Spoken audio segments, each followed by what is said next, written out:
Hey, what is up? Hey, everybody. Doing well out there. Hopefully your weekend was good. How's everybody doing? Charlie was first today. I don't see Charlie this early very often, but how you doing, Charlie? How was the weekend? Keith Dub in here second, pumping those fists. Dugio's gonna be back in an hour. Sounds good. Have a good meeting. Hopefully it goes smoothly.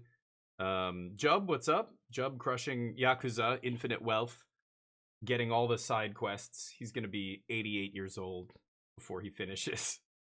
Premier, how you doing? How was the weekend? What's new? Bag in here? Puffing away? How's life, Bag?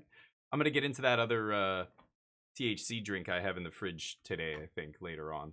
Tried to get Yoonjung to drink it, but she's so weird. She's just like, no, I don't want that. Like, I'll have white wine. I'm like, just try it. I feel like I'm literally like a drug dealer pushing drugs. Like she still has this mentality of like, she tried smoking weed once, but she she's not a smoker, so she couldn't like inhale. Like she just immediately started coughing and didn't like the whole experience because she doesn't, she's never even tried to smoke a cigarette before.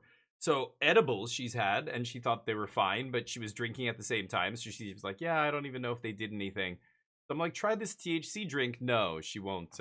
She won't try it. So I'm gonna drink it. Yay for me. Neo, come here, bud. Why does it sound like? There's some weird. I'm hearing like the audio playing twice. It's weird. Anyway, let's play some Magic today. See what's in the shop, and let's do a draft first. And then after the draft, I'm going to be playing some Standard. There is a Standard tournament. It's free. It's free to play. So you should get involved. If you want to play Standard, it's going to be Standard Best of 3. Let me just grab the link here. It's being put on by the Big Brain crew. I know the guy who started Big Brain. I know him. I mean, he's a streamer. I've chatted with him many times. He's a really good dude, Riley. At least he's never done me wrong. He's a great Magic player too. He just got, I think, top 16 at the RC that happened not this past weekend, but the one before that in Atlanta, I think, or I can't remember where it was. But free tournament, cash prizes. Just need people. Just need to get the word out there. So go register if you're free. It's on a Tuesday, which is a little weird. Usually those kind of things happen on a weekend. I can participate, but I'm not sure how many other people. I think it starts at 6 p.m. Central Time.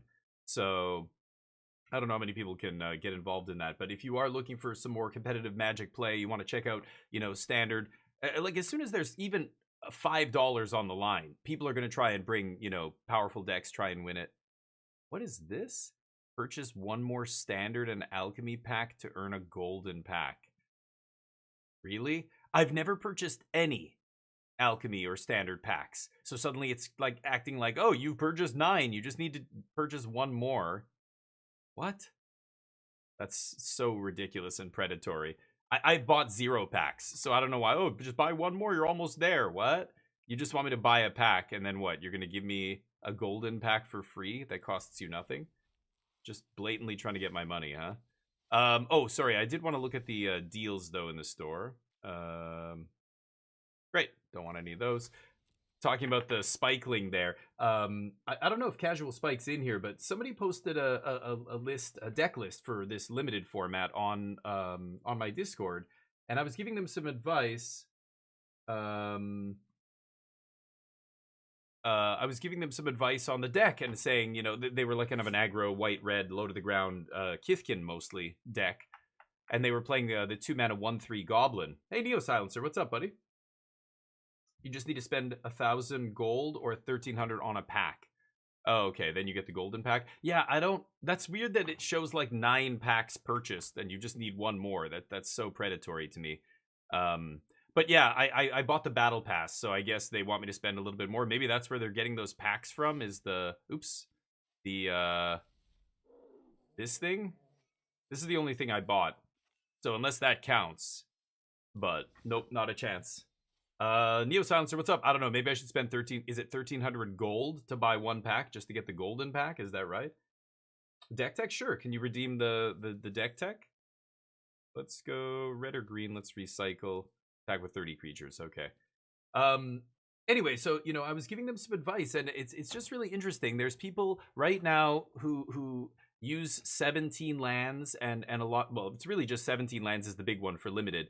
The data from 17 lands and how misleading it can be. Thank you, Neo. Perfect. Do you have a link to the deck, or how do you want to do it? You can paste the whole list in the Discord if you want, and I'll copy and paste it from there. But a link to Stream Deck or whatever it's called, like those any of those websites, Moxfield, yeah, Goldfish.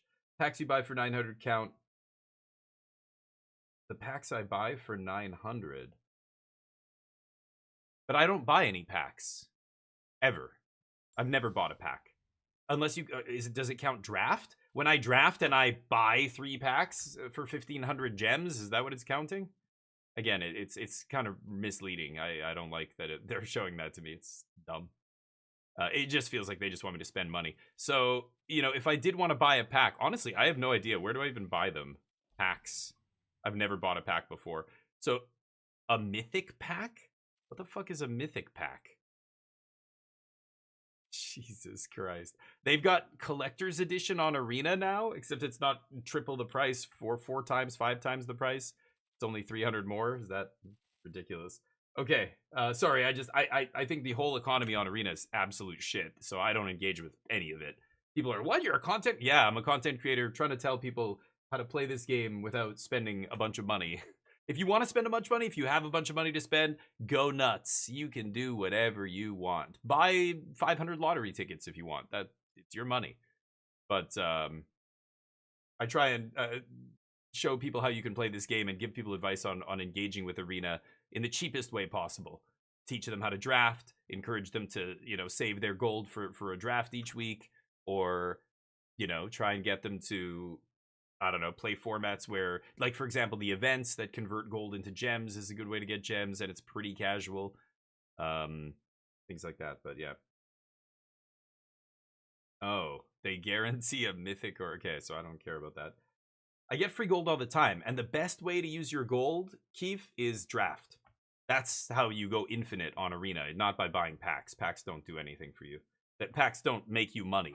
Drafts make you money. So if you're going to spend 10,000 gold and just buy, I don't know, 10 packs or whatever, you'd be much better off drafting, getting 3 packs automatically. So you're just paying, extra gold, or you're getting extra packs.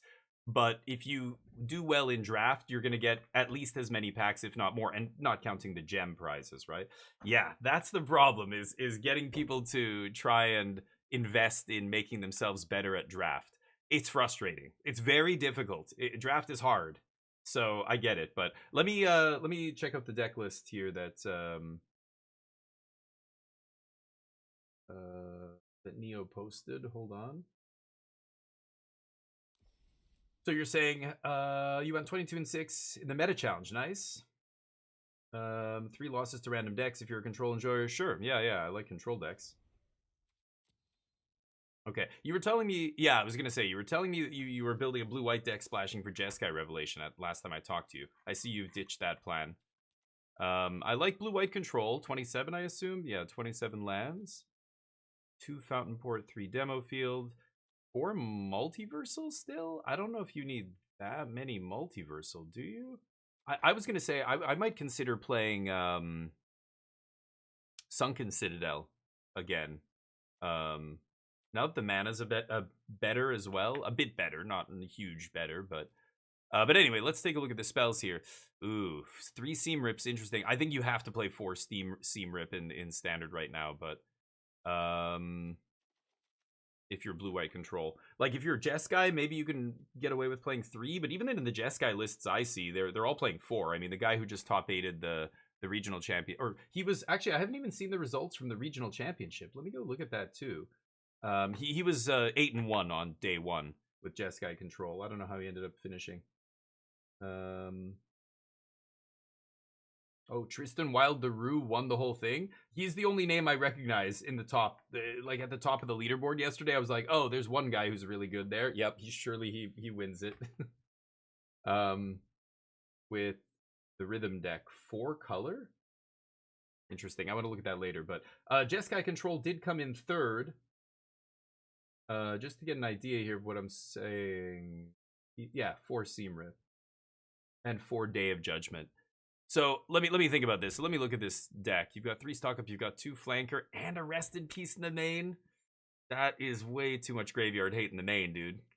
I know what you're trying to you're trying to bend over backwards to beat like the graveyard decks in the early game, but you're already good against those decks, right? He made top 4. Yeah, I'm glancing at the list at the same time. Turn 1 snare mana. Oh, that's why you're playing 4 passage. Yeah, I don't know. I think snare is way worse than seam rip. I think you need to be playing 4 seam rip. That's number 1. I think you should be playing 4 Day of Judgment. That's number 2. Or I guess 3 Day of Judgment, 1 Ultima if you want to play that split. This is not good. I don't know why you're playing this. This is to get the Kona Omniscience deck. I think you're doing too much cute stuff here. Like you're trying to account for all these random decks. This is for Reanimator? You mean the graveyard hate? Yeah. Reanimator cards come out of the sideboard into your deck. They don't start in your main deck. Like you're playing 3 graveyard hate cards? That's too many. That's just too many. Like 1, maybe. I could see 1. Honestly, I would play Soul Guide Lantern over Rest in Peace. But 3? That can't be good. I don't know. I also think in this deck I could see Tidebinder in the main. I won't argue against that. I almost feel like you have to place 4 stock up. See, it's like Seam Rip. Like those cards are too important. Day of Judgment, same thing. I think Day of Judgment's too important not to play either the max or... And again, look at the Jeskai deck that just got 3rd place in that RC. 4 Day of Judgment, 4 Seam Rip. I think that's really important part of the deck. But hey, Casual, what's up, buddy? I was talking about your deck earlier. We could talk more about that. There's so much I could say about that. It's really interesting. But anyway, I think you're going too far. I get what you're doing, but you're going too far in that direction. I mean, okay, I can think of a whole bunch of decks it would feel dead against. Like, almost any aggro deck, it's going to feel dead. Against a bunch of, like, the Landfall deck or something. Maybe you do something against them once, but they rebuild so quickly, it's not going to matter. I don't know, the Scry 2, Gain 2 is not enough for me to make this a real for this to be a real card. That's the only mode that matters, right? You're never using the first mode, so the only modes that matter are 2 and 3. 3 is either really good or doesn't matter at all. In the games where it doesn't matter at all, is the second mode good enough to justify a slot in your deck? A 3-mana 3/1 that ETBs the Gain you 2 and Scry 2? Like, no, you would never play that in Control, right?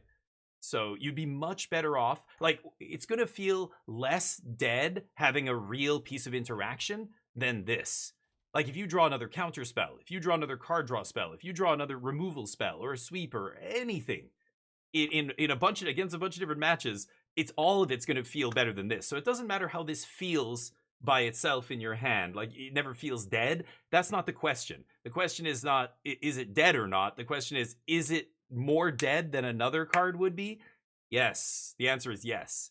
But yeah, it's like Tishana's Tidebinder's like that too. They're so versatile that you feel like, oh, you can justify it all the time. Like, I can just always have this card in my hand and it's never dead because it does something. But that's not the point. The question is not, does it do something? AKA, is it not dead? The question is it better, the thing you're doing, is it better than the alternative that you could be playing in this slot? And I think the answer is no. And that's why nobody's playing this in the main deck. So you're taking a big chance by saying, I think this is true, and nobody else, like the most of the logic around this is the opposite of what I'm saying here, but I'm going to go out on a limb and break from what makes sense to do something that I think is only going to work here. It's only going to make sense to play this. If you're expecting to play, like, if Reanimator was 30% of the metagame, I could see this. You know what I'm saying? It's not. It's not. No, they're not the entire meta. Like, again, let's take a look here. I haven't actually broke down this tournament, so this might be a good time. It'll prove my point, maybe. We'll see. 896 players. Now, Reanimator's really good. Wow, there's a bunch of Jeskai control in the top here. But, you know, even just looking at the top 16, we've got 1, 2 Reanimator decks making it to the top 16. That doesn't mean anything really. Like, I mean, we have to look at the actual conversion rate. Day 1 to day 2. How much of the metagame was Reanimator? I haven't seen any of those numbers yet. But, I mean, There's more Jeskai control in the top 16 than there is Reanimator. Airbending, Simic, Airbending, one Omniscience combo, another Simic. Like, I would say Simic and Lessons are probably the most played decks. I'm not sure how good Lessons is for these days, but it's still a big part of the metagame. I don't know. I think you're playing like Hogak levels of graveyard hate in the main when that's not what the format is about right now. There's one Reanimator deck. It's good. Playing a Rest in Peace is not going to cut it against them. Kutzel's Flanker is a little bit better. You can eat an evoke creature with the reanimation spell thing on the stack. If you're playing it's the Scam Elementals deck and they go for not on my watch or whatever the stupid not your time. Whatever, the black card that, like, brings the creature back. You can flash eat their graveyard before that thing trigger resolves and get them, but Lessons did bad. Yeah. I'm not surprised. I think the last few weeks, it was one of the most popular decks in the metagame, so it is kind of still the boogeyman from the last Pro Tour. If I back out here to Standard, here, you know what? I can show you guys what I'm looking at. Maybe this will be easier. Let me just turn on the display here. Display capture. There we go. So, and let me turn it to dark mode here. So, if I look at Standard, over the last 2 weeks, Simic aggro's 16%. Your control deck should already have a good match against this. This is why you play 4 Seam Rip in the main. Simic aggro is 16% of the metagame. 4 Seam Rip in the main feels like it's locked. I don't want to cut any of those, but Dimir aggro, red deck, Selesnya, mono green, Boros, blue red, Golgari, yada yada yada. Is it control? 14%. Reanimator's about 6% of the metagame over the last couple weeks. Torf, what's up?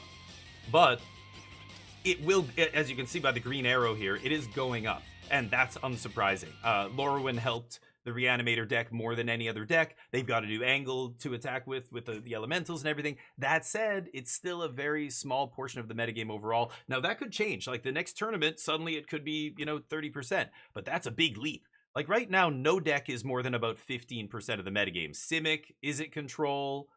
Or Jeskai, this is the Lessons deck. So, like I said, the Lessons deck was the boogeyman. I mean, now it's starting to fall off. Maybe Simic's the new boogeyman.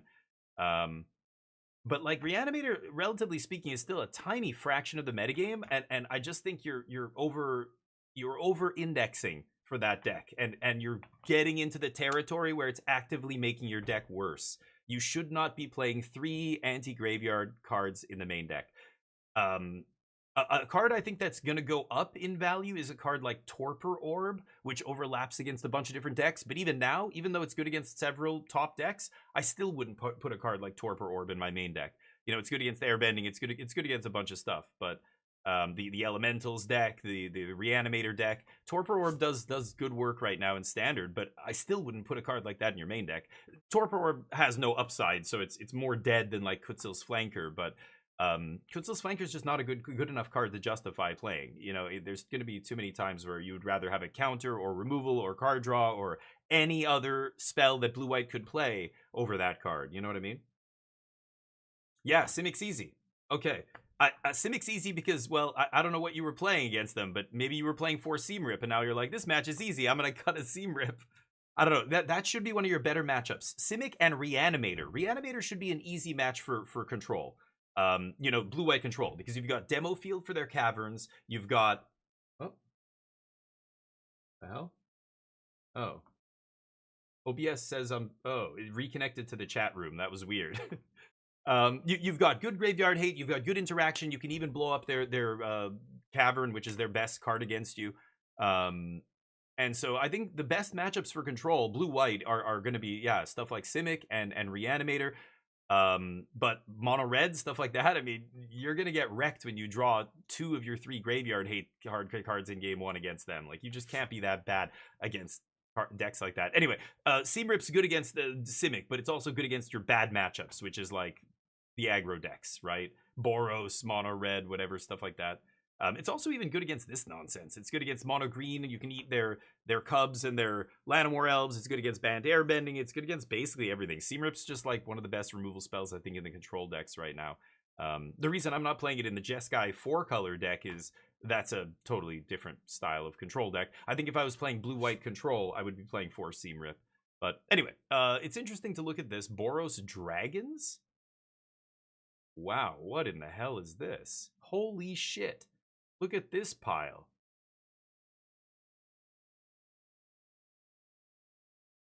Okay. Wow. I did not know people are out here doing this nonsense. Sarkin. I think I've seen people play a couple lists with Sarkin, but they're all different. Charming Prince? The reason I think this deck's even viable, let alone did well, was because of this card, right? Clarion Conqueror has to be so good in Standard right now. This person just like took this one card and was like, hey, what is the best thing I can put around this so I can justify playing 4 of these in the main deck? That's funny. Interesting. Roboroid. These are they should call it Simic Weaver or whatever. Whatever that green tutor spell is. That's the best card in the deck. Is this nature? That's it. Rhythm. Simic Rhythm. Like this guy, 4-color Rhythm. He knows what the deck actually does. That's why he won the whole tournament. How is it 4-color? Because of this? Oh, he's playing one of these. And Bright Glass. So he's blue, green, red, white? Huh. Weird.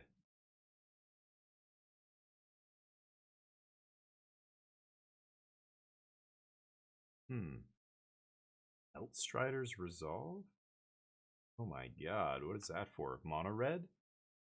Interesting. Lot of ones here, trying to cover a lot of different bases. Meltstrider's Resolve in the main.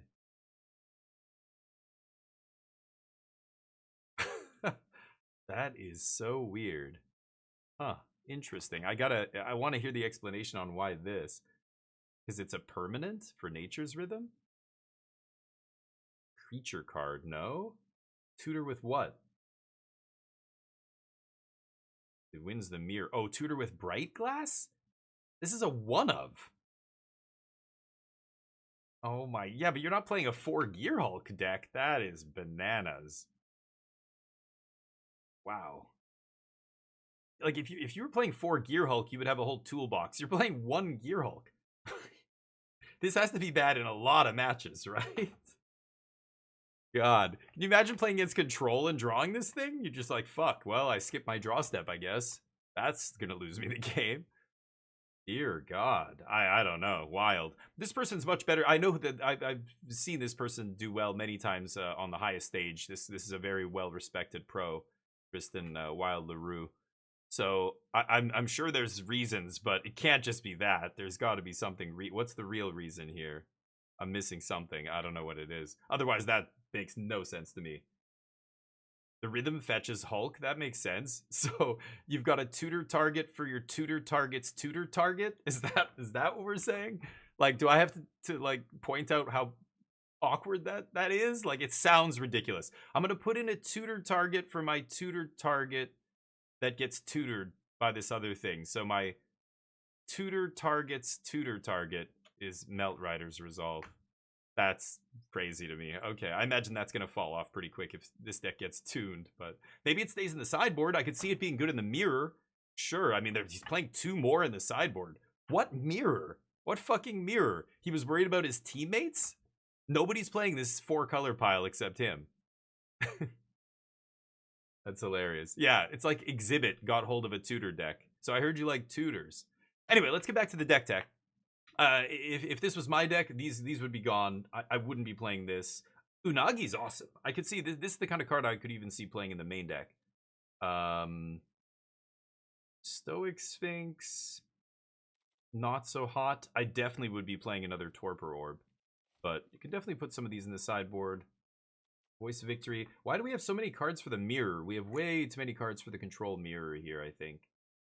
Detect Intrusion? No. I wouldn't be playing Detect Intrusion. I get, well, you reset your Tidebinder, reset your Kutzel's Flanker. No, that's way too cute. You'd rather just have Negate, right, in that spot. It's just going to be a Negate, but actually, wait a minute. Is it just better than Negate? I can't remember exactly. what is it called? Intrusion? Yeah, I guess it's just slightly better than negate. So you can play this instead of negate. Sure, play 2 or whatever, or play 1. But I don't think you're in webbing it ever, right? It is just an upgraded negate. Yeah, I forgot you can counter sorcery as well. Yeah. Okay. What's up with this? Why are we playing this? Aggro? I wouldn't be touching that with a 10-foot pole. I would be playing Beza. That's your best anti-aggro card. And I know you're sick of it, but take your medicine, eat your vegetables, play your Bezas in the sideboard, control players. I would honestly be playing another Torpor Orb. I think Victory sucks. I think this card is, you got to get lucky to win with it in the control mirror. Like, you really have to get lucky that they have nothing to deal with it. A lot of times they still have removal in their deck. I know they take out Seamrip, but Get Losts are still in there, and you know, this thing gets countered. Like, you're tapping out on turn 2, they counter it, they untap, they stock up, they're pulling ahead. I don't like this. I would rather play Stoic Sphinx, but this is just too many cards for the control mirror, right? Lenalendra Answer's working? I don't know. Oh, you mean the counter spell that wipes the stack? It counters the spell, then it wipes the stack. Yeah, everything on the stack.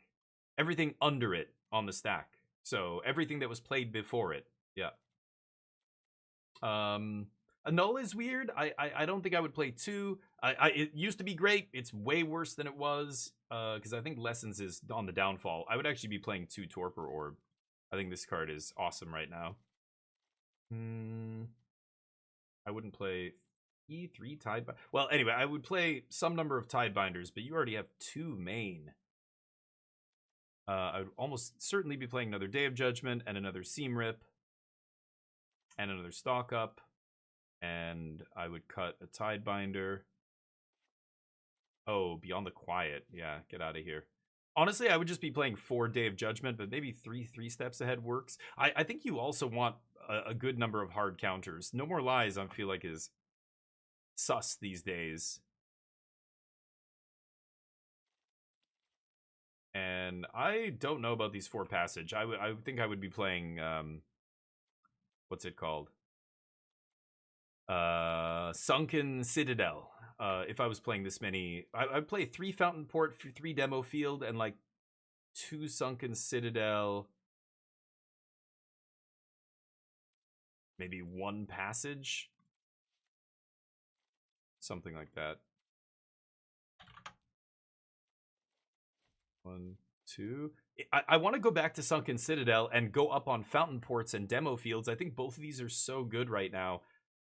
Maybe not Fountain Port as much, but still solid. But Demo Field especially is really good right now, and our mana just got better, so we can afford to play Sunken Citadel, I think. But I don't know. I'm just this might not be good now. I'm just spitballing. I don't know if this is actually correct, but this is what I would try and test.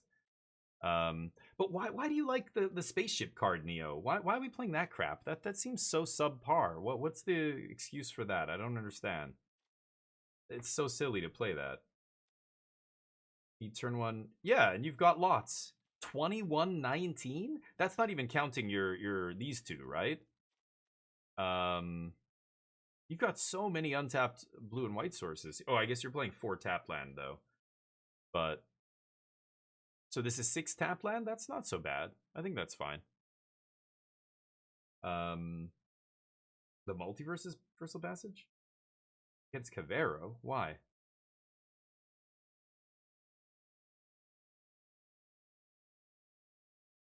Passage is necessary versus Cavero? Why?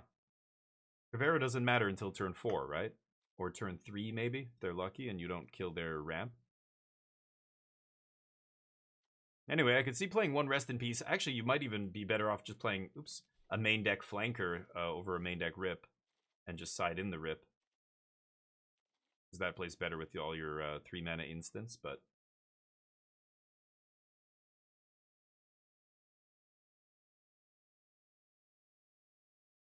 Oh, you were talking about the sweeper? Because the sweeper exiles, that's why? What is it called? Space something? I don't... Beyond the Quiet. Okay, I got there. It was Exile Spacecraft. So you're playing it for the exile, I see. Ugh, yeah, no, I don't think that matters. Why you seem like Reanimator like murdered your parents or something in front of you. You have this weird, like, I don't know if you realize, like, your bias against Reanimator is way too strong. That's not only is it not worth playing a just straight up more expensive sweeper than Day of Judgment here, but you've already when you showed me this deck, you had 3 pieces of main deck graveyard hate, and now you're trying to tell me you're playing a subpar sweeper also because of that same matchup, a matchup where you already should be good. That doesn't make sense. I assume this was to exile their lands when they turn into, like, the, I don't know, but that doesn't even make sense against the Omni deck. No, Day of Judgment's much better. The 1 mana less is just, like, this isn't even in the conversation for any control deck in Standard, right? You have so much stuff against Reanimator. It's way too much. I don't know, maybe your local, are you playing, like, at a local game store where everybody's playing Reanimator? Like, there's some bias here that is occurring that doesn't make sense. No, the Reanimator match is easy. The Reanimator match is not, yeah, versus Cavero. That is one of your best matches. You don't need to make that one better. You need to make your deck better against aggro. You need to make your deck better against the grindy mid-range decks, like maybe lands or something. I don't know. Like Torpor Orbs and stuff will hopefully go do something. Oh no, Torpor won't affect lands. Never mind. Yeah, it could be biased, but yeah, like, I think everybody's trying Reanimator now. People love Reanimator. It's like, you know, a strategy as old as time in Magic. People love doing it, and they're always trying to make it work. They'll play Reanimator. They'll try and make Reanimator tier 1 whenever it's even close to being viable. So right now, a great couple of reanimation cards just came out in this brand new set that's only been out a week. So I think, yes, you're seeing a weird overextension toward, like, you know, everybody kind of playing Reanimator, trying to see if it's any good, but it's not good. You're talking about playing a tournament. You're going to play a real tournament, aren't you? Are you talking about the same tournament as me? What tournament were you playing here? Let me go back. I think it's promising. Oh, I thought you were playing a tournament. Okay, never mind.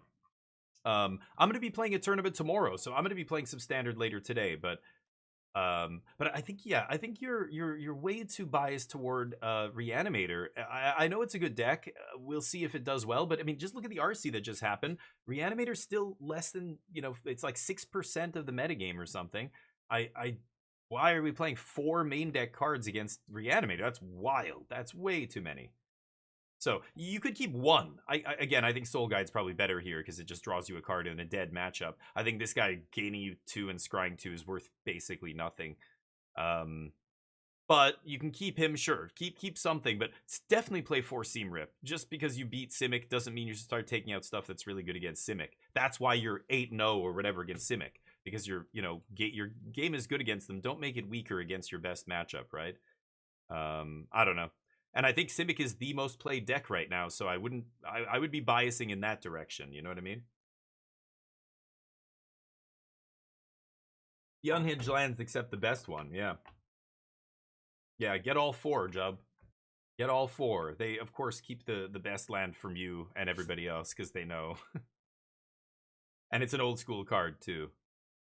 The unhinged art. Anyway, this is what I would play, or closer to what I would play. I could see going back and forth on this. Sure, you want to play one of these, 2 of these, whatever.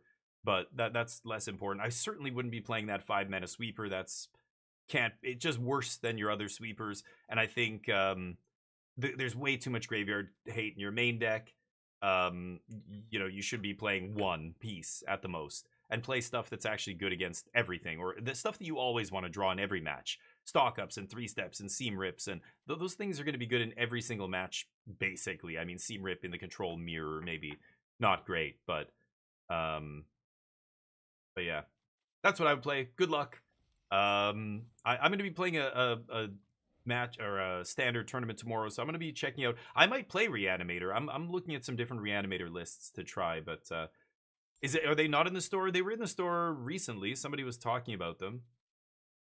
I don't know. Somebody said they were in the store, and then they were it was 4 lands but no island. But anyway, let's do a draft first. Draft is what I want to get into first, then we'll get into some Standard. Wan Shi Tong? I think Wan Shi Tong's awesome. I think Wan Shi Tong is actually really good. I should be playing more of it, probably, or at least some of it in my sideboard in control. I mean, it's so good that it's seeing play in other formats, right? It's seeing play in like Pioneer and Modern, which should tell you kind of enough about its power. It's seeing play in Vintage Cube, and it's good. So I think it is good. I think the new Ajani is not a control card, so no, I have zero thoughts on that in control. There's just, you would never touch that card. Even aggro, I don't know where Ajani goes. Some token matters deck, but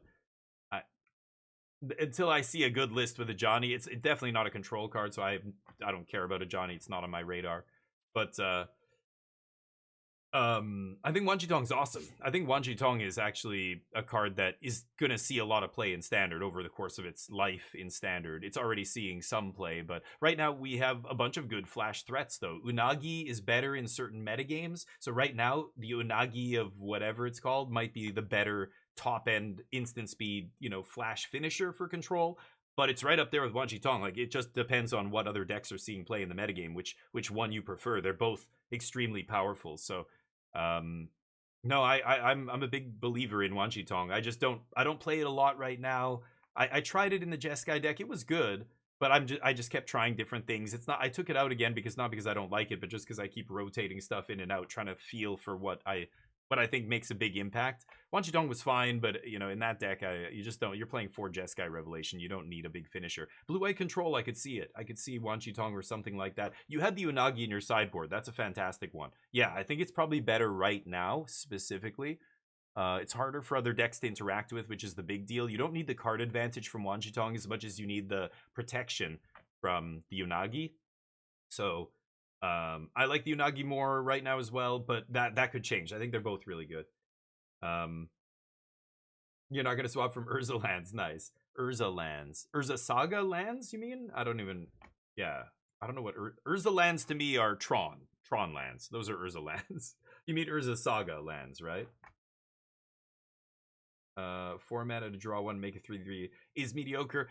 Yeah, it can be, but remember, in other formats where fetch lands exist, right, there's other words on that card, right? Like, you get to draw cards whenever your opponent searches their library, and it gets bigger. It's got vigilance. It is a very good threat in formats with fetch lands and things like that. So again, Vintage Cube, stuff like that. But for Standard, yeah, you don't get as much of that. But imagine Wan Chi Tong against the mono green landfall deck. That thing, even on turn 3, it's going to be almost impossible for them to beat that card. Every single time they fetch, the thing grows, they have no removal, and it goes right over top of all their 4 toughness blockers. It just ignores them. That kind of a match. Wan Chi Tong is very good. So again, it is powerful. It just depends on what other decks are out there. I think if mono green was 25-30% of the metagame, I would be playing Wan Chi Tong. If not mono, you know what I mean. The green white, it's mono green. The landfall deck, stuff like that. So Wan Chi Tong, yeah, 3 mana 4/4 draw card, or a 4 mana 3/3 flying vigilance draw a card when it ETBs is good, but it's not like that impressive for Standard, especially not for a control deck. But you add to the fact that it's also a 9/9 that draws you 3-4 cards in the late game, or it's a card that mono green just loses to single-handedly, or if there's a bunch of other decks like mono green out there, then suddenly it gets better. I'm just saying there's a lot going on there, so don't sell it short. It's not just a 4 mana 3/3 that draws a card. That's not what it does. It scales, which is huge in a control deck, right? Anyway, I'm just saying there's a bunch of cases where I think Wan Chi Tong is good. So I am not dismissing that card at all. It's just right now maybe it's not ideal. I think maybe the Unagi's better, but that could change in a month and a half. Is that when the next set comes out? Something like that. They're coming out so fast and furious. Anyway, let's jump into a match here. But anyway, so I'm not saying you should play it right now. Like, you know what I mean? I'm just saying it's never good to just slam the door shut on a card and forget about it. I do that sometimes, and then suddenly a card that I've forgotten about is good again, and I'm like, oh, but that card sucked. It's like, yeah, it did for years. Now it's good. Agatha Soul Cauldron is an example where I was like, I remember Basicer was in here when Final Fantasy first came out, and people were, talking about building decks with Agatha Soul Cauldron. And Basicer was like, I'm playing 4 Soul Cauldron in my deck. And I'm like, that's crazy. That's too much. And I was like Agatha Soul Cauldron is so bad. It's legendary. It's this. Like, there's a reason it hasn't seen play in like 3 years or 2 years that it's been legal. and I was wrong. You know, I was wrong, and I can admit that. I now, in hindsight, when I look back, yeah, four Soul Cauldron. I knew Vivi was powerful, but I underestimated how powerful that card would be. Once I saw it doing its thing with the Soul Cauldron, it started to, and I'm trying to beat it, and I'm just like, that is this is a real problem. Like, I can't beat this fucking thing. That spot, for example, is one of those spots where I closed the door mentally on Agatha Soul Cauldron a long time ago, when people were trying to build with it at first and make combo decks, mono blue combo, like infinite combo decks and stuff. And one dude, or a couple dudes, even played it at a pro tour, I believe, when Bloomborough first came out. There was a couple Cauldron combo decks, but they were so inconsistent, they were bad, they just fell off, and the card never saw play again. So in my head, when people were like, yeah, this card's actually good, I kind of just was like, nah. And I was wrong. Like, Soul Cauldron was deserved a four slot in that deck, like, as we all know. Now, people calling it for it to be banned are lunatics. That obviously the real problem was Vivi, not the Soul Cauldron. Sure enough, Vivi's gone, Soul Cauldron disappears. Hasn't seen any play again. But in that deck, you know, I wrote it off prematurely because in my mind, I had already kind of locked it in that it's just a bad card. It's like Monument to Endurance, and Artist Talent. Everybody tried to do that when Aether Drift first came out and Monument got spoiled, and people started trying to build these combo decks, and I crafted 4 of them, and I was like, as soon as I played like 3-4 matches, I'm like, this is not good enough. Like, fuck, this is what a meme. I wasted all my wild cards on this.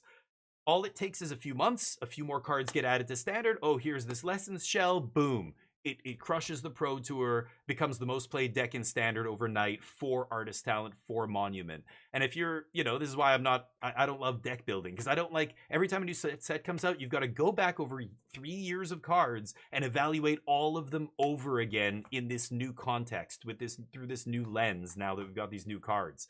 There are people who love to do this. Matt Nass, you know, CFT Sock, whoever. So there's deck builder types all over the place. They love doing this shit. For me, it's like, oh god. I mean, it's like a research scientist who just wants to discover some tiny little thing. So he just experiment after experiment after experiment. I'm so glad that these people exist. They are what advances humanity, just as the deck builders advance Magic metagames. You know what I mean? But I have zero interest in being a researcher or aka a deck builder in Magic, poring over Gatherer. Like, that's just so boring, mind-numbingly boring to me. So anyway, I'm not saying it's bad. I'm just saying I'm weird. I'm the weird one. I don't like deck building in this deck building game. I like seeing other people's creations and going, whoa, can I drive your car? You've got like a Ferrari here. The best I could put together is a Honda Civic. So can I?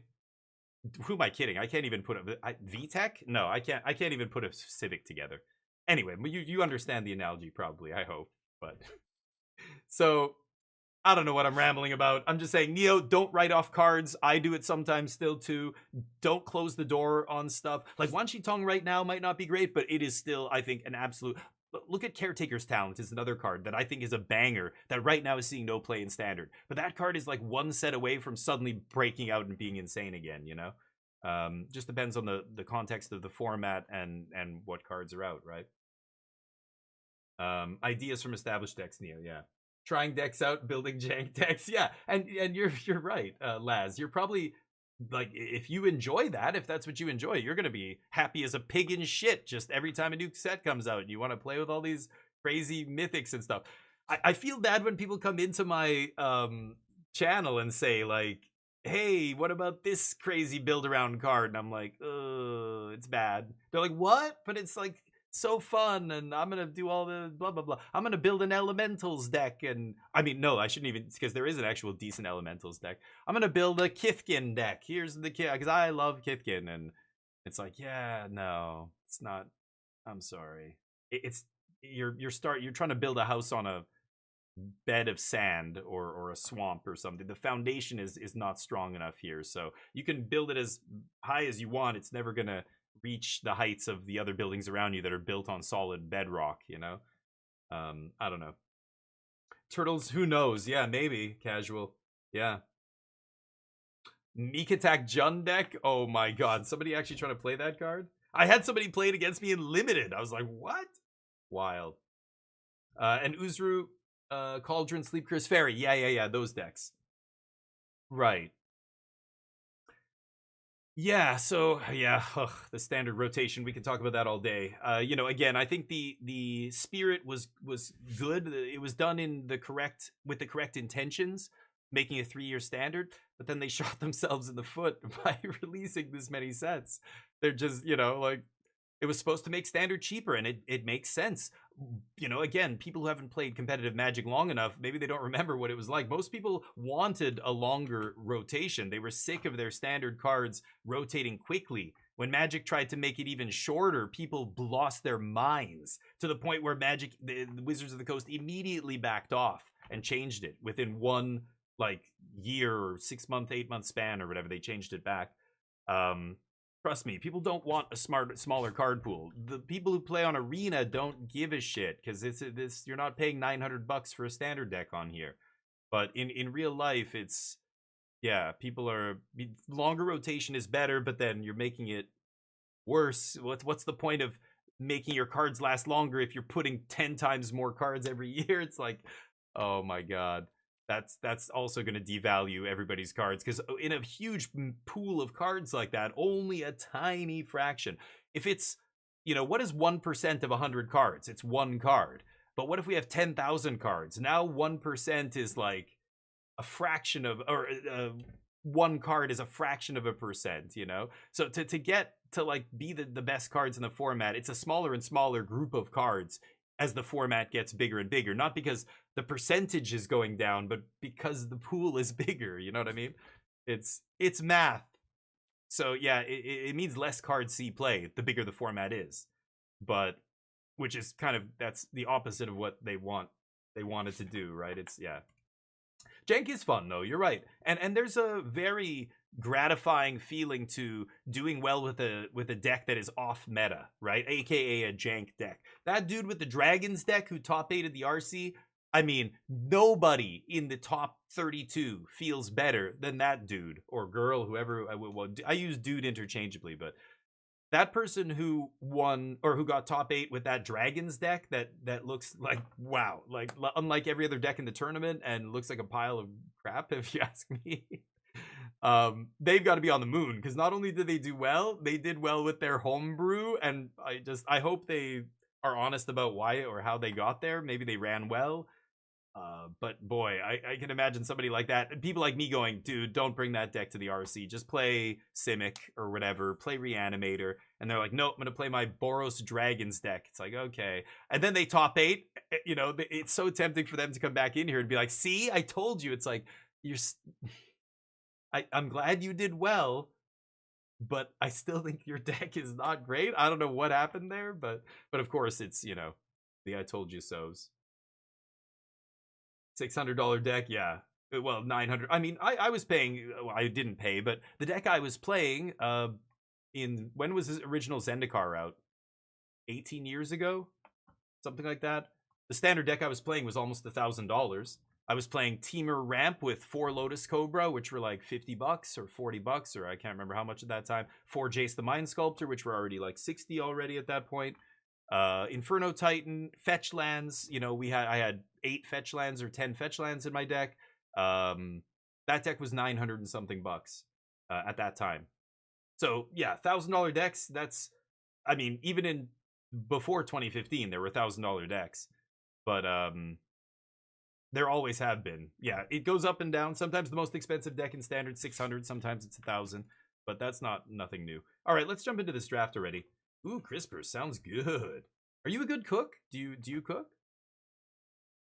Most of your people at your FNM are poor as shit. Yeah, and FNM is not the same thing. What I talk about with like attacking a tournament metagame here, when we look at like 800-person tournaments, that's different than FNM, right? And that's where I think a lot of players, they don't know or they haven't, like they think I'm talking about just this is all you should play is this tier 1 deck. If you're gonna go have fun at your local like charity event or I don't know, like some, yeah, like an FNM is kind of just for fun. It's not like you should try and win, but who cares if people are playing rogue decks? That doesn't matter. I lived in South Korea for years, and in Korea and Japan, I've been to FNMs in both countries many times. Nobody plays jank. everybody's playing a tier 1 deck, even at FNM. That's just the mentality when it comes to gaming in those cultures. Like, it's everything is a competition and everybody is trying to win at all costs. But then I come back to Canada and people at FNM are playing like fucking, I don't know, 110 card unsleeved deck. I'm playing against a 12-year-old kid at one point when I came back to visit, and I went to the shop, and I'm just like, oh man. And I'm playing like Splinter Twin, you know, it was a modern tournament. I was playing Splinter Twin Splash Black, which was like the latest evolution of the Splinter Twin deck at the time. And I was literally, it was modern. So there were people playing just whatever kitchen table decks, like literal kitchen table decks. And I just was so not used to that because in Asia, you don't see any kids in the shop. Kids in the shop? Kids are locked into school 12 hours a day. There's no games like, kids don't play games like Magic. It's all adults. It's businessmen. It's college students.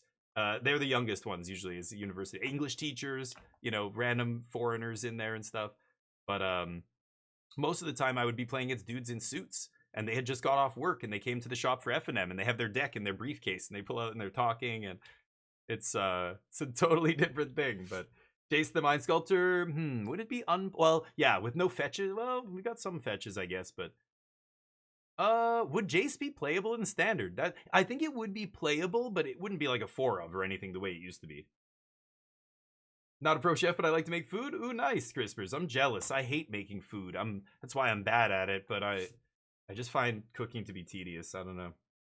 Yeah, Japanese, Korea, it's just different mentality. Anyway, playing against 12-year-olds with like a tier 1 deck, like it's a lose-lose. Like, if you beat a 12-year-old, you feel bad. And if a 12-year-old beats you, you feel even worse. You can't win. Hashtag keep 12-year-olds out of the shop. No, it's a game for kids. I love seeing kids at the shop learning how to play Magic. Sometimes pre-release, you'll see, you know, a dad or mom or whoever with 2 kids, or, you know, a kid. And I've run into that kind of situation before, and it's great, and you try and help them, and, you know, but usually it's like a pre-release or something, right? When there's actual like big prizes, like a store championship, and like some kid shows up, I love the balls on this kid, or, you know, like the bravery to come in there and play. I remember as a kid doing that, walking into the shop and being like so intimidated because everybody's an adult, and a lot of them are just like they look at you like, what are you doing here? Because I think in a way, what they love, you're bringing it down a notch, because it reminds them that this is a children's card game. And they're obsessed with it, and they're grown-ass adults. Anyway, at least this is how it was in the 90s. And I would go into a shop. I remember playing in a big tournament and just being so intimidated. It was for a box of Ice Age. It was when Ice Age first dropped. And everybody I played against was, well, obviously much older than me, and I had no fucking clue what I was doing. My deck sucked. And this is way back in the day when I bet you half the people there were cheating. And yeah, I just got my ass kicked, and I felt so dumb. I'm like, what am I doing? Why am I doing this? Like, I'm not good enough at this game to play like this, and feeling bad, you know? But there were guys who were good. There were dudes who, you know, didn't try and rip you off when they traded with you. They like looked out for the kid in the shop kind of thing, and they kept me playing, basically. Anyway, I don't know. I'm rambling again here. Let's get back to it. But red dye in the marinade? What? Oh, that's the reddish one? Yeah. I know which type of pork that is. Appearance doesn't matter, yeah. There was a 12-year-old at my FNM when I started to play fucker PB every time with goblins. See, that's actually pretty funny. Like, there are kids who are straight up really good at the game too. Like, I think that's rare. Like, I think most kids, at least all the kids I've run into, are still like figuring out the complexities of the game. But I've heard stories of kids who is you know, there was that. Now they're older. I guess they must be in their early 20s or something. I don't remember their name, but they're a content creator. They got their start as being one of the youngest Magic players to win a Star City Games tournament. They ended up parlaying that into a writing gig for Star City, if I'm not mistaken.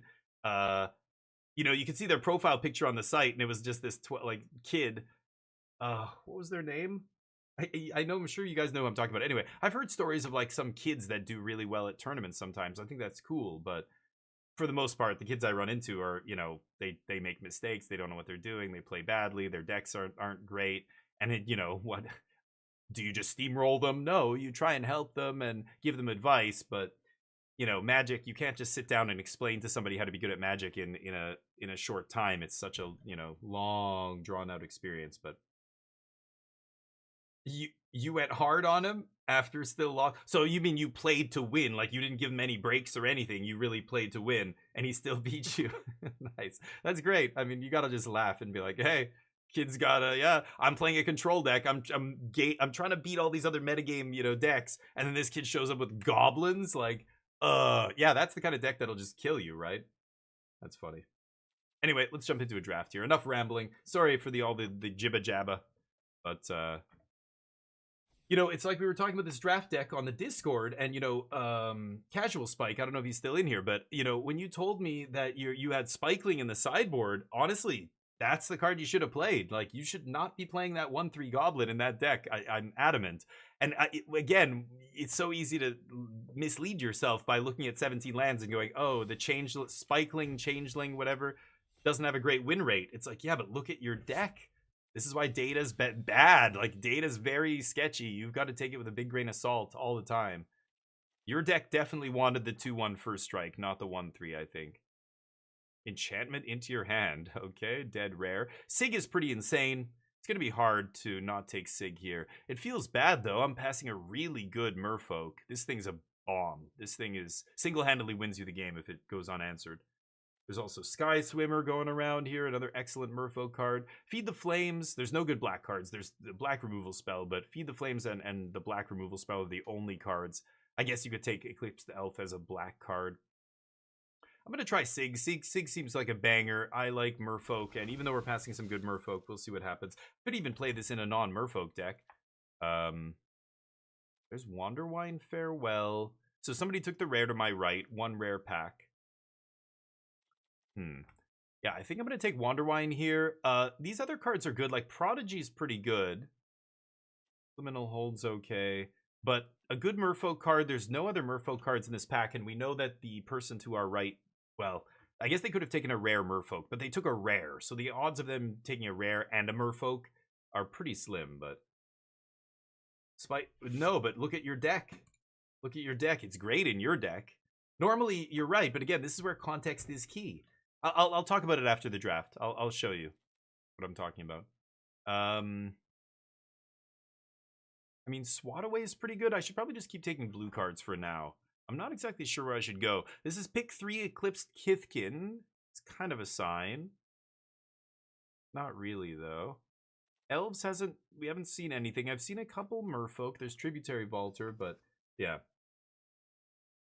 Yeah, oh, and right, Uzuru. This kind of a linear, like, tribal set or kindred set, whatever, is going to be even more skewed. But again, I'll show you his deck after Casual Spike's deck. I'll show you what I'm talking about. You know, you were playing like multiple white enchantments that give +1/+0 and flying. Like a 2/1 first strike that's a Kithkin. You're also playing cards that care specifically about Kithkin. I don't know, that 1/3, like, it just doesn't make any sense to play in your aggro deck, I think. But is it a good card in a vacuum? Yes. Is it better on 17 lands? Yes, but this is why don't pay attention to 17 lands, especially in the first 2 weeks of a format. That's when it's basically useless. But even other formats, Powered Cube, this format, 17 lands is useless. But I think a lot of people get tripped up by that because they think, oh man, there's 2 excellent green-black cards here. This is tough. I think I'm going to take Tributary Vaulter. Unexpected Assistance is great. I could just keep taking blue spells here. I'm basically just mono blue, and just being mono blue is nice. I could pivot into anything here. But I'm going to try and take a white card and see if I can keep taking Merfolk here. But the Goblin and what we were talking about. Now I'm losing my train of thought. Hold on. I'm going to take Protective Response here. Some black and red Goblin cards. But the Goblin, yeah, your whole game plan, you were a Boros aggro deck. You're playing things that pump your guys and send them to the air. You're playing 3 2/2s that pump the team. Like, that deck wants to be aggressive, go wide, pump the team, attack every turn, basically. And a 1/3 doesn't make any sense. Even though in Goblins, that 1/3 is fantastic. In other decks, the 1/3 is fantastic. But in your deck, I don't think so. I wouldn't have been playing that card. The 2/1 would have been better, almost certainly. I don't want this. God. Just gonna keep taking blue cards here. I'm trying to cut blue hard. In pack 2, we should get some back. This guy's okay. Yikes. I still could be blue-red here easily and just pivot. I only really have one blue merfolk, so I could switch into...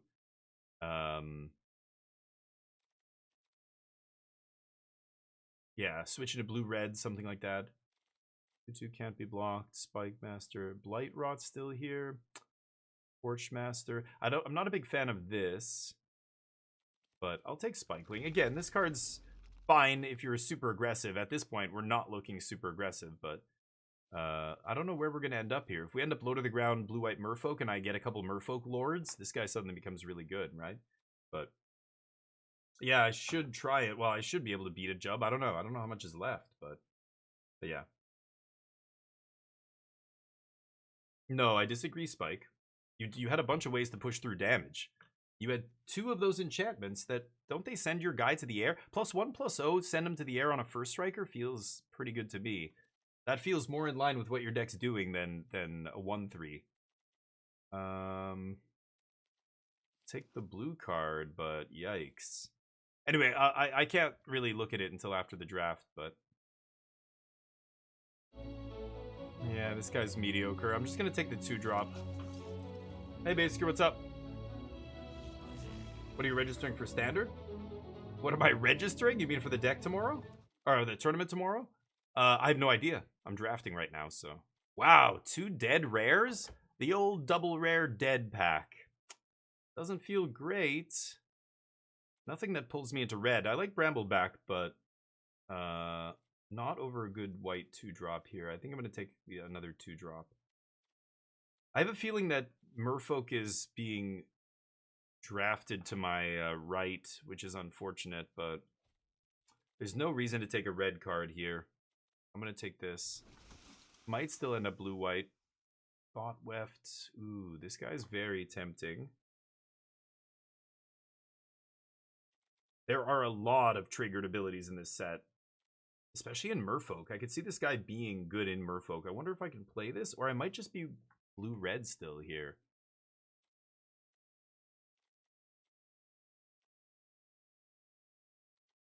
I think I'm going to take this guy.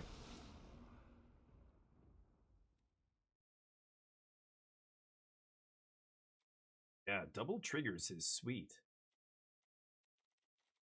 Even splashing this in a Merfolk deck is very sweet. Merfolk has a ton of triggers. I wonder if I'll be able to play blue-white Merfolk splash red. There's another Regery. It's getting to look like that. Shrine Striker is pretty good too. Shine Striker. But I'm going to take Regery here. Modi, what's up? Elementals triggers, though? Oh, only Elementals. Oh, right. I thought this just copied any trigger. Never mind. Man. Ugly. Okay, so let me think about this. Now that I took the Travelers, it looks like Merfolk's dead. What I could try and do here is branch into a Vivid deck. Like, I take the core. I saw some green ramp at the end of pack 1, too. And I could be either Teamer. I could drop the white. I don't care about the white cards.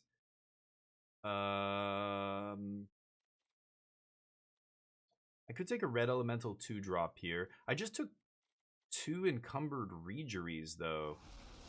I wonder where I'm going here. I just feel like, I don't know. What's going on with...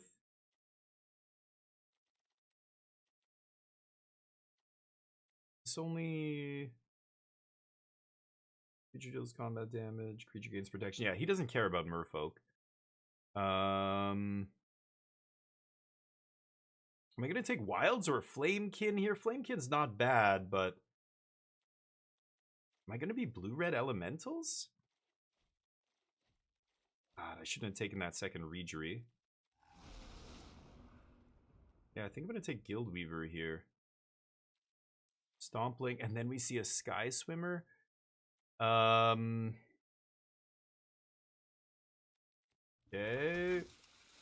Not sure where we're going to end up here.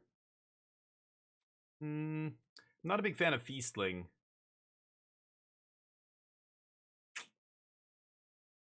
Okay,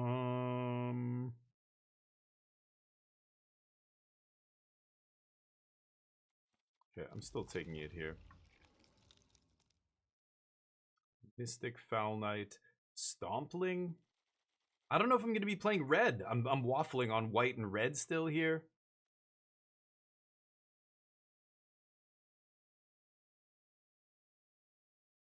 Too many elementals, but I think it's pushing me into elementals here. Oh, Brambleback's great. Wow, Brambleback comes back is kind of wild. Yeah, I think I might just cut white here. Or, I mean, I could always splash, like if I get a shock land or something, a dual land, I could still touch white to flip Sig or whatever if I want. Okay, blue-red elementals might be open. I'm gonna rare draft this. I could play this. It's not terrible. Blood Crypt. Man, nothing for us here. Ugly. Not much we can do about that. We had some pretty bad opens. We opened dud rares in every one of our packs except the first one. We opened Sig, pack 1, pick 1. Pack 2, we had 2 rares. Both of them were unplayable. Then pack 3, we get a shock. And not even anything else in this pack that's good. Jeez. I mean, for us. I don't think I want to go back to white. I mean, this guy's great. The Gravegill Scoundrel. But he's much better in an actual Merfolk deck. I don't know. We'll see. The 6/5. 6/5's okay. I imagine he's going to come back, but shit. An insane elf bomb. I could take another Travelers. This guy is very good. Tweeze. I have no removal. I have very little removal here.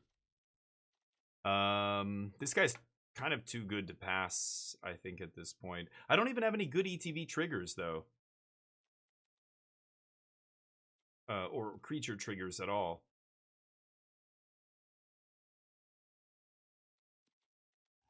Yikes. This deck looks like a pile. Silvergill's great.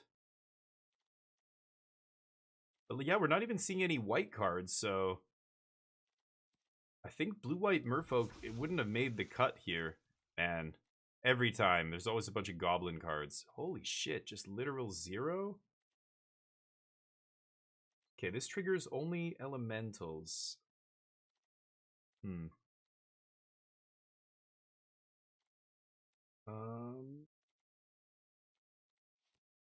don't know if I don't really want to play either of those, but Doran. I do like Sky Swimmer. I really wish it triggered twice, but yeah. Awkward. Probably not going to play this. Double Flame Cinder, Mystic triggers. I really don't want to play Spikeling either. Another Mystic. I like Thirst.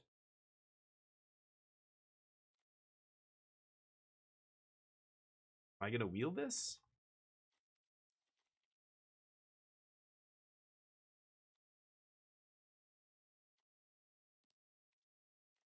Features.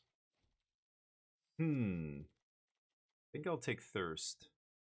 Ooh, Cinder Strike. That's an amazing pickup. Pick 7? Yes. Wow. That was lucky. Run away together pretty good. Maybe get some extra triggers here.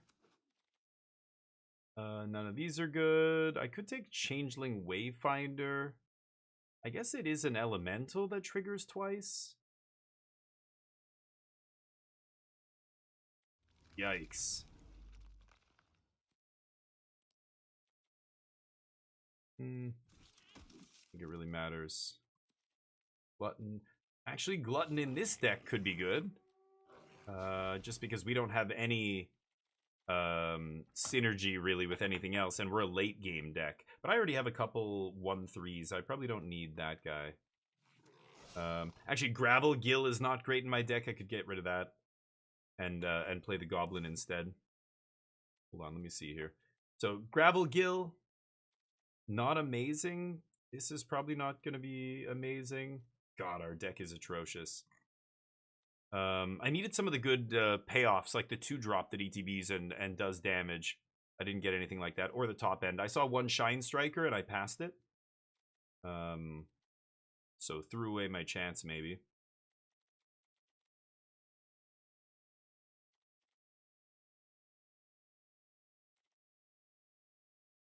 Tempted to play a white mana here. How did I end up with 3 Chaos Spewer? Weird. We have 8 Elemental and 2 Shapeshifters, so that's 10 Elementals.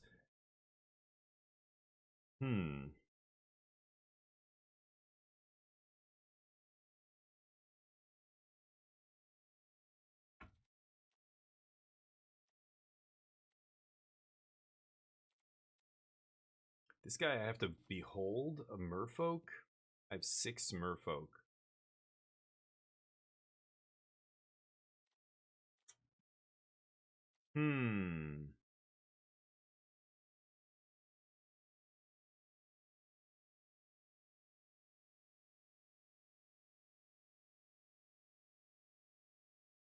Yikes. This deck is not great.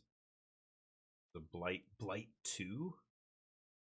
It's not terrible, I guess, on some of the, guys like this, but... Let me play another Merfolk here. I mean, this is a Merfolk as well, but...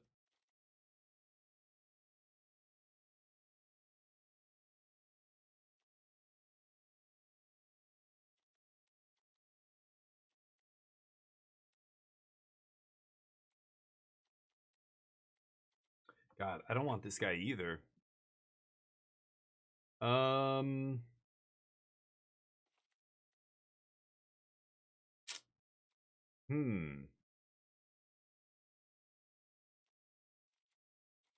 guess I'll play this. But not amazing. We're a much more defensive deck, but anyway. Spikeling is trash. It's a 2-drop that has 2 power. I'd rather have a 2-drop. I'd rather have a 1/3 that's relevant here, but it's a Merfolk. This is a Merfolk, so that cancels out. And then this isn't going to trade with anything. It's not going to get through. It's not going to trigger my tap to do something abilities because I don't have any. So I think this guy's perfectly fine here.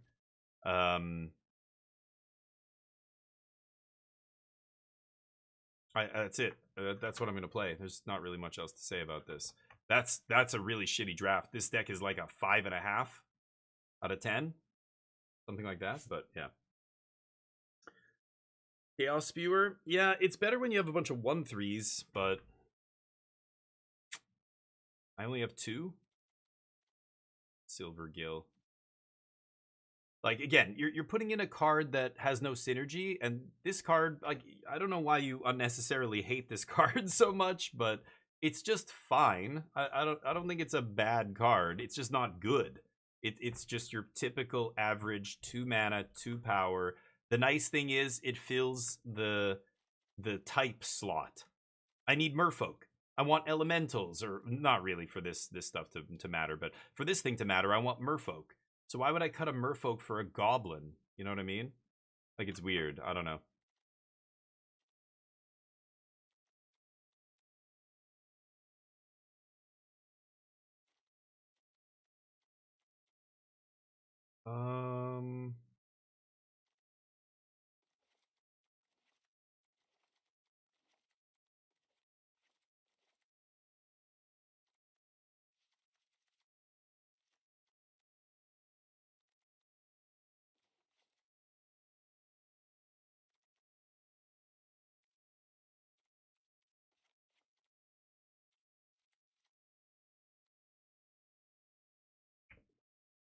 How's this?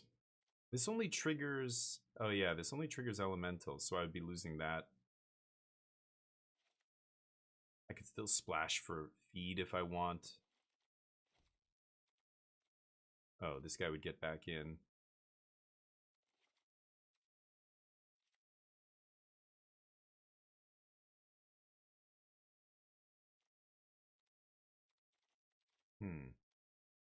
All 2-drops and 3-drops? I mean, this is cheaper, this is cheaper, these all have Convoke? I could even shave a land.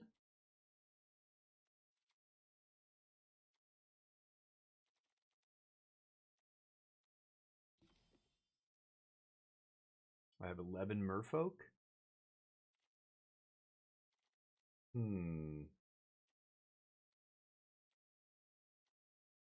Still not a good deck. But is this better than the red-blue? I think it might be.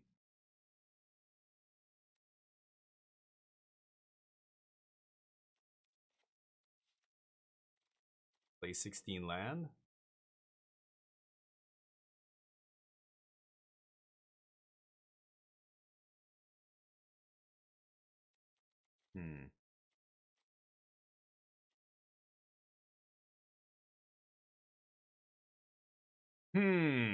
Not sure. What does this even do?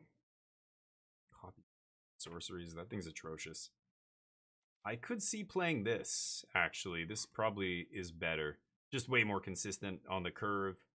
Way less clunky cards. Like, literally everything costs 2 or 3. All of this is convocable. That seems better to me, I think. Ugh, that still doesn't look good, but I think this is probably going to be more capable of stealing games. Just being aggressive, curving out, tempoing them out, and killing them as quickly as possible.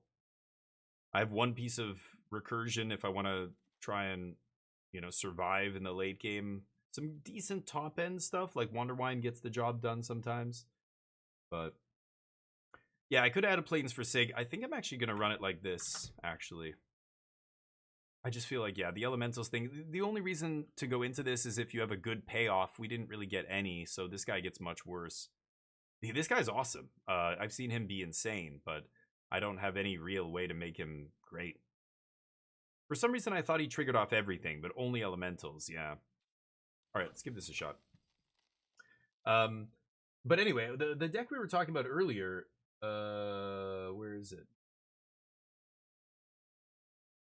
Oh, you posted a picture of an elemental deck? Let me look at your other deck, though. This one.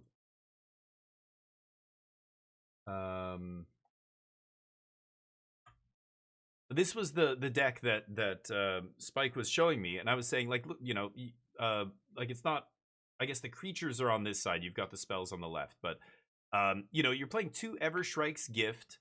So the debate was, should Gristle Glutton be in this deck? And I was saying no, like, it shouldn't be. You've only got 3 4-drops. There's even an argument, well, no, you've got another 4-drop here. Yeah, you probably can't play 16 land, but Glutton, you know, doesn't go with any of the other stuff. Encumbered Reejerey is an aggressive card. You want to keep attacking every single turn with this card. Fable's an aggressive card. Evershrike's Gifts are aggressive. Timid Shieldbearer is aggressive. You're even playing a Stalactite Dagger just to have another 2-power, 2-mana play, right? Dunegard's aggressive. The Klachen Festival wants you to keep attacking. Thoughtweft cares about Kithkin.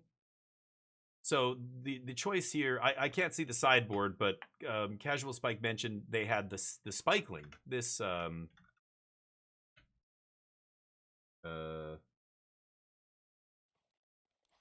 Spikeling that I was going to play, this thing, in the sideboard. And I said, I think you should be playing that instead of Gristle Glutton.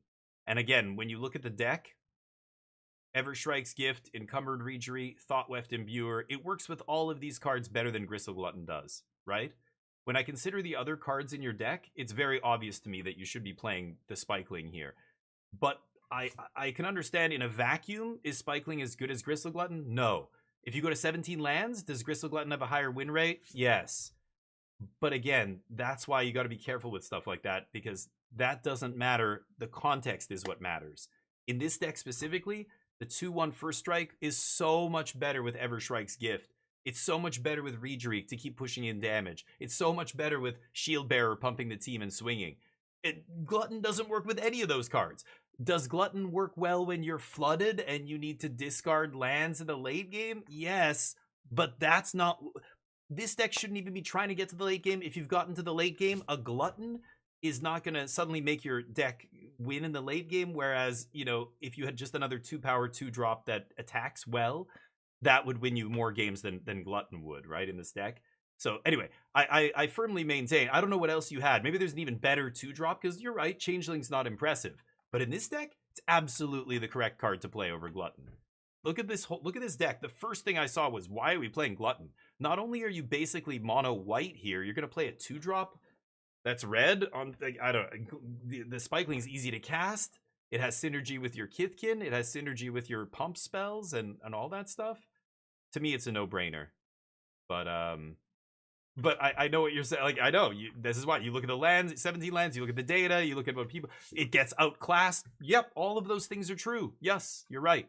But that's not what matters right now. What matters is it good for this deck? Not is it good in a vacuum? Is it good in the wider metagame? I think in your deck there, Spikeling's absolutely the call. But yeah. Anyway, it's interesting. I think it's easy to get mixed up, or it's easy to think one thing and not the other. And, you know, we all have our biases and everything. And this is why I think it's good to let other people see your deck and hear what other people think. Because then you might think, what, am I too hard on this card? Or maybe, like, this card is bad, but yeah, in this situation, maybe it does make sense. Or, like, you know, what I'm trying to say here. But it could be the opposite too. Sometimes people tell you advice that's bad, and you have to defend your own opinion on why it's bad. You know, your argument in the chat was that, you know, it's a 2-drop and therefore it fits your deck because it's a 2-mana spell. That's not really an argument, right? Like, that doesn't matter. Wait, I have this in my deck? Oh yeah, because it was like my only white card, right? Yikes. I don't think I can keep this hand, but yeah, whatever. Yeah, I think I can.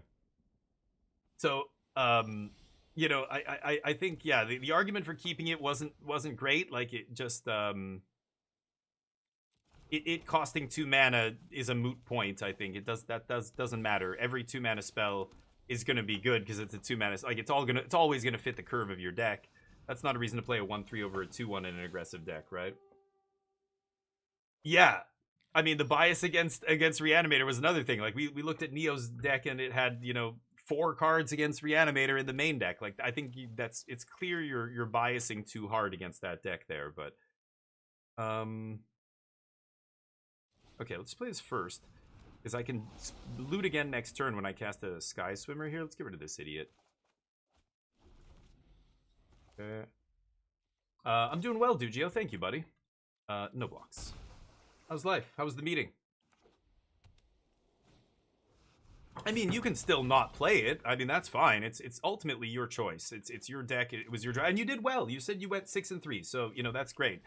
But again, this is where results, you know, are weird too.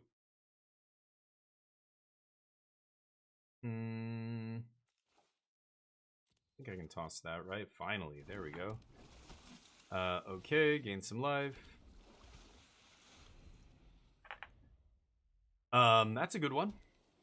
But yeah, people will still, you know, do well with suboptimal decks. Like, but again, I think when we look at a deck list, we're trying to say, like, what is the best version of this deck on paper? We could make it the optimal deck on paper, and you could still go 0-3. You know, we could make it it could be a shitty deck on paper where there's a bunch of cards you shouldn't play, and you go 7-0 or 7-1. You know, like, the results don't matter because the results have to do with a million other variables that are now getting introduced to the equation. Before we get to the games and how you played and how you drew and how many die rolls you won and all that other variance that goes along with playing the games, we can't control how that comes out. So the results of the deck and how well or how not well you did are irrelevant. What matters is, on paper, before you even enter the tournament, is this the best version of the deck that you could have made given what you picked in that draft? And I firmly believe the Spikeling was absolutely the card you should have played there. I'm not saying that to be contrary. I think it's objective fact. I think I've already made several strong arguments for why it's better, and I think the arguments that I heard back are weak. It being 2 mana, that's not an argument. You know, I did well with it isn't an argument. I think it's trash is not an argument. You know, like, that's, yeah. Okay, let's go to combat here and punch. This is going to bring back card that costs 3 or less, right? Deal. Okay, so let's go this. 1, 2, 3, 4, 5. Yeah. This.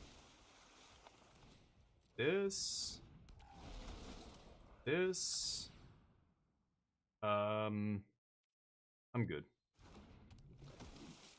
Gain some life. Alright.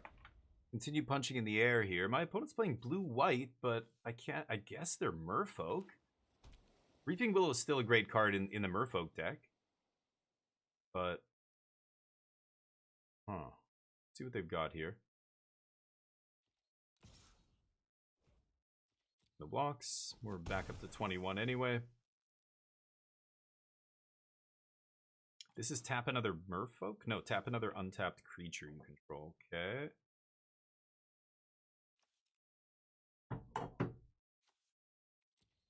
See what they do here. You're okay? Still buried in snow? Nice. Hi, Rosie. How you doing? 60 streams! Holy shit. Thank you. I appreciate that. Am I hearing... I feel like I'm hearing double. Oh, it's this fucking Steel Series. God, I hate that software. That's what sounded so weird. It's the Steel Series software messing with me. Okay. That's a pretty great draw. Let's jam this. And combat. Swing, swing.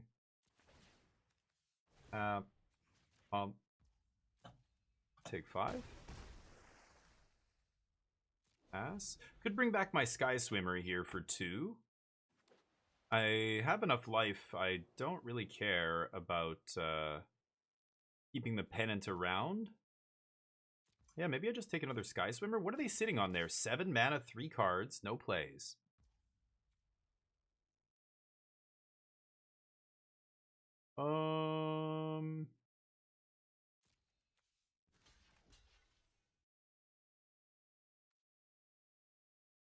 Yeah, I'll just take that. I don't want to trade off with the Eclipsed Marrow because then Reaping Willow can bring it back. Right now, the Willow can't do anything. Okay.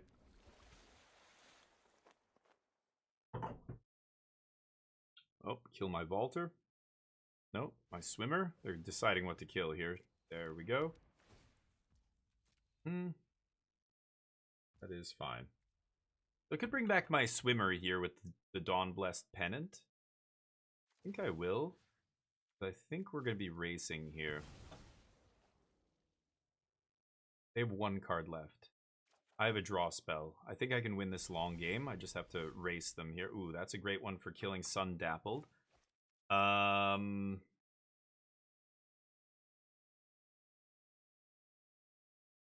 Okay, so let's go to combat here.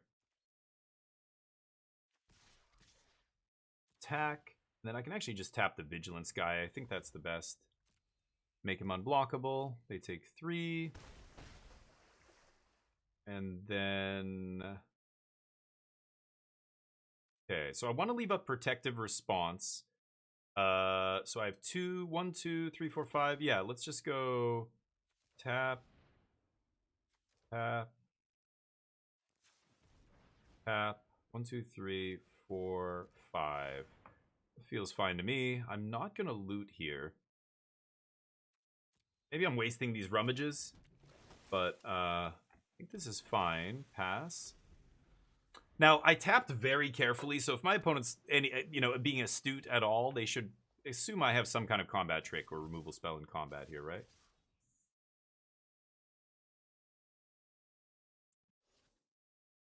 Interesting. I'll trade with the 1. I'll eat that 1 for. Interesting.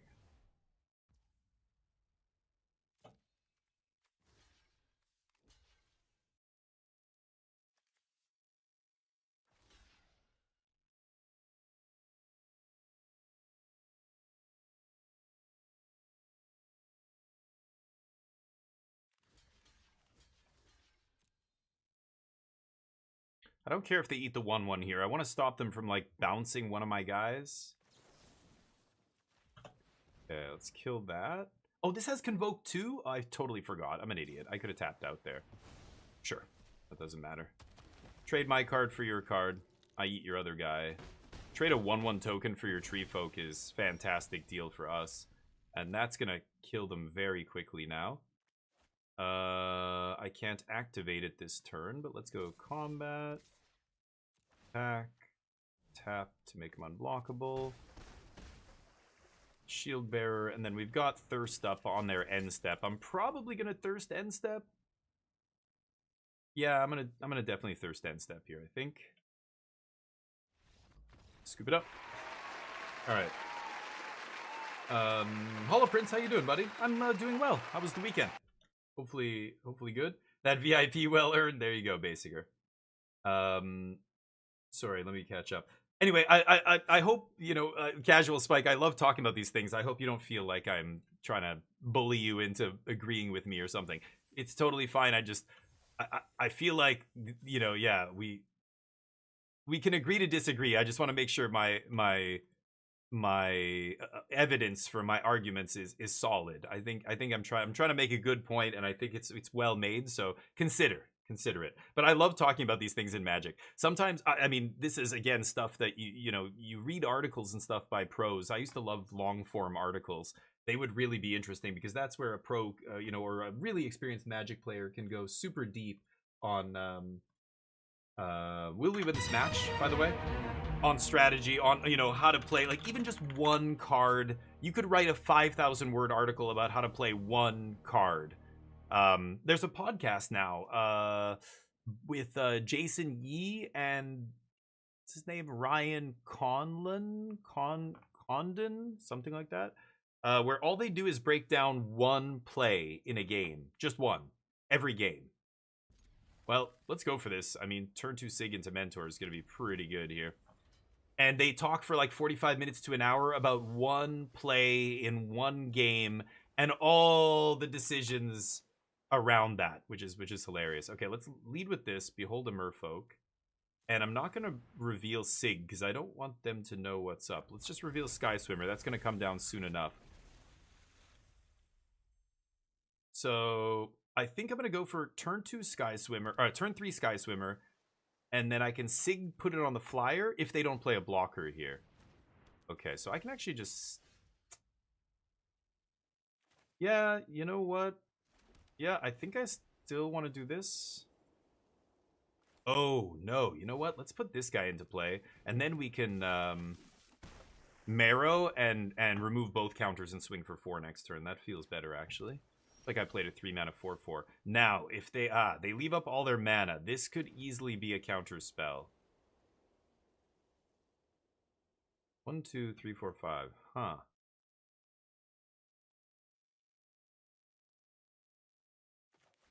I'm gonna play around a counter spell here and not use all my mana. It sucks. Counter this. No? Okay.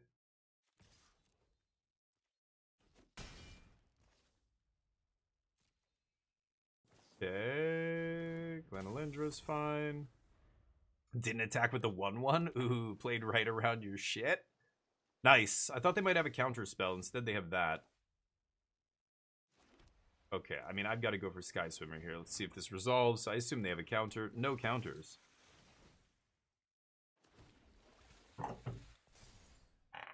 Nice.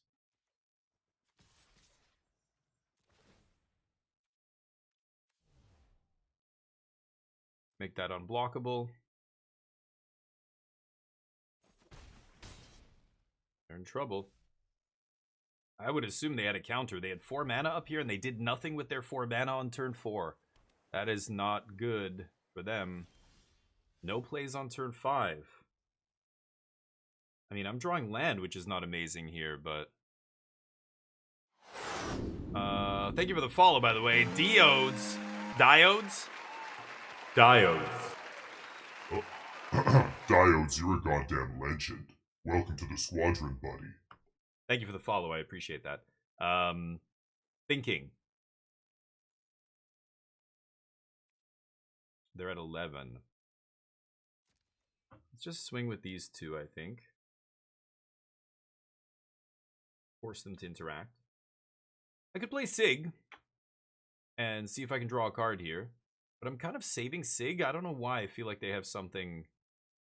They would have played a counter earlier if they had it. I should have probably played Sig pre-combat here just to bait whatever it is they have. I feel like one of our creatures is going to die, though.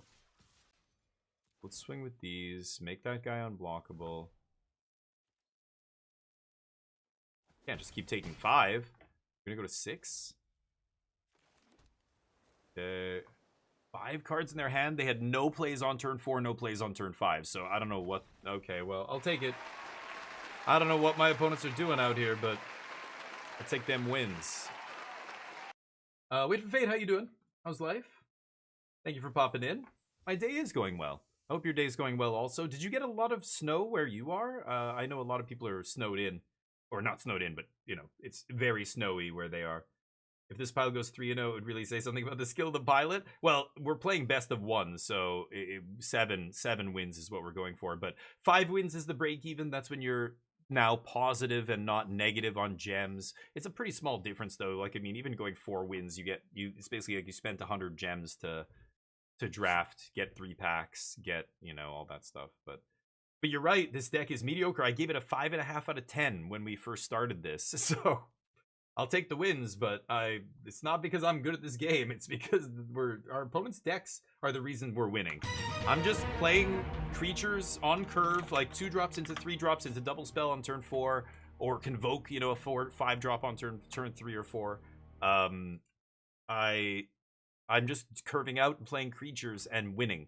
I think that's what Limited is mostly about. It's why, again, getting back to this card, and I don't want to harp up on the card forever, but the reason this card is a good example of a really interesting debate card, like it's a card that, you know, we can debate over because it is weak. It is very mediocre. It's just total filler, right?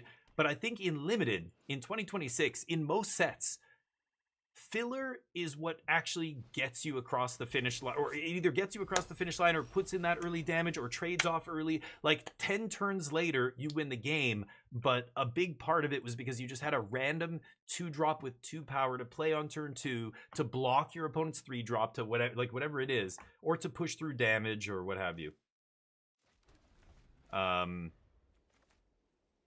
So I don't know. It's interesting. Like, it's definitely a bad card, but it's like the bread and butter kind of card for so many decks that, like, so many games of Limited are determined by who can curve out the most smoothly, or who can... Look at my opponent. Turn 1, play. Turn 2, 2 more plays. Holy shit. They're pulling way far ahead in this game because they randomly had 3 1-drops in their hand. They must be playing a lot of 1-drops in their deck.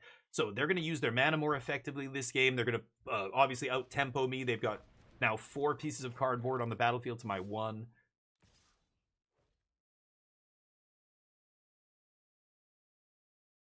It's interesting. I think I'm just going to take 2 here.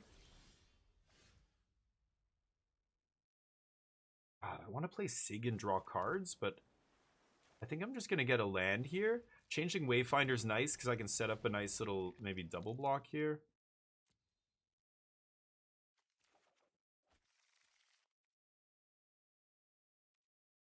Yeah, let's pass. Spikeling keeps Wretch off our back. And this is what I mean. Like, it's such a bad creature. Exactly. Like, it'll trade off in combat for a creature. Yeah, see, it keeps the 4/2 off my back here. Like, that's something small that actually matters here, right? I think I'm just going to trade off. Am I crazy?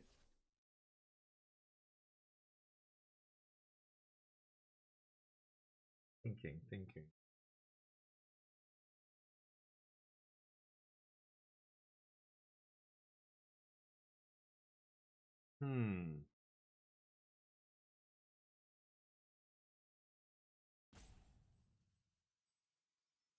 I think I should trade off here.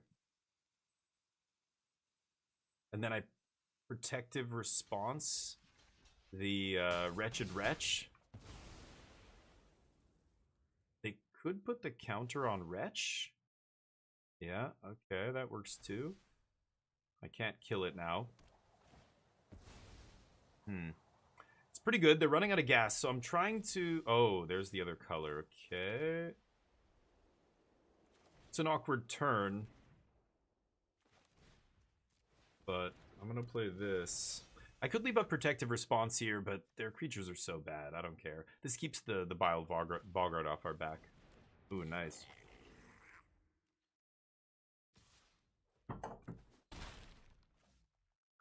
That guy I have to kill, and this is not a great card at killing that guy. But I get to play Sig, attack with Vaulter, draw a card here. Run away together is interesting. Wow, another Curse Tosser. Man, their deck looks great. They played all uncommons and 2 good commons. How do I do this? I mean, Sky Swimmer's not bad here. I think I'm just going to play Sky Swimmer pass. And I'm going to try and let Sky Swimmer live here if possible. If Sky Swimmer lives, I can Sig draw a card and then run away together when it blocks to bounce it and replay it for value. Colin, how you doing? High guard? Yeah, I might play that at some point. It looks really weird to me. I don't know. It's a big like base defense game with a big map and blah blah blah. Like you're riding around on horses. The map's so big, but it's 3v3. Like that doesn't make any sense, right? Okay, that doesn't matter. So let me think about this. I block with Wretch. I mean, I block the Wretch. I'm gonna block the Curse Tosser here.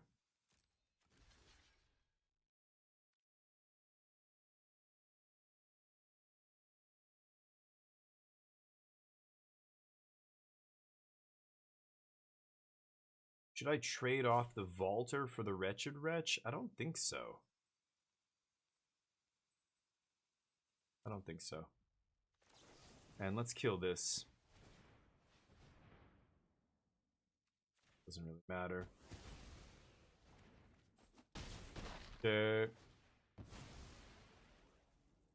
Oh, power 2 or less. Oh, I thought it was CMC. I'm an idiot. Right, it's power. I keep forgetting about that guy. Why do I keep forgetting? Ugh, whatever. Okay. Let's go Sig, draw a card here, and then I'm probably going to leave Runaway together up.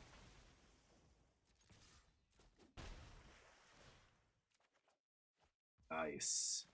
Swat Away is pretty good too. Okay, let's pass. They have 1 card left, top of their deck here, so I feel pretty good. I think I can win this game. Yeah, at 3-1. Okay.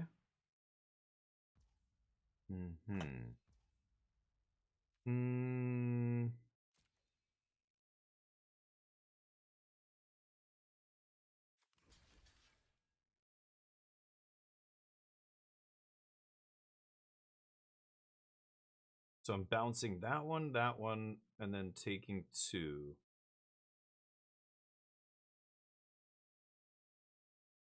I'm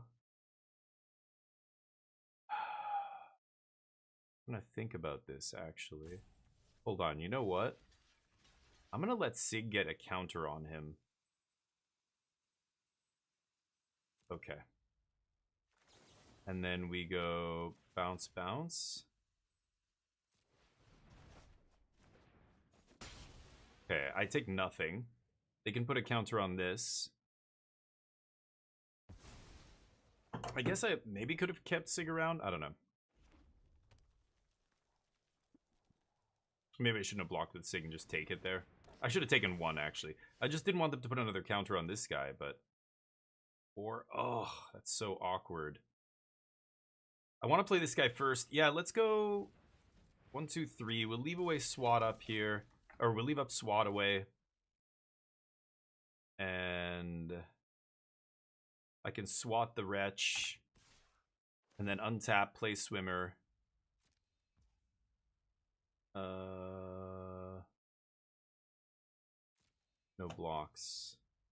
Am I gonna take 2?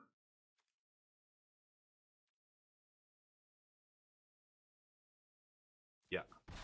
I've got to be a little careful of the drain here, but... Sorry, Colin, can't pay attention. I don't know what you guys are saying. What? High guard got 0 promo? Yeah, I mean, I don't know what the fuck was going on there. It's really weird. Sure, so it comes back with nothing. Okay, so I can do this and leave up double blue for Swat Away. This makes the Dune Guard a 4/4. No attacks. Okay. And then the Farewell is interesting here. I don't really want to reset the Wretch again now that it's a vanilla.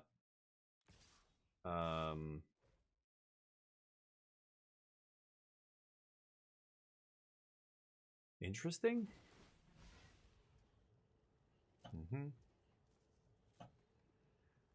They're gonna Blight too. Nice. Go to blocks.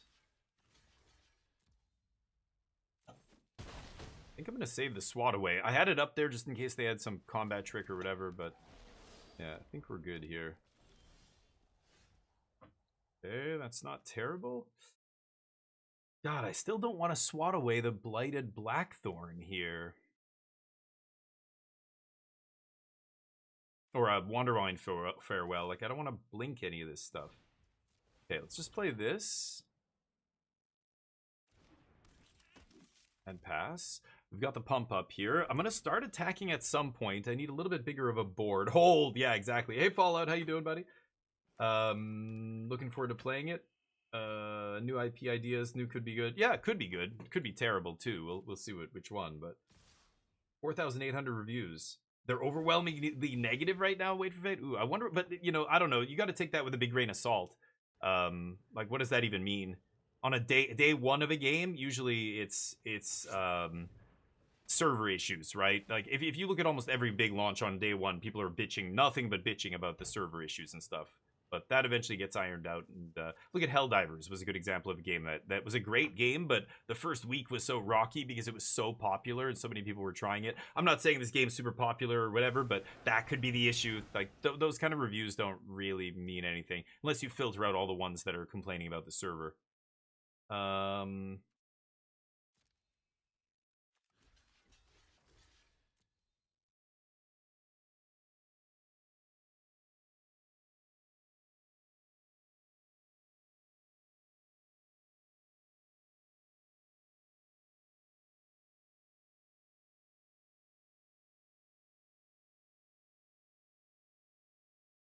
If they go all in on Flame Chain, I'm just gonna go to or I'm gonna swat it. Okay. They get the last laugh here.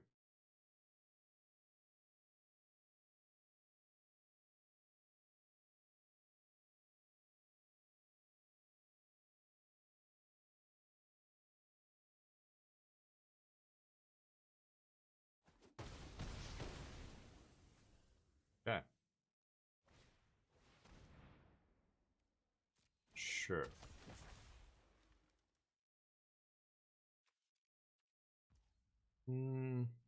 So these two guys I can bounce with Wanderwine.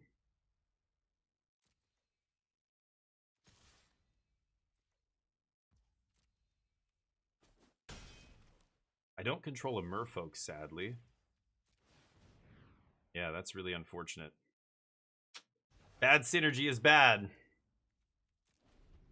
No, I mean, no synergy. Lack of synergy is bad here.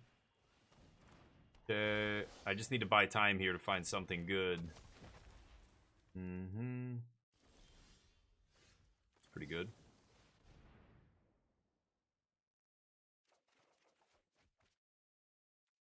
Yeah, shit. Maybe I should have saved Wanderwine? If I play Regery,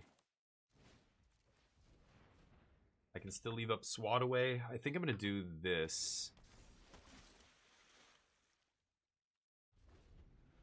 Actually, what am I doing? They can just kill it? Oh, I'm such an idiot. Why did I play that?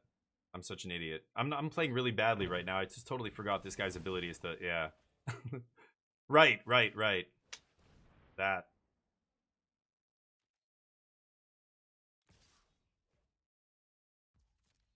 Sure.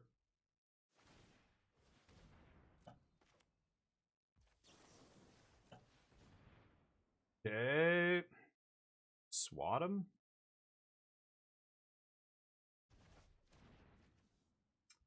Jeez. Sure.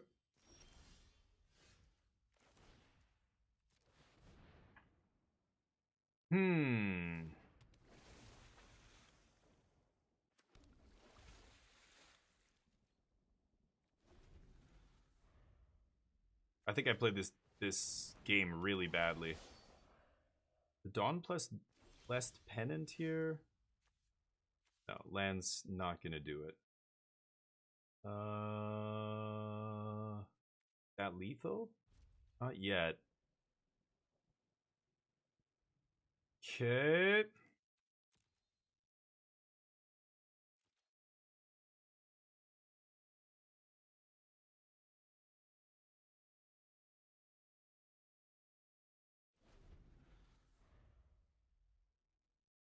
Yeah, I played so many things wrong this game. That last one was just the latest. Earlier in the game, I screwed up too. With I probably should have saved this for one more turn, but even earlier, I shouldn't have blocked with Sig that one turn. That was really stupid. I think I actually lost the game there because of that. GG. So that one's on me. My bad. Fading out already. Magic's going okay though. Fallout. Thank you for asking. People to like to jump on EAC and new game. Yeah. Oh yeah, right. People were shitting on Battlefield because they're too stupid. They don't know how computers work, and they're on like a Wi-Fi connection in some like internet cafe, and they're wondering, "This game sucks. I'm lagging like crazy." They're just ignorant. They don't know, but so they'll go on Steam, they'll lodge it, they'll make a review. I mean, that's the thing. That's why you got to be careful with the and those kind of things can be brigaded as well. Where if a bunch of people, even if I don't know, there's a great game, but they just want to brigade it and they get enough people to jump on board, even though the game doesn't deserve any negativity or whatever, or positivity.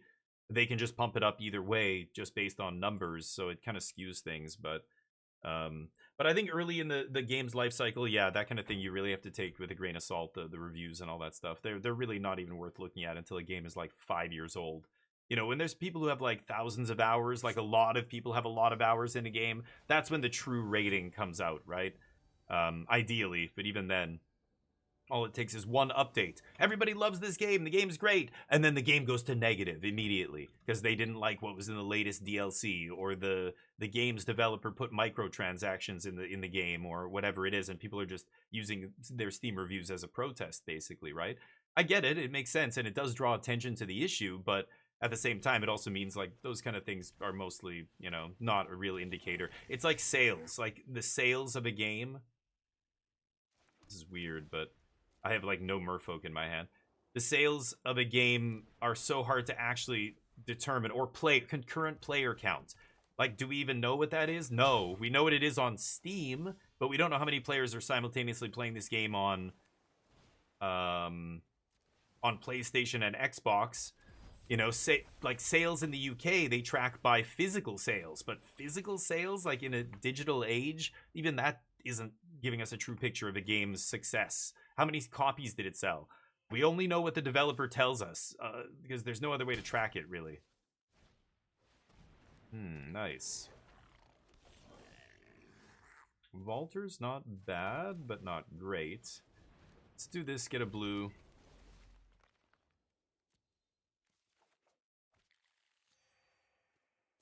No attacks.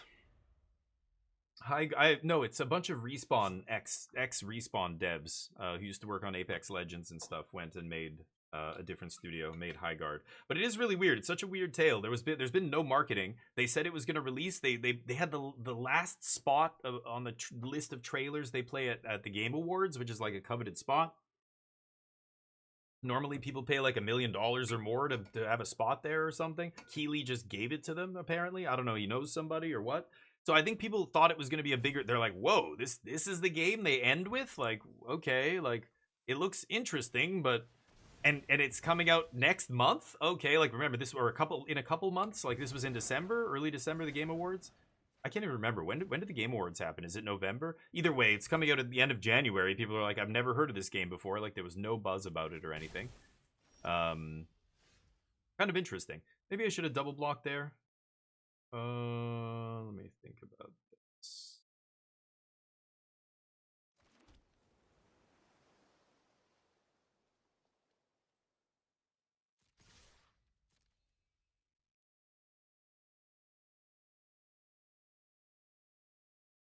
I almost don't want to play this yet. Play this instead? No, let's just play this. I mean, it's a 3/3 flyer. Oh, no, sorry. It's a 3. It's going to put 3 power on the board. It's not a 3/3, but it'll let the Wayfinder attack as a 4/2 here. I'm fine with that. Ubisoft servers are trash. I don't know. Or maybe. I've never had issues with them, but I don't really play any multiplayer Ubisoft games. I played Far Cry online with somebody co-op. That was the last Ubisoft game I played, I think, online. But I don't play like Rogue Six or Rainbow Six Siege or whatever.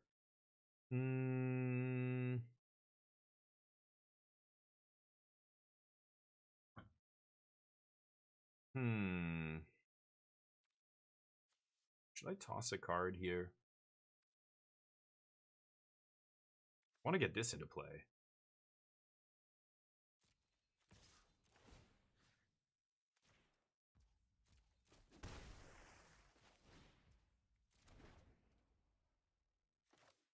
Yeah. Gotta draw exactly blue here? It's so awkward. Let me just play the 2/4 and pass. Boggart Mischief's a huge problem. That's probably gonna kill me. If they have a good Goblins deck here, which looks like they do so far. No answer to that, of course.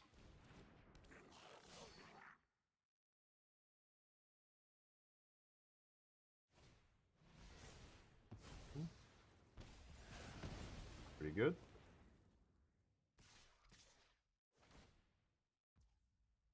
Should have put it on the other guy. That was dumb.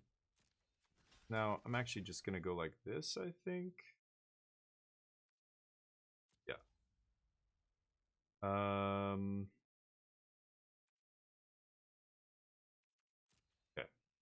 I'm not going to use this protective response here. Let them trade. I do not care. Okay, now we're talking.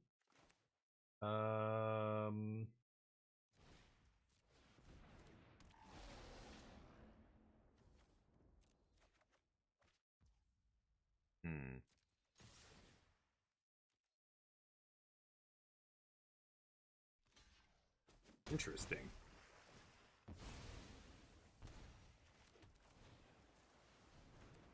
Okay.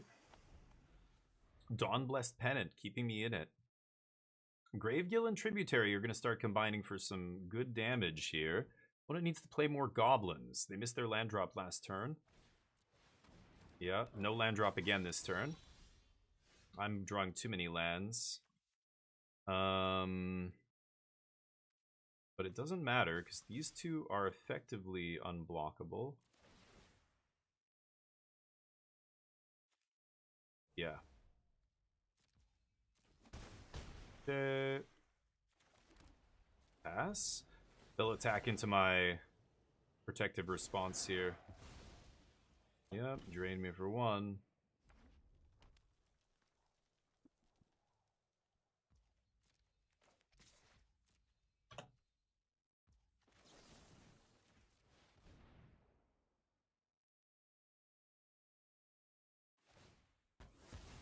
Drain me for 1. Okay. I have a board. They don't. That's great. Oh, they play something. Okay. It's fine too. Fucking hell.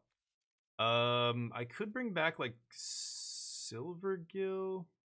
Maybe I can't bring that back, right? I can only bring back a Merfolk. I'm at 13.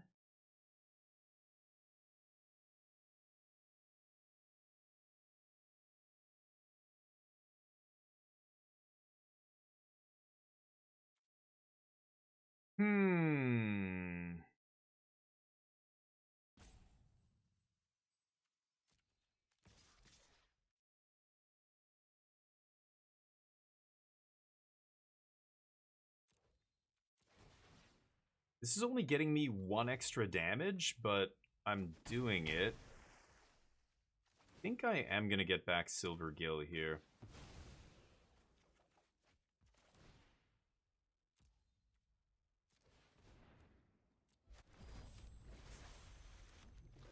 Not going to play my land here. I want them to think I have something, and I don't need these lands. If I draw the Thirst, I'll discard them.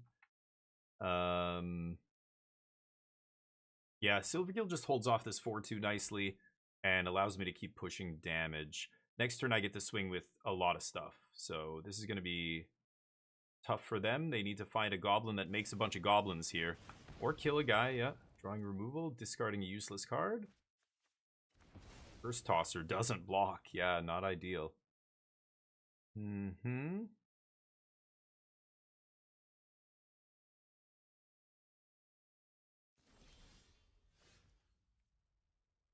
ideal either, but that's fine. I'll counter their next play. So let's swing.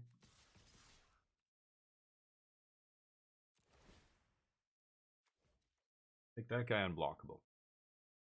Happy to trade with any of these creatures if they want, or they can just take a bunch of damage. I'm happy with that too. And then we pass, and we counter a spell of theirs here. They trade off.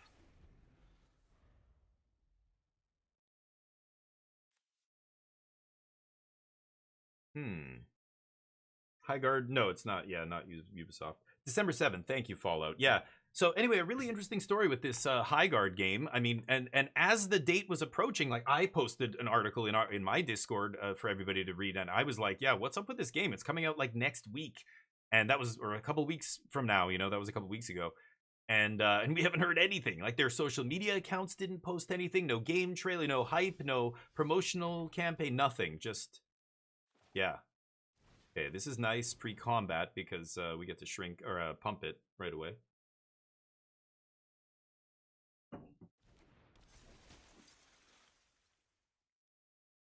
They have a removal spell.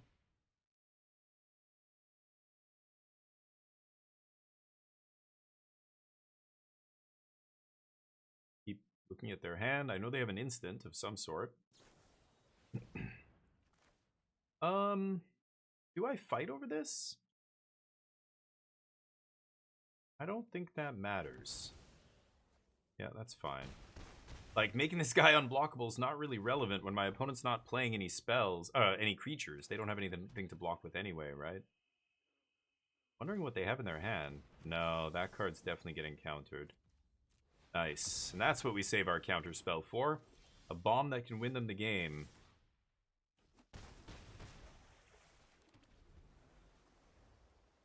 Okay.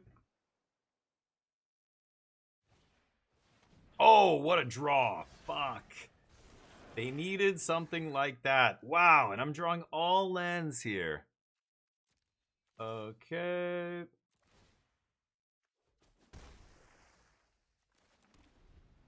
Yikes. No more lands, please.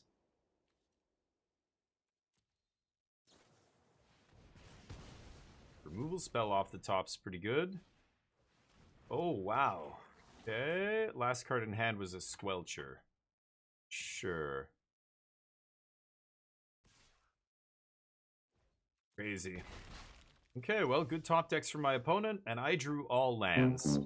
So I think had our draws been similar, I think I win this game, but I got hard flooded here. And they drew rare into this uncommon was pretty good. I had to counterspell for the rare, but Sourbread Auntie was exactly what they needed. And then they drew a removal spell there. Yikes. Can I get out of this? I guess I'm not technically dead, so I'll pass. I could draw Wanderwine, but I can't really target these guys with Wanderwine.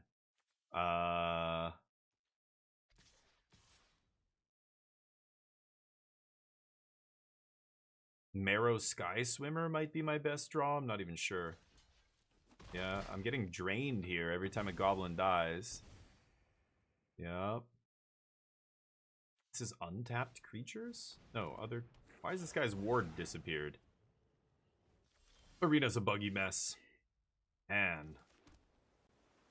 Go.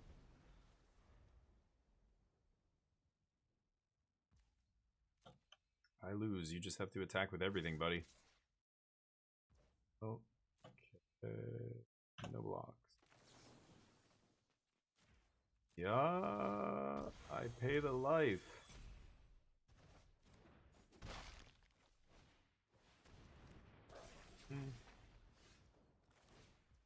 Okay, a life linker. Wow, on the last possible turn? I still don't think that's enough. We're just going to play the big guy, wait one turn. I think they should have swung lethal a long time ago already. They should have alphaed last turn. I'd be dead. But, alright. Another point for glutton filtering? Wait, what are we talking about? How does glutton factor into this equation? I mean, my opponent's deck is a great glutton deck, but they're playing goblins. Yes, again, context. You're taking it totally out of context now. Glutton in a Goblin's deck is fantastic. I played 3 copies of Glutton in a Goblin's deck. All the Gluttons I could. In your deck, it was absolutely incorrect. That's what we were talking about previously, was your deck. Okay. I block. Why are you not attacking with everything? I'm just dead if you do. They keep giving me chances to get back into this game. Spikeling trades with a 2-2. See? Spikeling better. I'm dead here. Just attack me with everything, you... Ugh, it's because I've got 2 cards in my hand. They're not attacking me? Oh, and I keep trying... No more lands, please. I'm like 70% to hit spells here. And I'm still hitting lands. Come on, man. 7 out of 10. I don't know what my opponent's doing. They have Boggart Mischief in play. You just have to Alpha Strike me. This is hilarious. I might get back into this game, and I don't know if I'm going to win this game, but they are letting me play more creatures. Now they're like, yeah, I've got to attack. I can't keep letting them play creatures here. They had multiple turns where I think if they just attacked with everything, I'm dead. Yeah.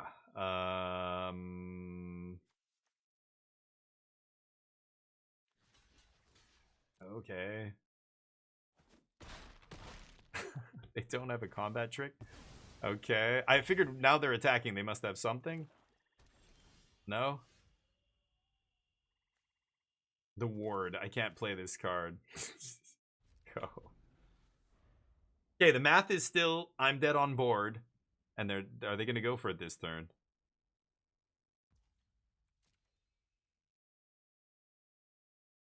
What are they playing around here? Okay.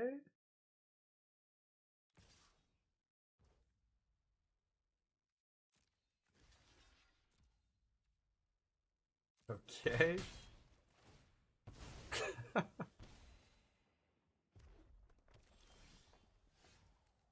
Son of a bitch. Man, Sig, where were you earlier, dude? Go.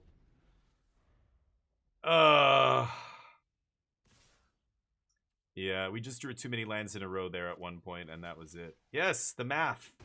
They got there. I think they were forgetting that Boggart Mischief kills me. Like, there was multiple turns where even if I block, I kill your creature and then I die, right? Dear God. Anyway, we drew way too many lands. We lose. That sucks. Anyway, that's magic. I think at that crucial juncture, he or she, they were top decking, and I was too.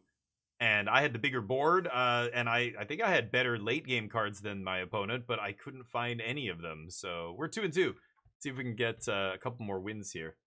7 or 8 lands in their last 9 cards. Maybe it looks like at the end there they drew a bunch of lands, but the turn where I was about to, you know, put them away, they were at like 4 life. I had an unblockable guy in play and like 2 other bodies, and they drew the anti-whatever into the removal spell. That was devastating, and that whole time I was just drawing lands. So at that crucial moment, they drew the cards they needed, and then after that, they drew a few more lands, but at that point, it didn't matter. They were far enough ahead that it didn't matter that they were getting flooded at the end there. The crucial moment was the first time we were both top decking. They drew very nicely off the top. We didn't, and we lose. Not much I can do about that. That enchantment was good. I said right when they played it, that enchantment's going to kill me. So I'm not too surprised I lost to it, but I keep this. Feisty Spikeling is great with Sig here. Just, again, it's great at pushing through damage. So it'll be a good card to, you know, put the trigger on from Sig, because then they're priced into either... I guess I will play blue. They say nice. I don't know what that means. They say hello. Hello? I don't know. you know, this is a great attacker here. They're either going to have to chump or let me draw a card. Yeah. You know what? I should probably tribute Vaulter instead. Now that yeah, what am I saying? It's my turn 3.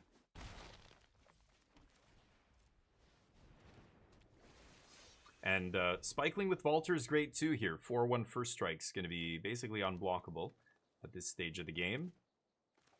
If I draw Blue Source and I can double spell next turn, that would be beautiful. Let's see. Annoying. Yes. So let's go Sig into Sentinel here. Get our draw.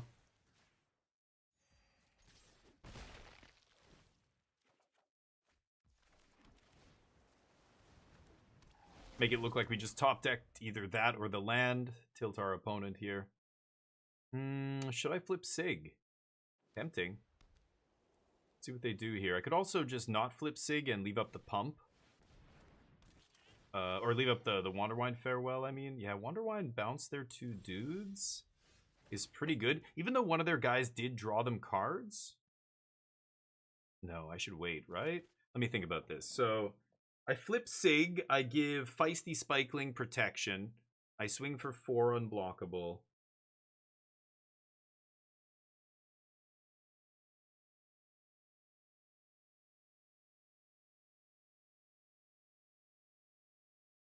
I should Wanderwine Farewell here, right? I'm just wasting too much mana if I don't. No, I'm not going to do that.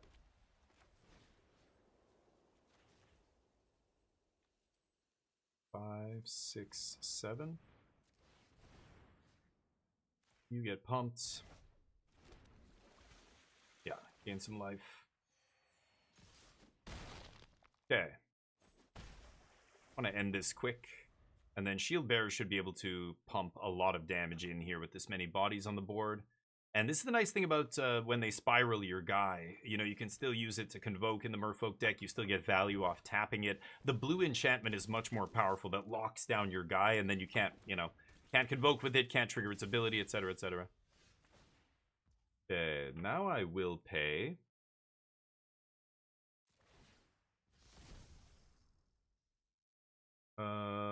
So let's give this guy pro everything. So silly.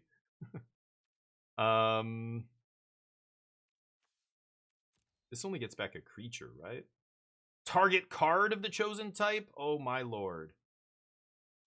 Combat. I think I'm just swinging for 4 here. And let's play Shield Bearer. Pass. I think end step I'm gonna Dawnblessed Pennant, bring back Wanderwine. That is filthy. Dawnblessed is pretty great. I mean, it just casually gains you 4 to 5 life, maybe more if you have it earlier. And then any card of the chosen type. So you get Morkant's Eyes back in the Elves deck. You get Wanderwine Farewell back in the Merfolk deck is filthy. They have 5 mana. They're going to make no plays this turn? Oh, no. And we know they have a 5-drop in hand, so they've obviously got stuff in the yard here. I'm going to go for this now. See what happens. Super high scores, what's up? What is your Magic deck goal to win Fallout? Oh, that's a good question. Do you mean, how is my deck winning? Like, what is the goal of this deck? What is it trying to do? I don't know, super high scores. That's a good question. I'm not sure yet. Are you doing some scouting? Is that what's happening here? You're scouting the competition? Are you playing in the tournament or what? I would love to give something...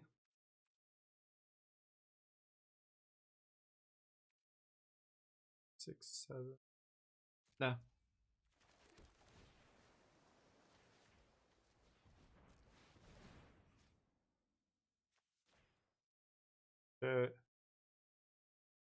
Underwine, baby. Oh, what a blowout.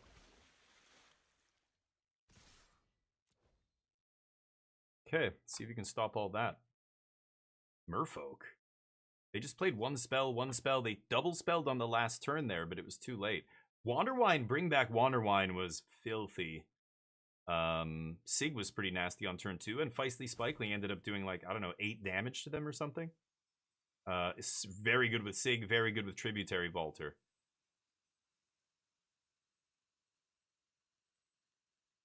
I'm sure they have something here. Is there a fog? There is a white fog, but I think it's like sorcery speed. It's absolutely atrocious. Oh, not bad. Okay, that's large, but I don't think it matters, right? It doesn't have lifelink. I mean, we've got a 4-power unblockable dude here. Another... Oh, they say good game. Yeah, good game.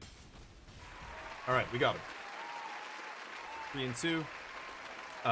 Sorry, Fallout. The deck goal in this deck is just to win with creatures. I mean, it's like the vast majority of draft decks, you're just trying to kill them with creatures. So curving out is very important. The deck that goes, you know, 2-drop, 3-drop, 2/2 drops, or 2-drop, 3-drop, 4-drop, 5-drop is going to win the vast majority of times.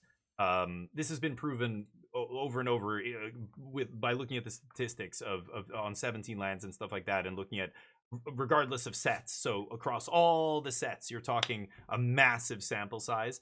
Circovitz has said, yeah, when I crunch the numbers on this, the decks that if you curve 2, 3, 4 in a row like that, your chance of winning that game is something like 89% or 90%. It's crazy high, right?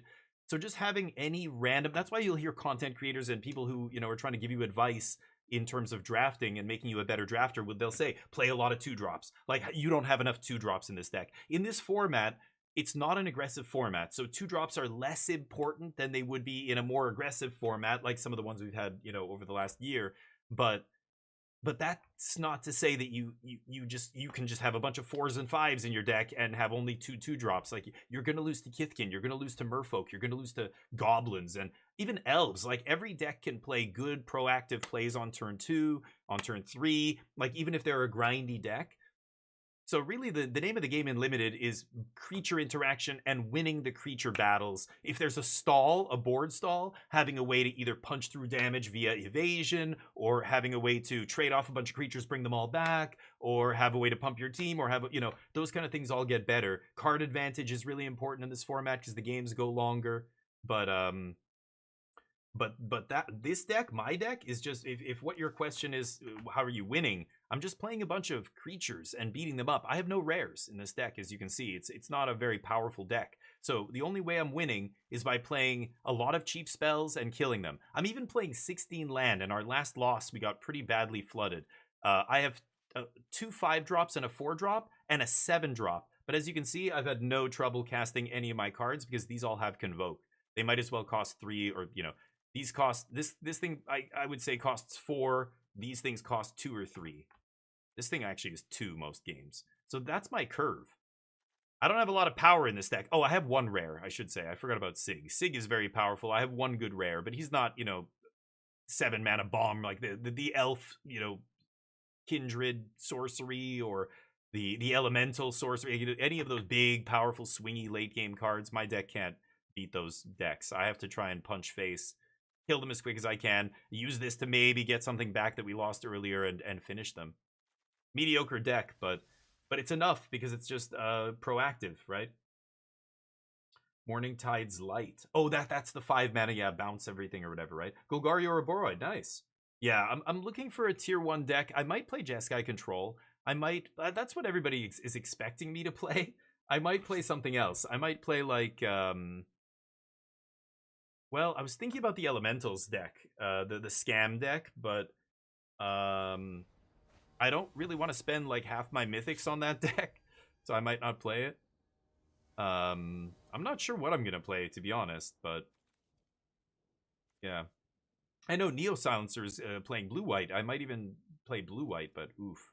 This is a nice little opener. I'm gonna keep... I'm on the draw here, unfortunately, but not the end of the world. The problem with Reedry is it's not a great aggressive creature. It's a 2/1 that's attacking as a 3/2. So it's just gonna, even attacking as a 3/2, it's not gonna... They have red no plays here, though. Okay. It's not gonna... Like, the odds of this getting through for damage this turn are very small. Because, yeah, they'll almost certainly have a card to trade with it, right? So maybe I just go Flaring Cinder. I want to save Sig for a turn where I am able to get a card off it immediately. So, like, this turn is not ideal. Not only am I going to be burning a mana, Yeah, I'm gonna punch here and offer the trade. I assume they're gonna take it, right? Ooh, bold. Very bold. Okay, the CTBs. I could loot here. I don't even think I want to, though. I like everything in my hand right now.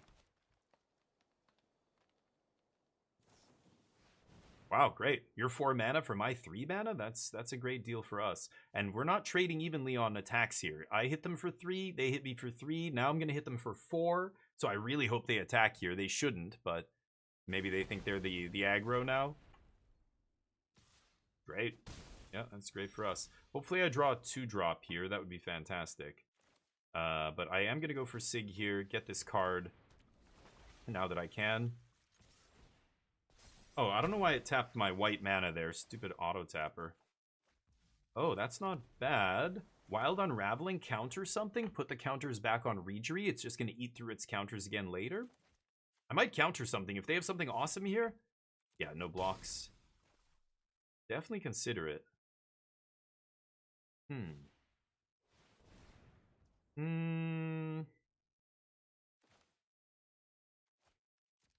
going to let them rummage first.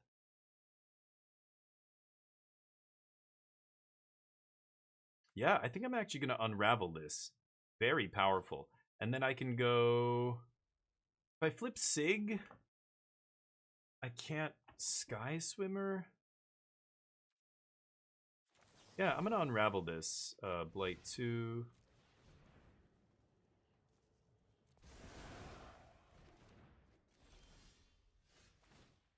Okay. I could Thirst here instead. I really want to get Sky Swimmer down. They're at 13. No. Yeah, let's just play this. Swing for 5. Okay, now they're in deep trouble here. I've got some interaction to push through these last few points. They need to sweep or something, which would be devastating. Whoa! Vibrance. Nice. Mythic rare. Deal 3 to any target. Guess Sig is dead. And then search for a land. Put it in your hand. Yeah, nice 5 drop there. 4/4. Okay. I think that's fine.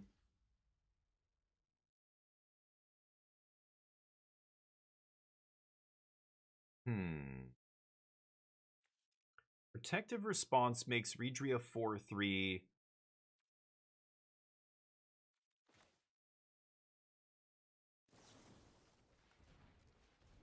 Let's start with this.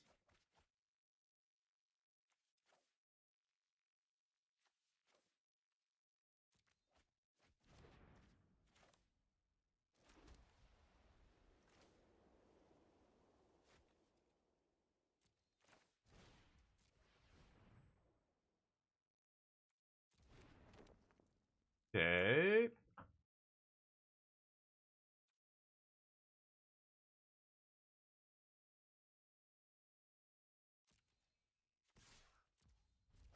Okay, I'm going to take this slow. It's going to encourage them to get aggressive here. I want a Protective Response Vibrance, tap the Reejerey to become a 4/3. I think I'm just going to take 3 off the other guy. I could also run away together, bounce my Sky Swimmer, get value here, but I don't want to bounce either of their creatures because both of them have ETBs. Master Copter! Oh, it's a chopper coming in! The wind!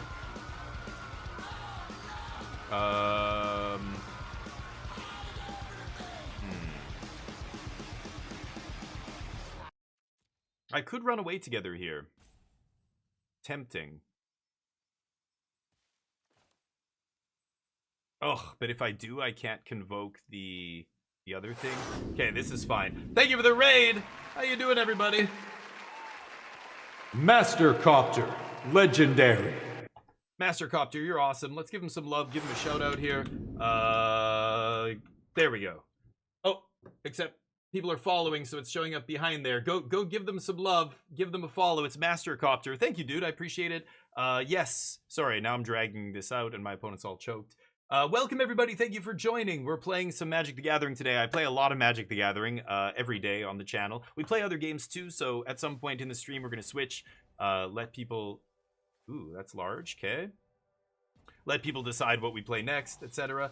Thank you for the love. Look at all those emotes. Thank you guys. You're awesome. Ferrets. Ferrets everywhere. We're drowning in ferrets here. Shuffle Master Loey, thank you for the follow. Steve the Mod, thank you for the follow. Welcome to the squadron. You guys look beautiful today. You're looking great. Thank you for following. I appreciate that. We're the DF16 squad in here. You guys are beautiful. Thank you so much. I appreciate that. You look so beautiful today. Let's go to blockers. Oh, they're tapped out. It doesn't matter, You right? look really good. Let's kill this. And tap is fine. Could run away together as well here, but that's fine. Thank you guys. I really appreciate it. Well, how was the stream, Copter? Open 3 boxes. Holy shnikes. Wow, so you're doing pack openings and stuff. Collector, Time Spiral. Oh, nice, dude. And thank you for the follow. Bobo, ba ba ba ba ba ba ba ba ba. Ba ba ba ba ba. You're a goddamn legend. Welcome to the squadron. Appreciate it. We're doing a draft right now. I'm going to be playing in a standard tournament tomorrow, so we're going to be playing some standard after this, but we do play a lot of different games on my channel, and Magic's an awesome game. I've been playing this game since 1993, so many, many, many years. And still fun, but boy, it's a lot different than it was when I was a kid. Let me tell you. Anybody, are you guys ready for rude but cool, etc.? Dear God, help me. Help me. Okay, so let's go to combat here. I think I'm swinging. Let's see how my opponent wants to play this. With Runaway together, I can do some interesting things here. Yes, that's what I was hoping they would do. So what I can do now is bounce Flaring Cinder, or yeah, I don't want to bounce the Weaver. Bounce. Eat their guy. Replay Swimmer. Actually, I probably should have played the other Regery as well first, but I wouldn't have had enough mana. Now I can keep pushing damage. They have less of a board. I have a bigger board. I don't even know if that's correct. We're giving them a rummage here for free, but I think that, oh god. Nice top decks. That was what they needed. Yikes. Now I'm in deep shit. I need my rare, or sorry, my uncommon Wander Wine. But anyway, get out of here, Copter. Thank you, buddy. I appreciate it. Yeah, I appreciate it. If you like unboxings, yeah, nice. Yeah, sure. Yeah, no, that's sweet. I'm not crazy about unboxings and stuff. I don't really open packs. I'm a spike. I'm a competitive player, so I use my packs to draft. I never opened packs before, but I know friends who love it. I have friends who well, I co-own a shop actually in the States, and that shop started originally as a business for people who love cracking packs. We used to do like a gift box of Magic packs and send it out to people and stuff. The guy I'm in business with. But anyway, how am I going to play this? Trade off my 5/4? Yeah. Swing. Offer the trade. Could bring back Sig as well. Very tempted. I kind of need to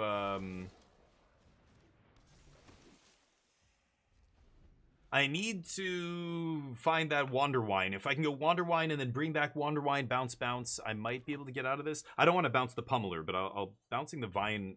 Well, they're both Pummelers, I guess. The smaller Pummeler I don't want to bounce. I'd rather bounce the big one. Shuffle Master, how you doing? Yeah, I play competitive Magic. I don't know why. I don't open packs. I want people to like learn how to draft and use their packs for that. It always felt like such a waste because I would open packs and I would be like, oh, it's bad. I mean, it's like scratch tickets or whatever, right? Like it felt like, what am I doing here? I never open well. I actually used to let my girlfriend, my wife now, open my packs for me whenever I would win prize packs and stuff at the shop. I'm like, open it. I can't watch. Is it shiny? Is it shiny? And she's like, yes? Is it a common? What color is the symbol under the picture? And I'm trying to like, and she's like, no, you know what? I don't want to do this anymore. And I'm like, okay, I understand. So I don't do the pack thing because of that. But should I get Sig back? Tempting.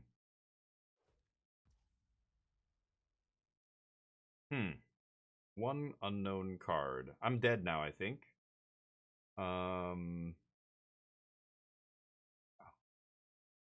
They could have made a guy not block here, but they didn't. So I think they're expecting me to just put everything I have in front of one of these guys. Let's go to blocks. I think I'm just chumping here. See what we draw. Shit. That's not good. Okay, I could bring back Sig. It's not winning me the game.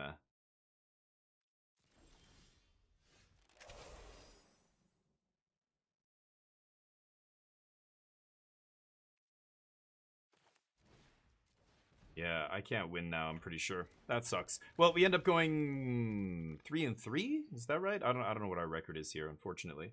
But we're going to be playing this tournament tomorrow, and I'm looking forward to it. I think it's going to be fun. So maybe we switch to standard after this. I'll do one draft. When the set's new, I like drafting it. Sorry, I've got an eyelash in my eyes, driving me crazy. I like doing drafts of the new set. We usually draft, I don't know, 20 to 25 times, depending on how much I enjoy the set. Yep, we lose. All right, and that is the draft. So I don't know what I want to play yet in standard. We'll be doing. Our deck was pretty bad, so I'm kind of surprised we even got those 3 wins there. Yeah, 3-3, sure. Claim our prizes, and I guess we'll redeem these things. I don't want any of this crap. I don't know if any of this is actually going to see play in standard. Do that. I don't pay too much attention to these things. This guy sees play. I just don't like the notification icon sitting up there, so I get rid of it. Let's open some packs, and then we'll look at some standard decks. So there was a big RC over the weekend. A regional championship happened in standard, the first big tournament since the set dropped. So take a look here. Let's just go to deck database here, and let's turn on dark mode so we don't blind ourselves. Regional championship Portland, 896 players. There's the 4-color rhythm deck is the deck that took it down. It's kind of a cool looking deck. I imagine a lot of people are going to be playing this right now on Arena. I mean, I could even give this a shot. I don't know how many cards I'm missing from this, but I was looking more at like the Jeskai control deck. I could give this a try. So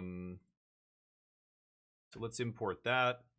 There was this Boros Dragons deck got top 8. It looks wild. I'm not gonna try that one. Check out the other control decks. 3 Day of Judgment. 1 Seam Rip? Wow. Oh, he's playing a bunch of Lightning. Oh no, the other deck's playing Lightning Helix as well. What is this guy? Oh, Gwen Stacy? Gotta be kidding me. Triple Gwen Stacy or Ghost Spider. Or no, that's the backside. What is this card on Arena? I don't even know. Holy cow, that's a wild one. Is this 2 people on this Gwen Stacy deck? You've got to be kidding me. And it dies to Pyroclasm.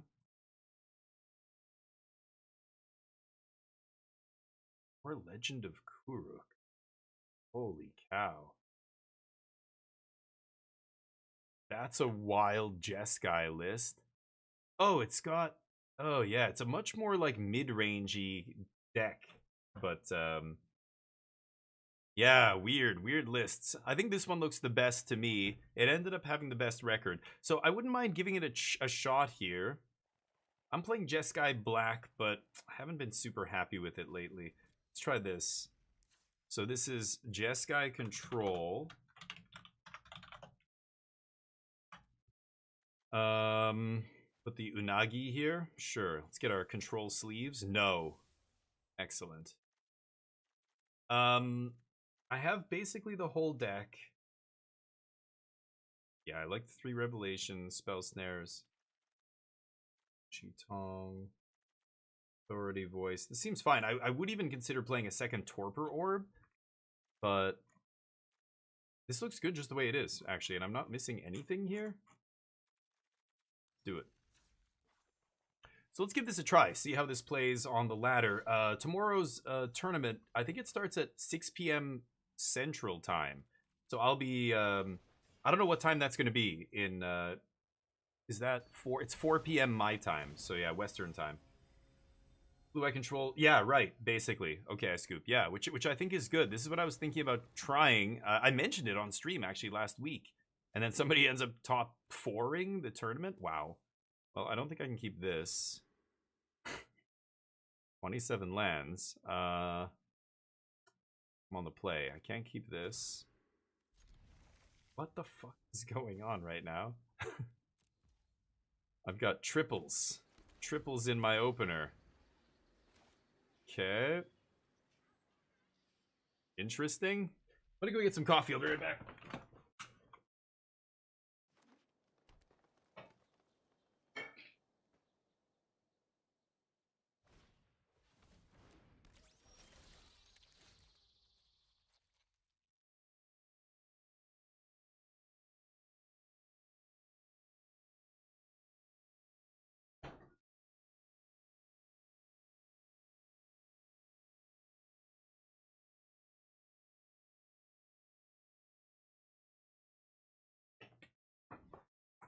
Sorry about that.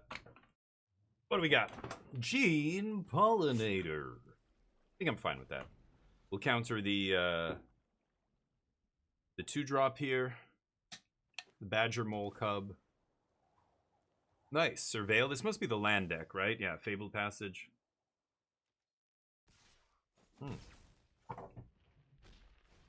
Cool. Yep, it's fine.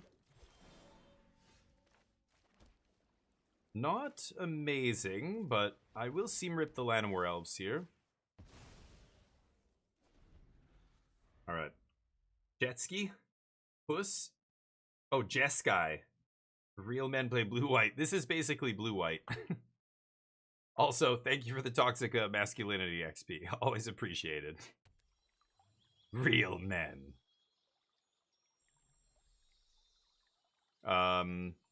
Yeah, this is basically blue-white. We're just splashing red for Jeskai Revelation. So. I don't even have a red card in my sideboard, yeah. Okay. The downside of playing this is there are no demo fields and fountain ports and that kind of stuff. That is the thing we're missing here.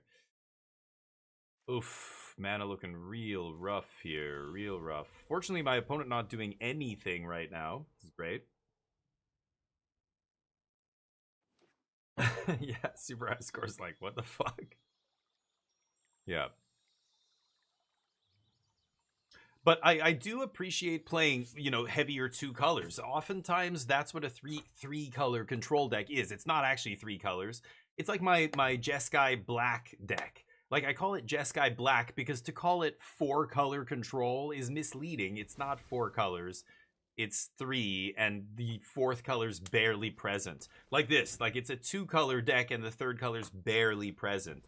I actually like that a lot of times. I feel like that is often better than playing, you know, an actual 3 color, like spread evenly across 3 colors. It's so much more awkward. Okay, I'm going to stock up here. I'm gonna tap the Verge, the Sunbillow Verge, because playing that doesn't do anything for me. Oh, I was hoping to find a 2-drop there. Okay. It's awkward. Okay. I don't think I need that right now. I just need some action here. Multify was not great. They've got a turn to do whatever they want here. I was hoping to find a sweeper, like Day of Judgment would have been great there, but they've got many fetches in the yard. So if they go Ice Till, fetch,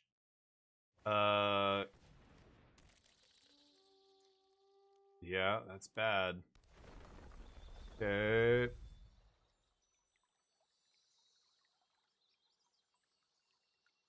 Let's see.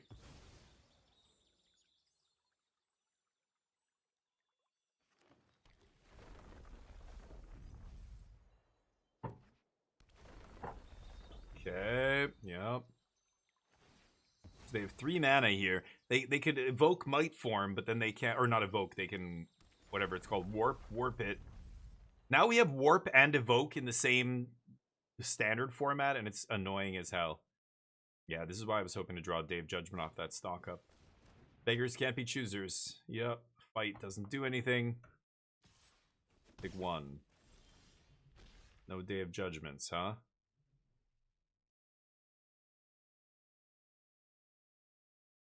Okay. Pass. I'm going to leave up 3 steps / Marang River region here.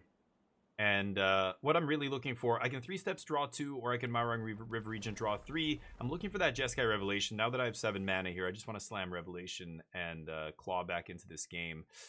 But I've got to kill Ice Till. Like, I need to find a sweeper here for Ice Till, or I could die. Let's see. They've got a demo field. Oh. How many basics does this deck play? I didn't even look. Oh yeah, 4 basics. Yeah, we're fine. I will float a mana.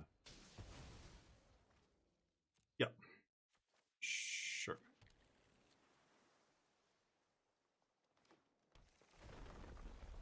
Mm-hmm.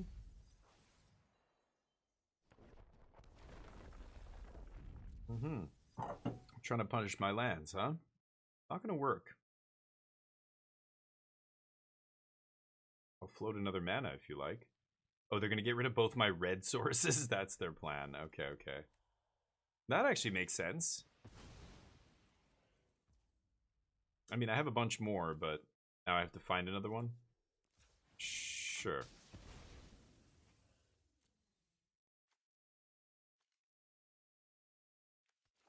Guess I'll get a white. Doesn't really matter. Mm-hmm. Middle card. Okay. This deck has 1 rip in the main, too. Shutting off their graveyard here would be good. Shut off this Ice Till, or just sweep would be good, too. Yeah. They get to swing. Not using the floating mana, because I'd rather leave up my spells until their second main phase. They could just be, obviously, going to combat to get rid of my mana here. Yep.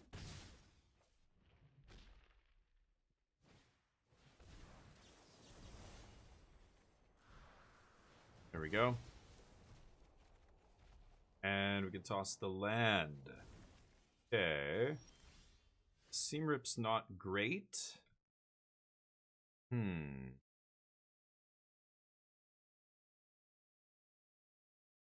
I could hardcast Regent, bounce both their things, but that doesn't really do anything here.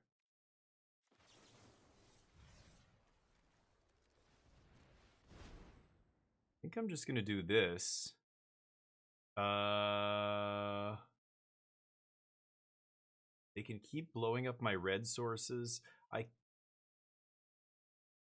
This is interesting.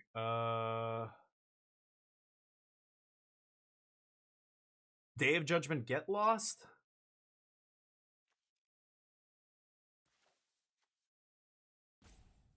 Okay. I'm not actually going to take the 7th land here, even though I'm missing my land drop this turn.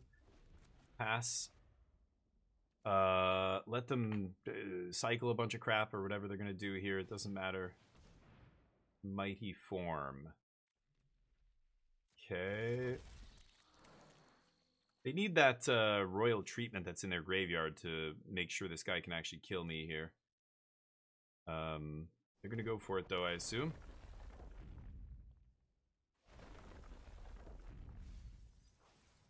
Pumping up the old Ice Till.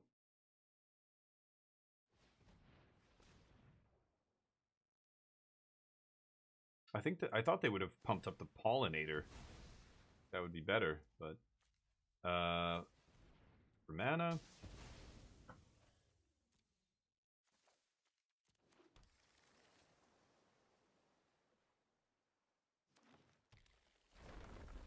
They don't have any basics left, it looks like, because they failed to find there. Sure.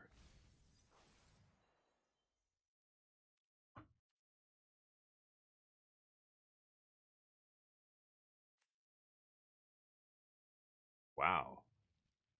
Rattleworm? Okay. I wonder if they play... Oh, are these deserts? Yeah, they play those things. Wonder how many they have. It's probably just one, right? Weird. Craterhoof ramp deck? No, it's the Mightform Harmonizer. This is a lands deck, so they're Ice Till is the whole deck. If they don't have Ice Till, the deck is pretty bad. Basically, yeah, they're ramping. They could do the Badger Mole thing, but what they're really doing is grinding you with Ice Till triggers and then Mightform Harmonizer to combo kill you. Where if you tap out here and there's one turn where they can untap with, yeah, Ice Till, and if they just warp in Harmonizer, they should be able to get enough triggers with all their fetch lands and everything. They can kill you in one shot. Which is what they're trying to do here, of course. Let's see if they have Royal Treatment. This is the kind of crap they have to play in their deck. They have two, both in the graveyard here. It's the kind of, like, really bad cards they have to play to try and combo kill you or whatever, but they can kill... Yeah, Lumbering World Wagon's going to be capable of killing me pretty quickly. Obviously, recurring a bunch of lands is good if you're surveilling and you're demo fielding your opponent and whatever. Looks like, yeah, they don't have any more basics. But yeah, I don't have a great answer to the World Wagon here, which is unfortunate. Like Dave Judgment's no good here, so I'm probably just gonna have to play Marang River Regent, bounce World Wagon, and whatever else. Bounce this thing maybe. Another Ice Till on top. Jeez. Okay, that's pretty lucky. The versions I saw that were actually good, I don't think they were doing this kind of crap. The good versions will play the green fetch spell as well. Nature's Rhythm or whatever. I think I've seen decks playing that. Sure.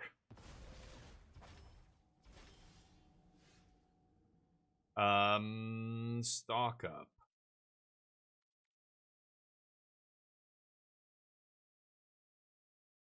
I would have to find something pretty exact to have stock up be relevant here.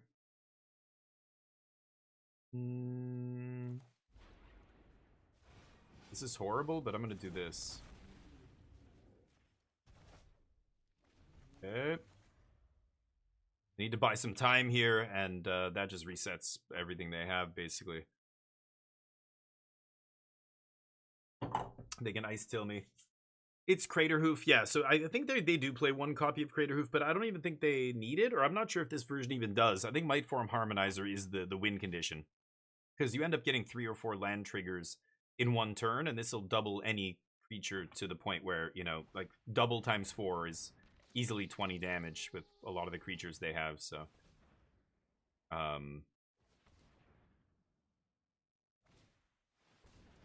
Yep.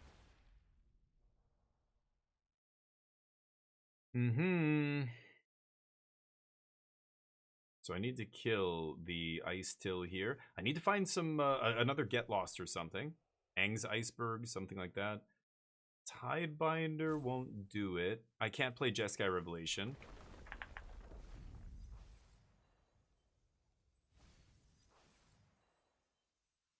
But I am running out of basics. They could actually just start killing all of my lands here. They kind of stopped doing that at this point, but most decks in Standard, a lot of them are not playing many basics right now, so Demo Field is a really good card, I think, in Standard. That's why the blue-white version that's not splashing red gets to play Demo Fields. It's one of the best parts about playing the 2-color version of Control. But yeah. Currently 15-2 Apostle, nice. Of the opponent's deck? Yeah, it's powerful. Yep, Mossborn is in that deck too, yep. Yeah, I've seen all that stuff.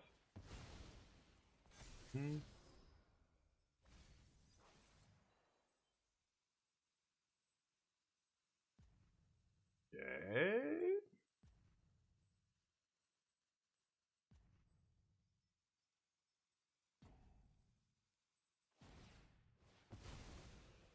Yeah. They have nothing else to do, so they're going to do this. Yeah, it's good. My last basic. So I'm going to get stripped out of this game, I think.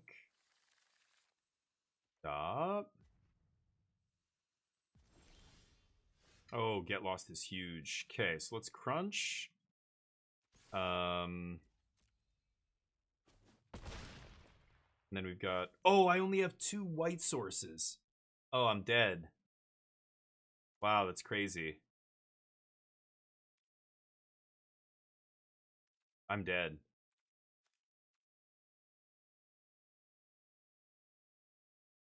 Ice Till. They have 2 cards left?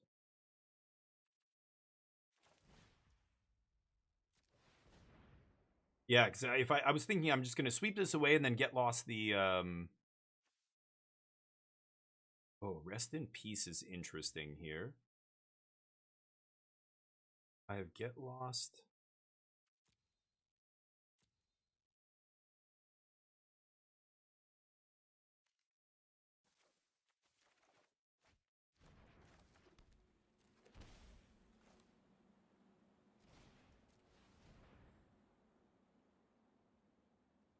Okay. Rip eats their yard, so Ice Still no longer does anything. They have to have lands off the top. 22 in deck. They crew World Wagon, I kill it. I'm just worried about Might Form. They could play Might Form, and if they top deck a land, they can do a bunch of damage to me here. I guess it's not that bad. And then I Day of Judgment. I just want to kill this World Wagon so that when I Day of Judgment, the board is clear. Oh, they have another Might Form in hand. Okay. And a land? Oh no, if they have another land, then I'm probably dead here. Uh-oh.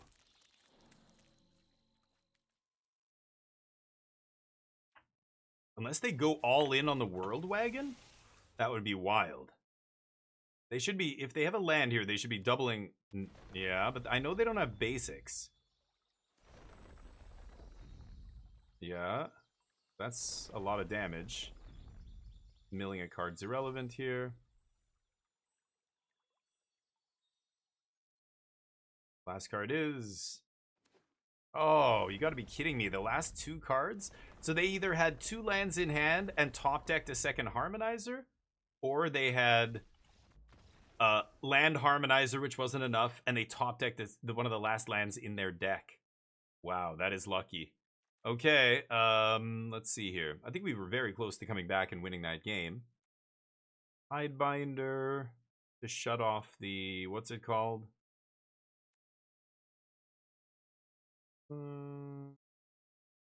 Spell Snare is not amazing here. I mean, countering the what's it called, the Badger Mole's okay, but Seamrip already does that. I don't even know if I want these Spell Snares, actually. I think I don't. I'm gonna bring in Rest in Peace.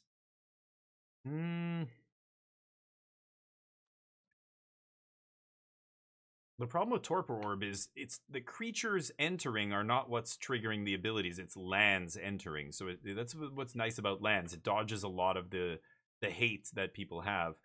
Like even Rest in Peace is not, you know, a back-breaking sideboard card against them.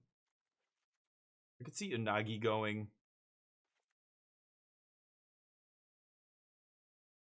Just because, you know, it doesn't... They're not drawing a bunch of extra cards here. We're not getting to punish their draws and draw our own, you know, bunch of cards. No More Lies is kind of mediocre against them. I'm gonna cut to... Well... You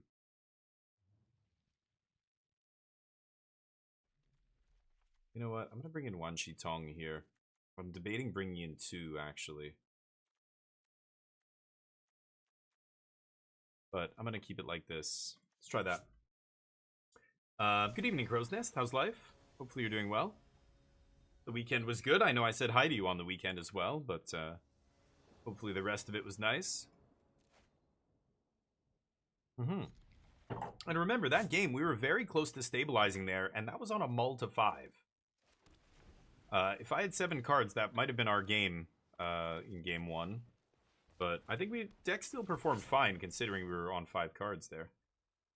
So let's just play Tapped Fountain and rip this.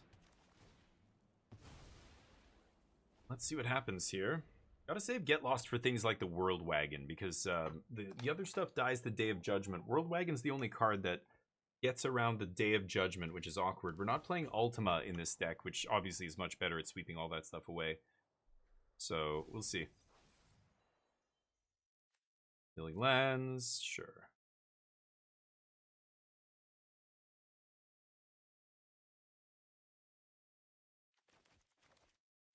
Starting to realize maybe against the land destruction, I should really be sandbagging this. I'm going to play my land on turn 4 if I don't draw one, but I'll try and save this to be the last land I play. Honestly, there's an argument for maybe siding out Revelation and just not worrying about the red mana post board if they're going to attack my lands. Actually interesting. Pass? I don't think I'm going to consult this turn. We'll see. Consult on turn 4 sounds good to me, though. Hopefully I draw another piece of interaction that I can leave up, like a 3 steps or a no more lies or whatever, but we shall see.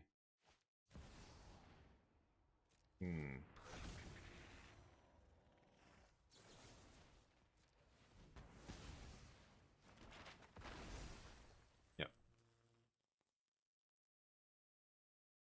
Map up. Fine too.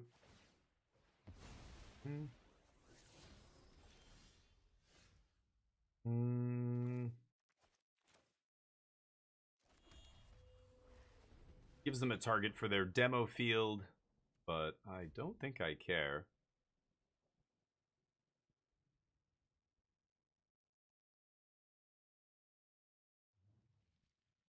They've got Conduit Pylons in hand. We don't know what else.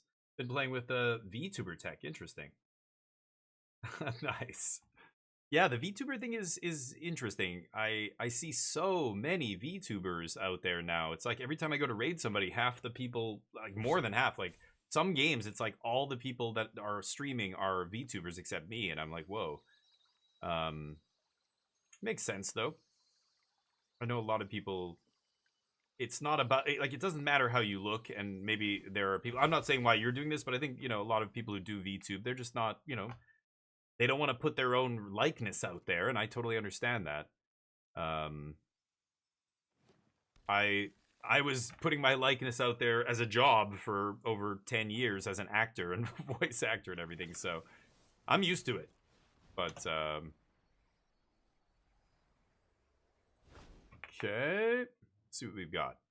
Rip. And land, probably. Another Day of Judgment's not terrible. I'm assuming they side in some kind of enchantment hate, right? For my rips.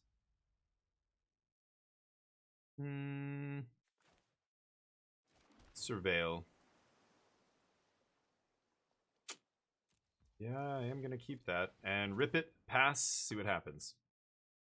But what have you been experimenting with? Some of them are cool. Some of them, like, a lot of times when the faces move, it's like somebody pulling on a string, but it's like the face is so tight that it's barely moving. You know what I mean? But that's a lot of that. But some of them are good. They actually move and animate really well, and it's cool. They look 3D.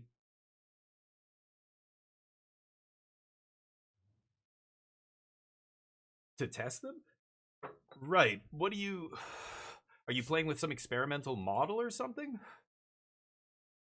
I mean, all the models should work the way they're supposed to. If they don't, you're probably doing something wrong, right? But are there models that are like they're being tested, like they're not actually released yet or something, or what? Oh, the expressions on the model testing. Okay, so specific aspects of the model. I see. Are you developing that kind of stuff, or I didn't know? Oh, you do? Okay, that makes sense now. Okay, I'm like, what? Like you're, okay, you're testing. Why are you testing them? Okay, yeah, you actually are testing them because you're making them. That makes sense. Ah, that's interesting. Yeah, Morgoat, I would imagine not. But I don't know how VTubing works. Like, I know there's stuff that, like, it's tracking your eyes, because some VTubing things will use eye tracking so that where your eyes move, it moves. Or the mouth, like, it's tracking when you move your mouth, because when you talk, it's supposed to move its mouth. So I wonder, lighting probably does play a factor there, because there's something, a sensor or something that's watching you. Is it your webcam? You know, if you have no light, the camera won't be able to capture your movement and tell the you know, the VTubing overlay to move its mouth, right? I don't know. Sure. Sweet. So lighting, I think, absolutely matters. If we're talking about that stuff, the animation aspect. They should pop my red source now before I untap with 7 mana and red source here. But they've got Ice Till. They could Ice Till and then play land, crack demo field, play demo field. That's pretty good. But they need another land in their hand to do that. Yeah, it's interesting. This card is really good. This card's super obnoxious because again, it's one of those cards that is not a creature, so it doesn't die to my sweepers, doesn't die to my removal, and then it pumps out a bunch of creatures. Like Bossing Say is another one that's very tough for this deck to beat. Fuck. If I draw untapped land and I get to Revelation there, I think I might just win this game on the spot. That is super annoying. Don't need that. I think I should consult here. No, let's pass. Before they Ice Till, but they have no graveyard, so they can demo field me exactly once here.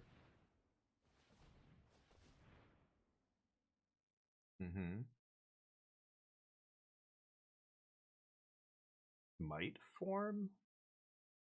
Go for the kill? No.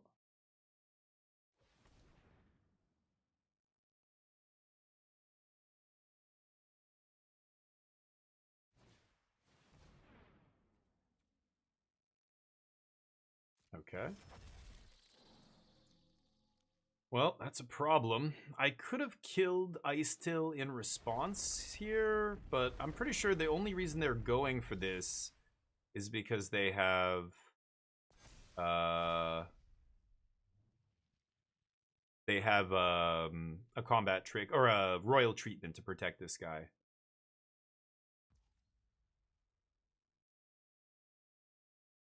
Yeah.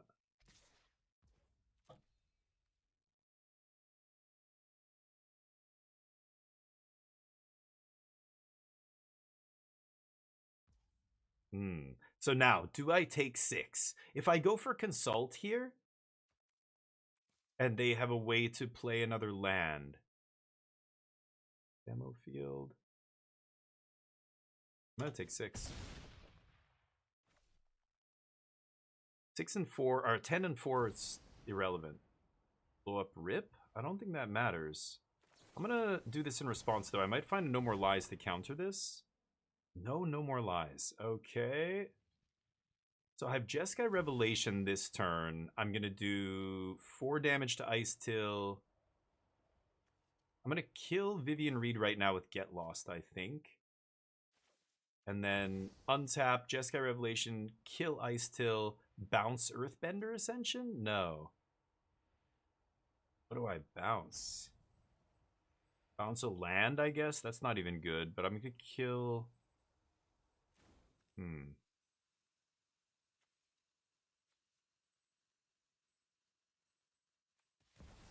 Let's just take a Consult here. I could take a Rip, because I'm pretty sure they're going to minus Vivian on my Rip here. So I'm debating taking Rip there instead of another card draw spell, but it's fine. Oh, they're going to do that instead. Okay. They need to find a creature here. They find a forest in the top 4? Oof, get wrecked. Okay. Kill this. Vivian fails hard there. Ooh, Revelation's nice here. Oh, Ice Till's a 5 toughness? Oh, no.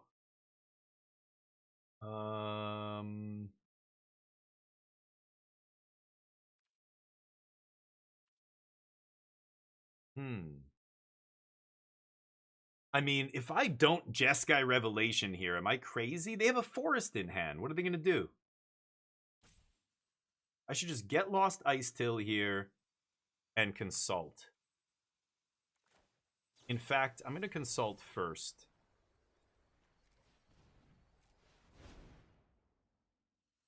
Okay, Day of Judgment, No More Lies is no good. We just take Quarry Mountain here. And Day, 4, 5, 6, 7, 8. Yeah. Make my land drop. And then I think I'm going to kill this now, right? Pop this. Pass. Okay. Let's see what they do here. They've got 1 top deck, Might Form Harmonizer, and 1 land trigger. They can Badgermole. Wow, that's a pretty good draw. That's lucky. It's the only way they can actually put a haste creature into play here. I think that's lethal, actually. That's crazy they just top decked that. What a draw. I mean, I still don't think I can let them untap with Ice Till there. So I either have to Jeskai Revelation, bounce it, but then they can just replay it, play my... Yeah, they just top deck the win off the top here. That is crazy. Yep, for Xaxes. Can't even make this shit up. Anyway, I think opponent gets very lucky. I multi 5, and then I think I win this game. I just need to survive basically one turn there, and there's only one card that can kill me. Xaxes with what they had. Top decks, man. Top decks. Pretty lucky. Anyway, I don't really give a shit about the results of these games. I just want to see if Jeskai's good. It felt pretty good there. I think I can handle that deck pretty easily with Jeskai. Rip just completely shuts them down. And they can attack my mana. I think that's their best angle, is to keep Field of Ruining me or whatever. Demo fielding me. But my deck feels good. That control deck felt really good there. I mean, I mulled to 5 and I almost beat them in game 1. And then game 2, I think I basically win that game. I think they had to get lucky. I could have even misplayed there by just not casting Revelation and then Revelation. I don't think they can actually kill me through that either. But so maybe I lost that because of my misplay. But either way, I think the deck felt fine. Spent all those wild cards on that monument. And, oops. And artist talent. Now you gotta get use out of it, right? Even though the deck's not great. Lessons does not feel like it's in a great spot right now in the metagame, but it's barely evolved since the last Pro Tour where it kind of came out.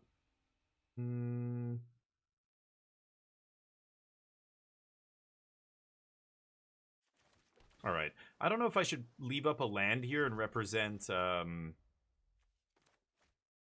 counter spell. It's very tempting, but I don't know if Day of Judgment's good enough either here. I have Ang's Iceberg to bounce or to exile whatever one of their combo pieces. Wow, bounce Grand? That's not great. They're just doing that to cycle. So now I can 3 steps or Iceberg. I'm tempted to Iceberg Grand, but I don't think I care yet.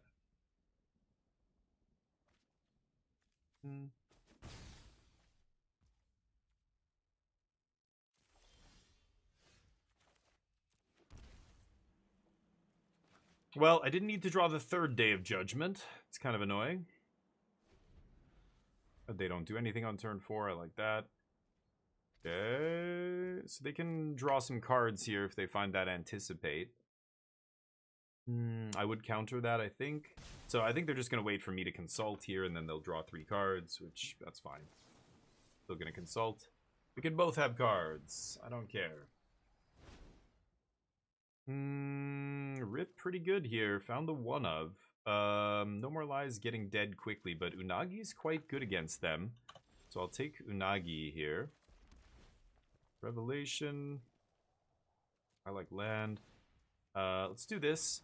I don't know if they have a hard counter in the main deck. Usually they just have the Quench card, but who knows? I don't even... Are they playing the Quench card still? I'm not sure. Oh, gotta cast your draw spell now, homie. No, they don't have Anticipate. So they don't have Ancestral Recall here, basically. That feels pretty good.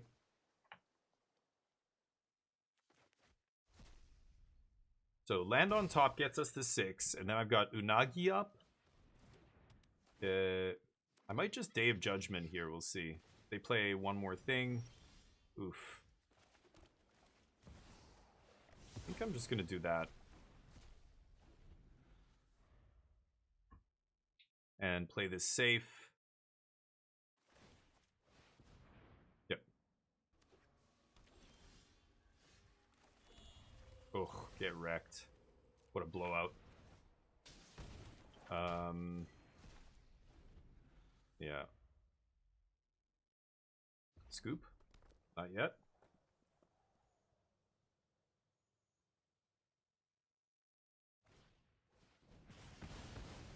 Okay. Talentia. And they're just all in on this, apparently. So I can get lost it. I can Ang's Iceberg it. I'm gonna wait for them to dump 6 more mana onto it, though, right? Pass.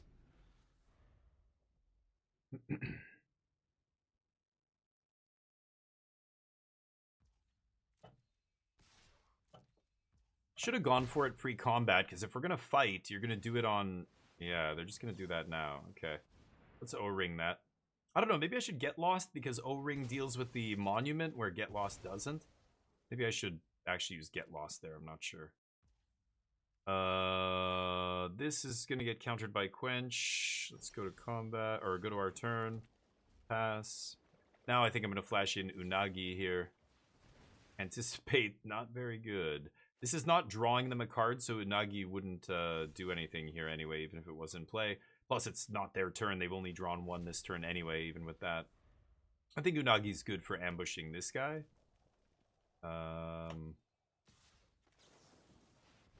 Plus, I have 3 steps up. Because they're going to have to pay probably 6 mana to interact with this guy, right? Unless they hard counter it. Oh, no. Okay, we fight. Then they have Quench. Nope. Okay. Deal.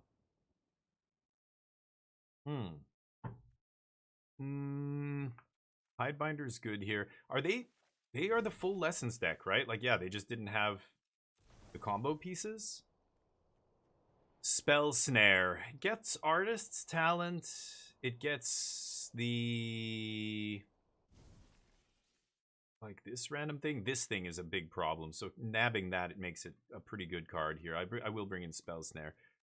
Rip is good against them. Authority, no. Voice? Annul is good here. I think I'm going to take out 3 steps against them. And I can definitely cut a Revelation. Ooh, what else do I cut here? Seam Rip is still pretty good. It hits Talent and Gran. Day of Judgment. I'm going to cut like 1 Day of Judgment.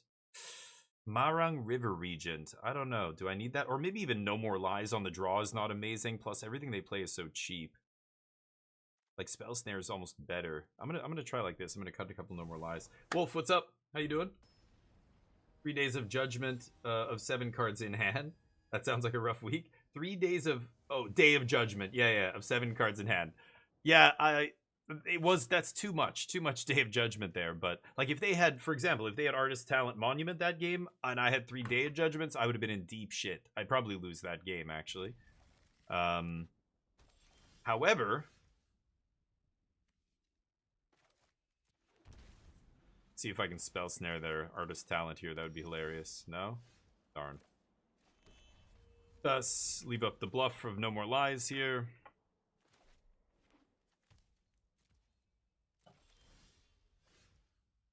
Let's get this in tapped so that we can have double blue up for Consult on 4 or 3 steps if... Oh no, I took out 3 steps. Never mind.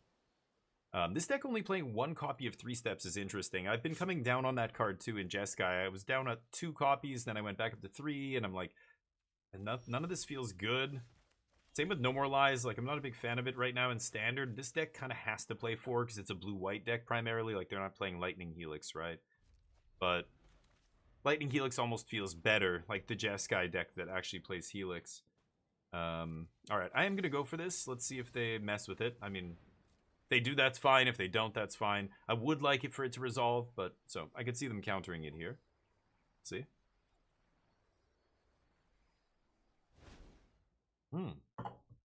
Oh, but no lands. Not a maze. Shit. Have a Spell Snare. I'm going to take Spell Snare here.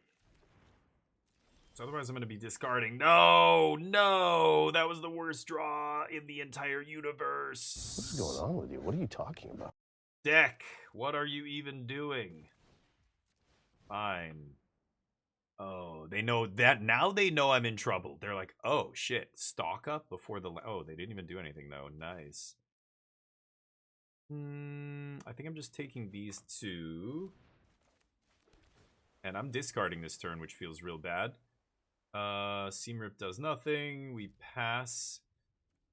Let's toss Day of Judgment for now, I think. And what else?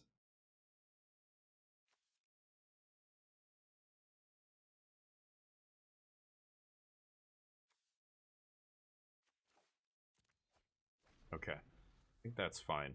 Discarding 2 cards feels bad, but we absolutely have to make our land drop there. Ouch. Okay, can't spell snare that. But they leave up a 2-mana counter here, so I should be able to snare their counter, at least. So I can go up to 6 mana. What am I going to do here? I've got 2 mana Get Lost for Ral. I could Tidebind the Ral, but this dies to everything. I could O-Ring the Ral, but this also is better at hitting everything. So I should use the Get Lost here. That leaves me with 3, so that gives me either Tidebind or... Yeah. Do I need 6 mana? If I play the untapped mana, it means I can go 3-drop plus Get Lost plus Spell Snare, so I think that's actually what I should do here. And let's fight on their upkeep, I think, right? Well, if I pass the upkeep... No, let's fight now. If I pass the upkeep, they can have 3 steps up, and I can't fight over 3 steps. Oh, I should have probably tapped Sunbillow Verge there. Yeah, there's the 2-mana counter. So they want me to pay 2 here. I think I should just pay the 2, actually. Rather than snare. If I snare, I can leave up Tidebinder, but this is just free card, and I still have snare up. I think that's better, actually. The damage doesn't matter. I don't care about this token right now. That thing's mostly irrelevant. Yeah, so they can do this if they want. Interesting. I thought they had a negate or something there. Some actual hard counter. But they didn't. So we didn't even have to use our... Like, I could have paid 1 mana instead of 2 there to have up a 3-mana play this turn, but I don't think it really matters. Just having a snare up is good enough here, I think. Wish I had the Day of Judgment still. Spell Snare. Being awkward here. Very awkward. Yeah, this is why I don't like playing a bunch of them in the main deck. Very narrow. Okay. We are on Revelation mana now, which is nice. Let's pass. I've got Tidebinder up to stifle Gran, probably. Remove abilities. Actually, yeah, and we can even threaten a block on her, which is amazing. Let's Tidebind. Let's see if they have 3 steps. No 3 steps. They have a Tidebind? Kill my Tidebind?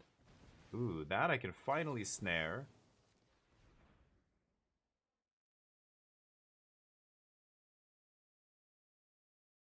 Fight me.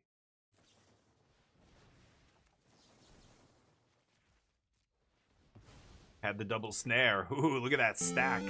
It's a fat stack. Fat stacks out here. I think I'm going to take 4. And then I can threaten a block on that next turn when it's not so big. Okay, Gran annoying, but now they don't have much left. So I think I can resolve Jeskai Revelation here, right? The only thing they could have that would be relevant right now that didn't trigger last turn, because what happened there, as soon as I put my second spell snare on the stack, it immediately resolved. Boom, and the stack went down and resolved. It meant, which means my opponent no longer has any instant speed plays in their hand here. So I think I can Jeskai Revelation. Yeah. Great. And this game's over. Yeah, as soon as it tells me that my opponent has no instance, that's lights out, right? GG. You shouldn't be able to know that. Yes, Charlie, I agree 100%. You're exactly right. You know what the equivalent is? Reading people's tells. As somebody who played a ton of poker and who played a lot of Magic, against good players, they don't give tells. But against bad players or players who aren't taking this as seriously, they just leak information all the time. The whole game of Magic, there's so much information your opponent is giving you all the time, especially players who are not aware of how much information they're giving by their physical actions. Watch where their eyes look on the board. Watch what their reaction is when they draw a card. Players who draw cards and don't shuffle them into their hand and they just play that land that they just drew. I could see that card off the top and then they immediately played it. I know they don't have any more lands in their hand. Like, there's so much information.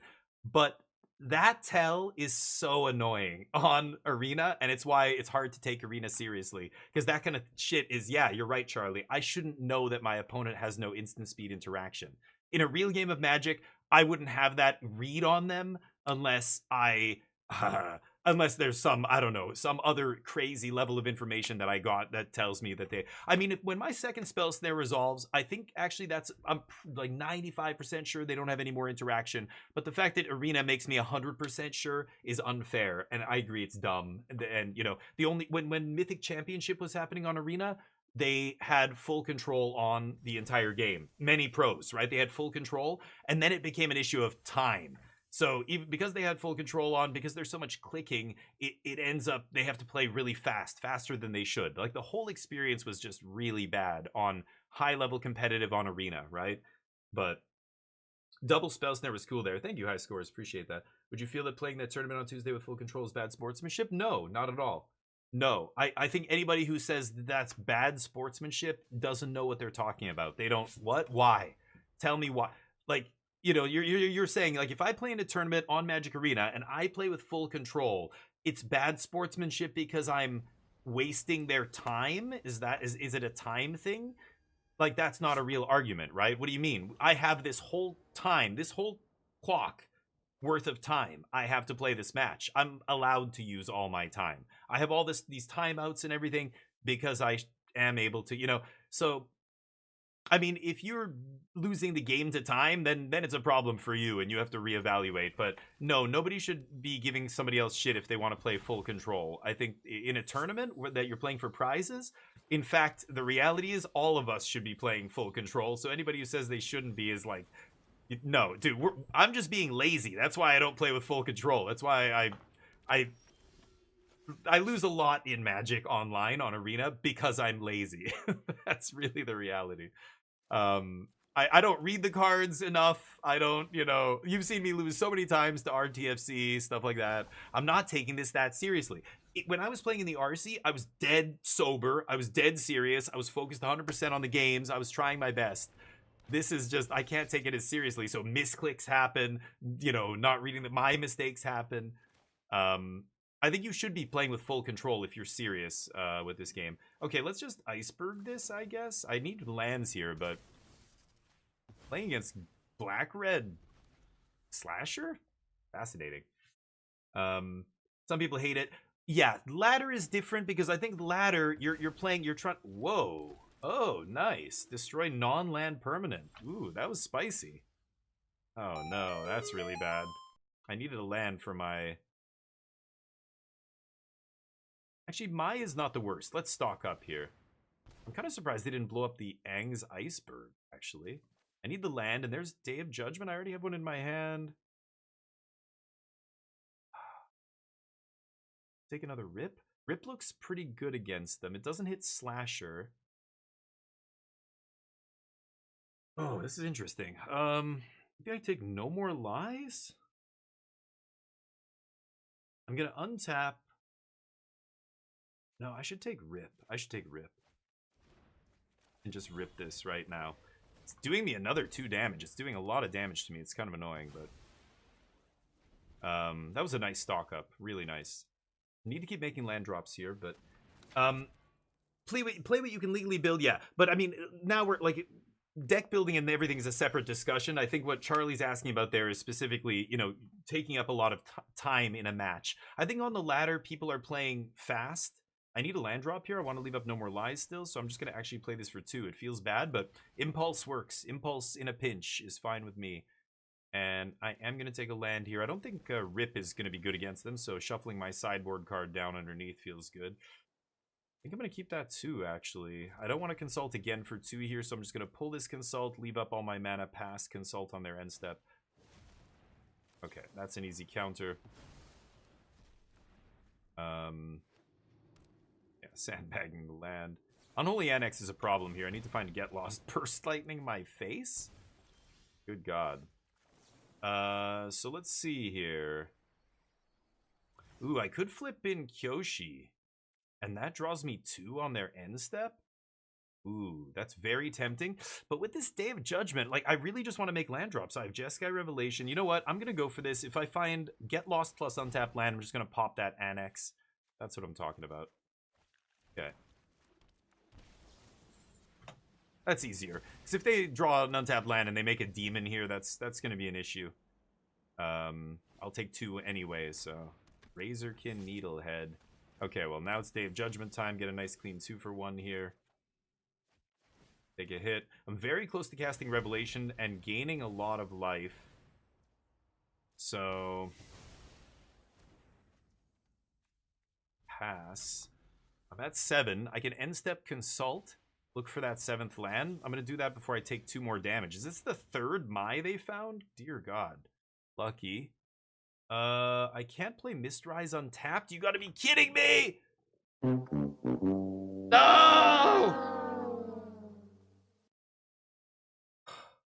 I can't play any of these untapped. Oh, that's so bad. Oh, that stings.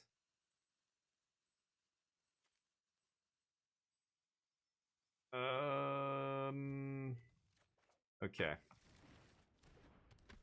I needed to find an untapped land. That's it. Just untapped land. Life's good. I Jeskai Revelation. Oh, they don't even have a 2-drop? But they were... Okay. Ooh, that's pretty good against me. They mill it. Untapped land. Oh! Oh! Oh, God. Okay. Everything's fine. This is fine. Go. Whew. Needed an untapped one there. Speaking with the chat, right, Knockbuster, exactly. Like, anyway, I'm not trying to make excuses for my poor play. I could be playing a lot better. My win rate is not amazing when I play on Arena, but I feel like that reflects a lot of players. Like, I don't think a lot of players take this too seriously. I mean, a lot of players do. I shouldn't say that, but most players are just playing to have fun. Like, it's not even... Okay, let's pop my... Gain 4. Okay, now we're in business here. This is going to be very tough to lose. Alesha. She triggers on end step. Mana value 2 or less. Less than or equal to her power. Oh, that's obnoxious. Okay. I guess I gotta kill her. How am I gonna do this? I guess I'm bouncing my... Kind of annoying, but... Take 2, gain 4. What do we find? Not much. Okay. Slap. Pass. I can sack this thing at some point, but I don't need to give them Slasher back, I think. They're at 10. Mm-hmm. Spicy. I think River Region might... Oh, no. This is going to end this now, I think. Yeah, they're at 10. Yeah. Or it's going to come very close anyway. But yeah, no, with Marang River Region in my hand. It's lights out.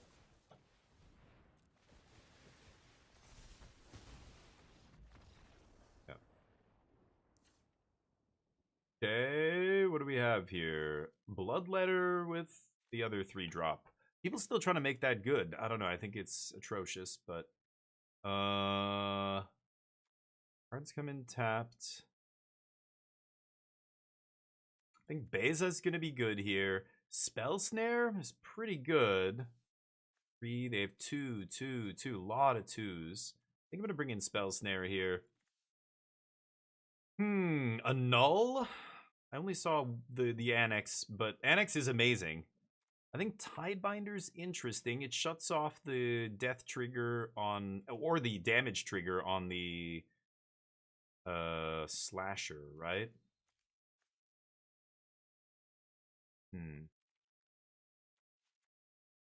What am I cutting is the question. I can cut 1 Revelation. They're going to have Duresses and things like that against me to take that. Unagi's interesting. I think I like it. It dwarfs everything they play, and it punishes their Unholy Annex. Dave Judgment's good. I could cut a counter spell. Oh, Rest in Peace is useless. Yeah, and I'm gonna cut 3 steps here. Try that. Lazarus, the personal highest level of competition. No, I could see what you're saying, Charlie. Like, if all you do is play, and like getting mythic is like the holy grail for you of, you know, how you engage with this. Well, that's awkward. 27 lands. Mulligan. Eep. Okay, it's not terrible. You're right, but I still don't think it's fair to get pissed off at another player for taking their time when it's, you know, if they want to be careful about their play. I think the arena ladder, nobody's playing with full control because, yeah, it's not serious. I think when you talk about a tournament for cash prizes, we're talking about something else entirely, right? Oh, I should have probably played Untapped Land there with Spell Snare. Oops. No, I'm already forgetting. Again, new to playing with this again. It's been a long time. Yeah, I probably should have countered that. Whatever. We have Dave Judgment at some point. This guy has to get to 7 before he does something here. Okay. Maybe I play Hallowed Fountain there, but I think I'm gonna play this on 3. Some damage. Unholy Annex would be bad. Yep. Pretty lucky. What happened to this? Oh, just non-basic center tapped. I see. Okay. Pass. Trying to set up for a Day of Judgment. I hope they don't have duress or something here. Sure. Take 1.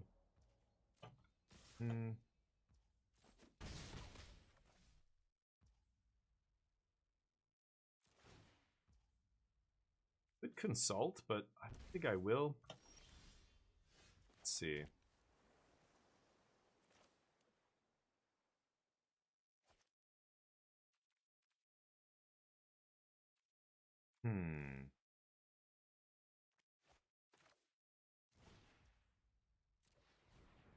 I think I'm going to Seam Rip Zhao here. Pass?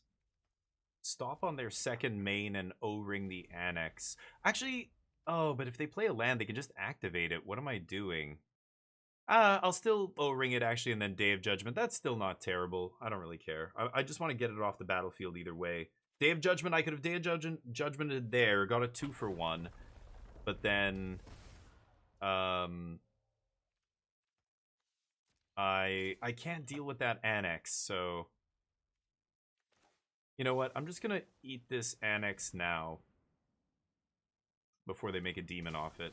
But I don't know if that's better or worse than them just playing... Let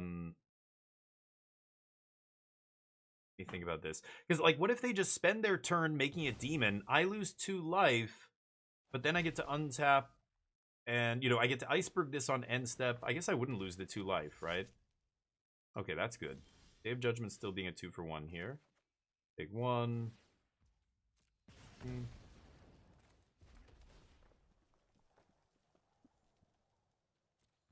like lands. Okay. Let's see what they've got. Soulstone's awkward. Sure. Man, this Spell Snare looking so ugly in my hand. I think I'm gonna die here, but... Okay, untapped land was clutch. Let me think about this. They can activate, do 3. I have the red source? I'm gonna play 6th land. This is 7th land. I could take... Oh man, this is so crazy.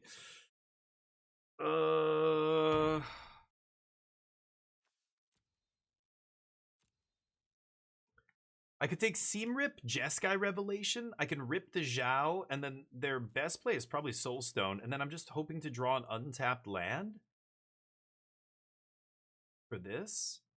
Or I take the guaranteed untapped land next turn. Like, I could take land, Jeskai Revelation, and then I have no plays this turn. I'm at 7. I think I'm going to go for this. Rip Zhao. And then tap land, pass, hope to draw untapped land. If I don't draw untapped land, I might be able to star charts into land plus something to keep alive untapped Jeskai Revelation the following turn. But yeah, this is what I thought they would do. So I'm taking 3 here. I just hope they don't have a good follow-up, that's all. Oh, okay. Top deck Burst Lightning? Sure. Or maybe it was sitting in their hand all game. That's the kind of card I think they would cut, but who knows. I think they need that kind of thing to win in their demon deck, right? So maybe it makes sense. Spell Snare was so awkward all that game, like just because we were behind on lands, we're on the draw, like it was... It's still good, it just... it's such a weird card. You have one brief window to hit a very specific kind of spell, and that's it. It's tough, but anyone should be allowed to play as they see fit. Yeah, I get it though, Charlie, and especially again, it depends if you like. I only have 2 hours to play Arena. I've got kids. I've got whatever it is going on, right? So I get it. You only have a certain amount of time. I mean, as a streamer, I feel bad for my opponents. I'm actually the worst kind of player to play against because I'm talking to you guys and taking extra time on a lot of turns when I'm explaining things, talking about whatever, you know. Ugh, yeah. I want lands here is what I was going to say, and then I immediately keep a non-land on top. But, yep. Go. I think I'm going to consult here if they don't make me no more lies anything. Virgil entered tapped to Nano. Good call. Forgot about that. Right. Who would have entered tapped on the end step there. But, yeah, I would have had to kill Zhao anyway. That's, yeah, you're absolutely right. Okay, nice. They're emoting. Okay, mute. Oh, I'm gonna leave that guy alive for now. I'll get him with a Day of Judgment at some point. Again, I just want to consult for land here, I think. If they let me, if I don't have to counter... yeah, that doesn't matter. I'm gonna still go for land here, I think. Instead of get lost on that guy. That's really awkward.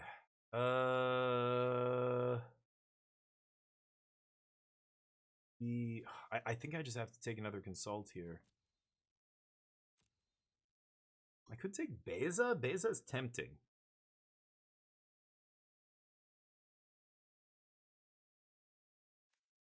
Oh, I take this. No land on the top. Oh, that is super awkward. Okay, so let me think about this. I let them attack me. I take 3. Slasher triggers. I tide bind it. Negate the trigger. So I only lose 3, I go to 11, and then I can just freely trade off and it won't come back. Or I could just untap Day of Judgment. If I get lost it's a big pain in the ass here. That said, I could leave up Spell Snare. I could consult on my main phase for a land drop. If I find an untapped land, I can get lost. But I really don't want to cast Get Lost this turn. I think I want to Tide Bind the trigger. And... shut this off that way.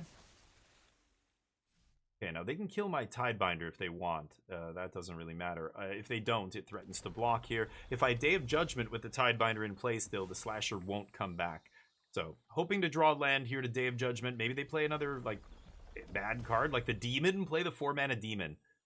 That would be perfect. But they should be playing around Day of Judgment here. They know I missed a land drop last turn, though.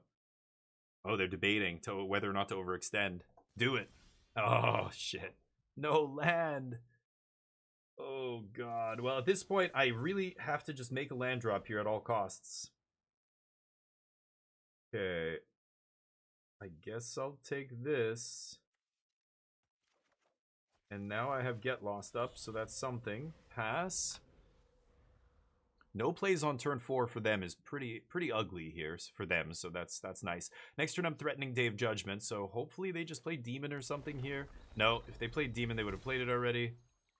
Are they trying to get me within range of Burst Lightning here? Maybe that's it. They're looking at their Slasher. Yes, it's not coming back.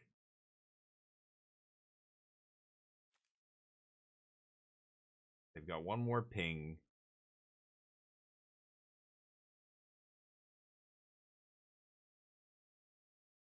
They go to combat.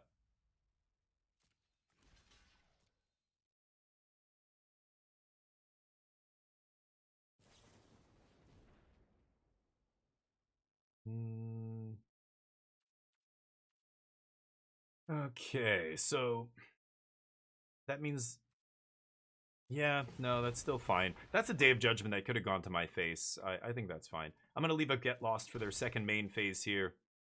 If they play the... What's it called? Unholy Annex. I've got to kill that instead. Take a damage.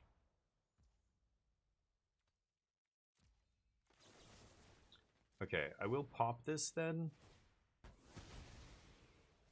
Have this come back. No lands. Well, let's see what they've got. They can get one turn. Oh, that's another one of those. Okay, that guy doesn't matter. I would love to draw land at some point. I'm gonna wait till they use those maps before I pop this slasher. If they actually put a counter on this thing, I can kill it. Oh, you son of a bitch. God damn it. Alright. Oh, if they went for the map there and they put a +1/+1 counter on it, the Get Lost would have killed it permanently. But, yep. Go nuts. Jeskai Revelation rotting away here. I'm 50-50 to draw land basically this whole game. I even dug for land twice, and I only found him once. Not amazing, Spell Snare, and not amazing. I am dead. What am I supposed to take here? I am dead. I can't even cast this. Okay. Go. Ow. Ugly draws. This is an ugly game 3, but what are you gonna do? We kept a decent hand, too. We just got mana screwed. I think I'm gonna die now. Yep. I don't have anything to stop that. Man, Spell Snare, looking as ugly as I keep saying it can be. It's an ugly card sometimes. It feels great in the perfect scenario where you've got it on turn 2, or their turn 2, and you're on the draw, and you get to Spell Snare a Badger Mole Cub or whatever. It's great, but man, they had a bunch of 2-drops. I still couldn't get Spell Snare to be good in either of those second and third games. That's ugly. Anyway, let's try one more time here. This control deck still feels good, but shoot it first. Sorry, I don't know. What were we? What was the spot? I missed it, basically. Did I miss something? I don't know. I think I played it fine. I don't think there was no other way to make that work, right? Shoot it. I'm assuming you mean Get Lost on the slasher? Oh, why didn't they shoot it first? Yeah, I don't know what my opponent was doing. I wouldn't have even used Burst Lightning as a removal spell there. I would have just zapped my face, I think. But God, these hands. Yeah, I guess I'll try this. Archive? Find some action? Yeah, that's perfect. Okay, that might actually get me to a revelation here. We'll see. See what I'm playing against here. Great. So should I rip this? I think I will. Just because I want to make sure we don't get, 5 things played on whatever turn here. Yeah, that's fine. Okay, awkward timing again on this. Not much I can do about that. This is 5 land to activate, basically. Okay. Day of Judgment looking good here, though, as usual. That's why I feel like can't do anything about that. Yeah. That's why I feel like Day of Judgment is so important for this deck. Okay. Have your land back. Closer and closer to a revelation. This comes in untapped all the time. Mistrise does not, which makes me sad, but yep. The Badger Mole. What else you got? Oh, not even tapping it for mana. I like that. Let's stock up first. Actually, I do want to play this first because, yeah, I want to tap the Quarry Mountain here. In case I draw no more lies, but I did not. Well, we are going to get to this revelation. I think I'm going to rip this Badger Mole right now. Maybe I just take like a Restless Anchorage. Yeah, let's rip it. We've got Spell Snare up for another one. and let them keep struggling to make land drops here. Oh, no, they haven't missed the land drop yet. Another Badger Mole I can't stop. Yeah, this Spell Snare is looking real awkward in this deck. I don't know. But Llanowar Elves. I think it's time to rip a day. Boop. Good old 4-mana sweepers. So glad they put them in Foundations. So glad. But anyway, what was I going to say? I'm going to get sipping on this. Do you guys know Jones Soda? Apparently Jones Soda makes... Man, I really don't want to bounce this. It's so awkward. Do they have counter magic in their deck? No, right? I can't remember.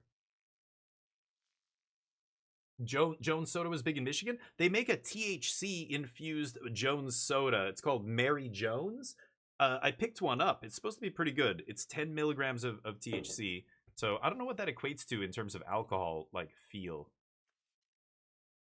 I think I'm just gonna do this. Oh, wait, it's my main phase. Jeskai Revelation now or on their turn? I'm not actually sure. I kind of like bouncing Nature's Rhythm because it'll get exiled instead, right? I think I'm gonna pass here and let them do whatever. Anyway, they made a THC one. You gotta break this seal. A lot of people haven't seen these kind of things in action before because it's a government. Like, look at this weird thing on the can. You kind of, oh, it's sharp, but you got to get your fingers under it, I guess, and break this off. And that piece comes off, and then you just take the whole thing off. I guess they have to do this because it's THC, because again, this is what's cool about being in a country with, like, progressive laws. Like, this is the first time this kind of thing has ever been legally available to purchase for the public. So they're all trying to figure all these things out. Like, it has to have this specific thing that, you know, we see it's, okay, being sold by somebody who's been federally approved to sell this stuff, etc., etc. Anyway, this flavor is called Zero Berry Lemonade, and the reason I chose it is because it has 0 sugar. And I was like, wow, 0 sugar in a THC drink like this? Usually, like, beer and all that kind of stuff is so bad for you, so I'm curious. Cheers, everybody. Happy Monday.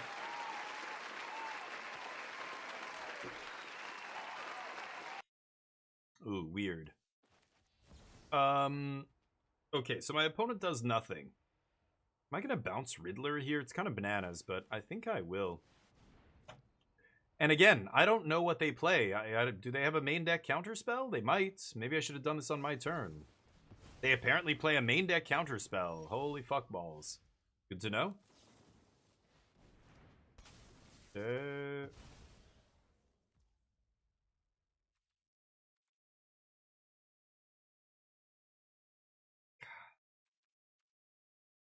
Go. It's good. It's a little bit sweet, but no sugar.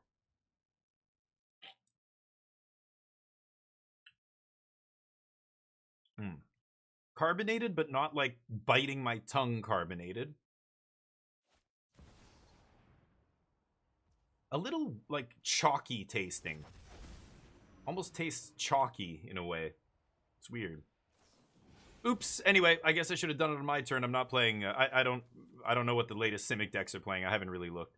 I guess I should look at some deck lists on MTG Top 8 and see. I don't even know that they're playing that kind of stuff main deck. But now I will play around it.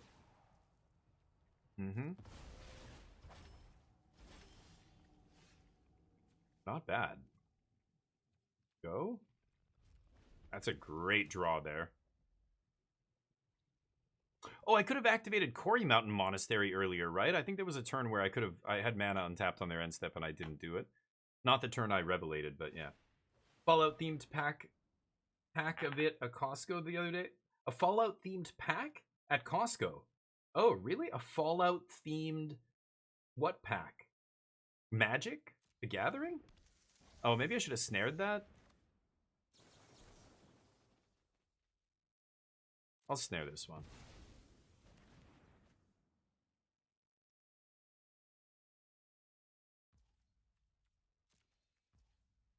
Should I flip in Unagi here? I think I will.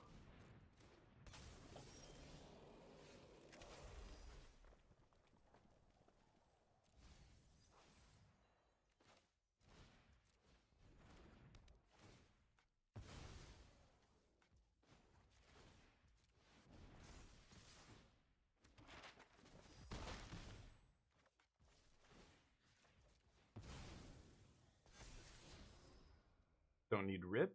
Oh, I do need rip. Yeah, I'll take away their nature's rhythms here. I think that's pretty good. They're at 9. I'm actually threatening to like do 8 damage to them here as well.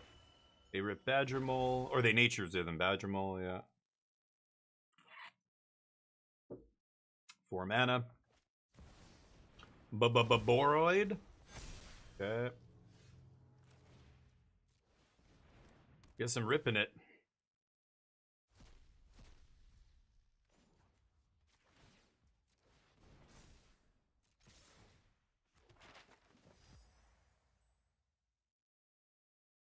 Would love to...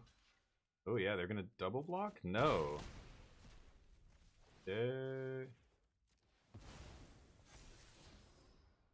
Sure. 6 life.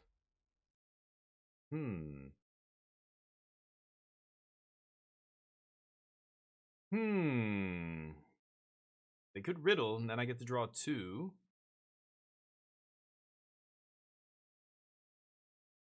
Unagi doing work here. The Simic deck does not play a lot of removal.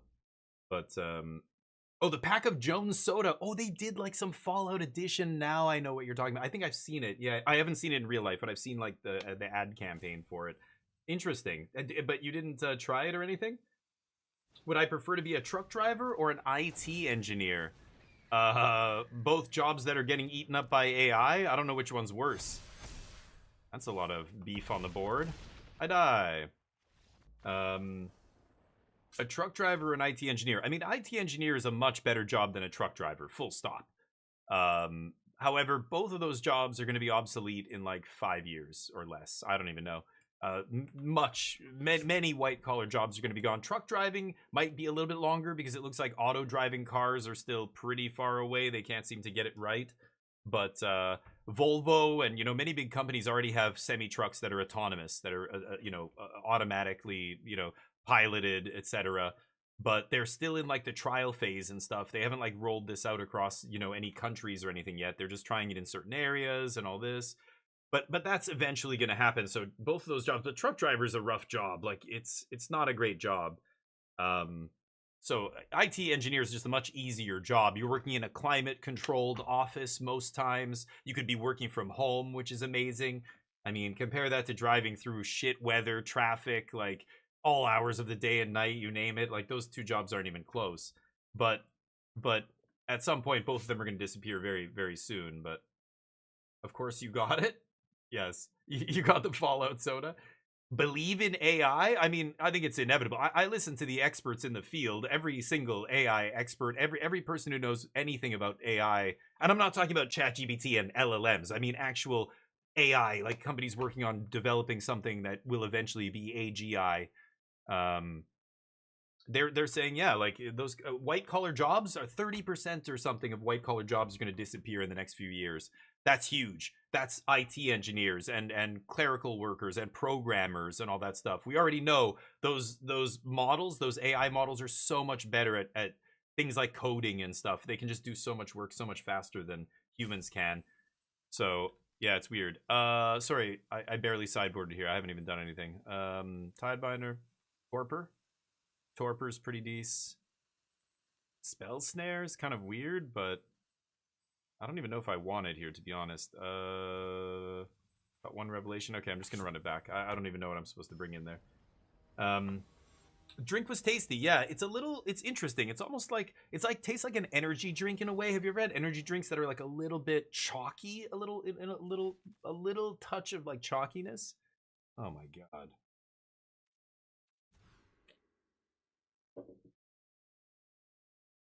But it's good. It's a little sweet, but not too sweet. It's got a weird flavor that I can't quite put my finger on. You know what it almost tastes like, which is not going to sound good? Mothballs. It's got this aftertaste that tastes a little bit like mothballs. Do you know that smell? Mothballs? You're working IT right now, if you want to call it that. I think we're 5 years out from my job being on. Yeah, something like that. I mean, this isn't me being like some doomsayer or whatever. This is what experts are saying right now. And they might be off by like 1 year or 2 years at the most, but it's inevitable. It's like climate change scientists going like, it might not go completely to shit in the next 10. It might take 30. It might take 40 years. But at some point in this century, we're fucked. Like, when it happens is almost irrelevant. I should pop this, I guess. And go to my turn. And that sucks. Like, that feels bad. But it just means we have to get working on regulation. Like, the world is going to change. AI is going to change the world, right? If you want to listen to a podcast where they bring on every expert, they interview them, they go over what all these people have said and written about it, all like the Hintons and all the people creating a lot of this AI and working on it. Not the hype men, not Sam Altman. They talk to him as well, but they are more focused on the okay, I'm not gonna get lost this. Let me think about this. I could flash in Tidebinder, just threaten a block here. Yeah, I don't need to shock myself. Fuck, spell snare looks so ugly. Okay, go. I might just flash in Tidebinder trade here. Take 2. You know, there's this podcast, it's called The Last Invention, because they basically said, yeah, like AI will be the last thing we ever invent. You know, if we ever actually can create AGI, because right now they're trying to develop AI models that are really good at making more AI models, right? Should I just kill this? Nah. Because AI models are so much more efficient that they can come up with, or they'll be able to, I don't know, hopefully create an AI themselves that is better than what we could create. Okay, now Day of Judgment's looking better and better. Maybe I just take this? Yeah, I think I'll just take 5 here. And so at some point, you know, AI will be the only thing we use to create new inventions. We won't be making new inventions. Anything that we need done or whatever, AI can do it better than us. AI will come up with a better solution than we will, right? So it'll eventually create everything that we need, whether it's, okay, we need to get off this planet, we need to colonize, what's the best way to travel through interstellar space, and there's a million things that AI can come up with better solutions for than us, right? Clean energy, etc., etc. It'll be the best at making new AIs, and once AGI starts working on itself to that extent, it'll be only a few short years before it creates a singularity, like a super intelligence, right? That just keeps making itself better and better and better, and pretty soon it's going to scale way past anything that we could come up with. Okay, let's look for some lands here.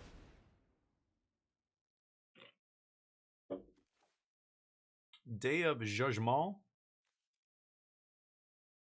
I'll take Monastery here just to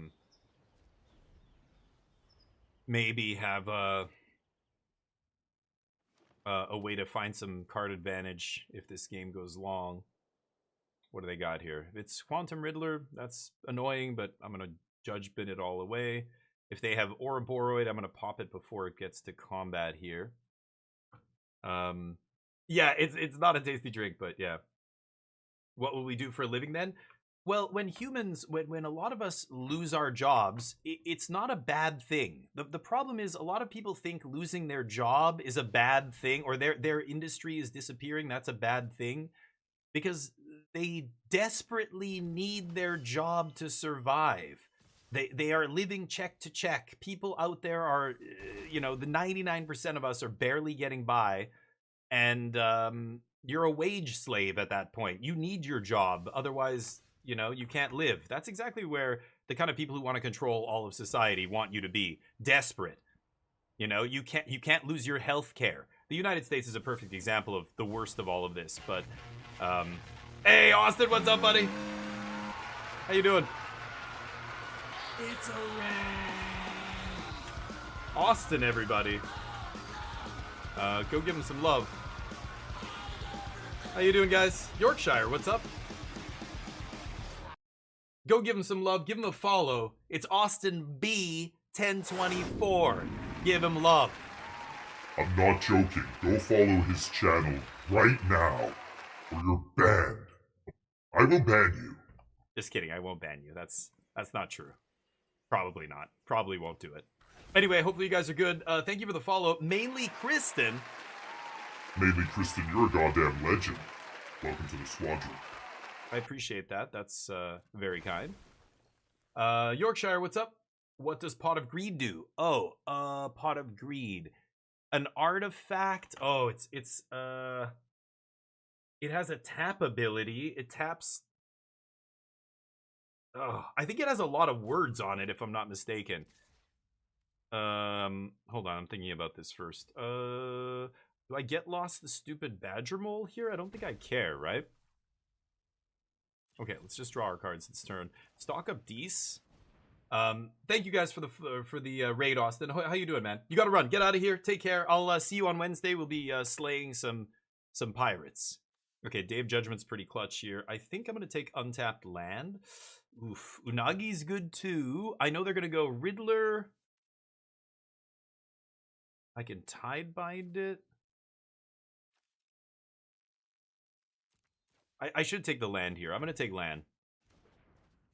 So I haven't made my land drop. Now I could sweep, but I actually want to... Oh, whoa. I want to wait for the Quantum Riddler on their turn, I think.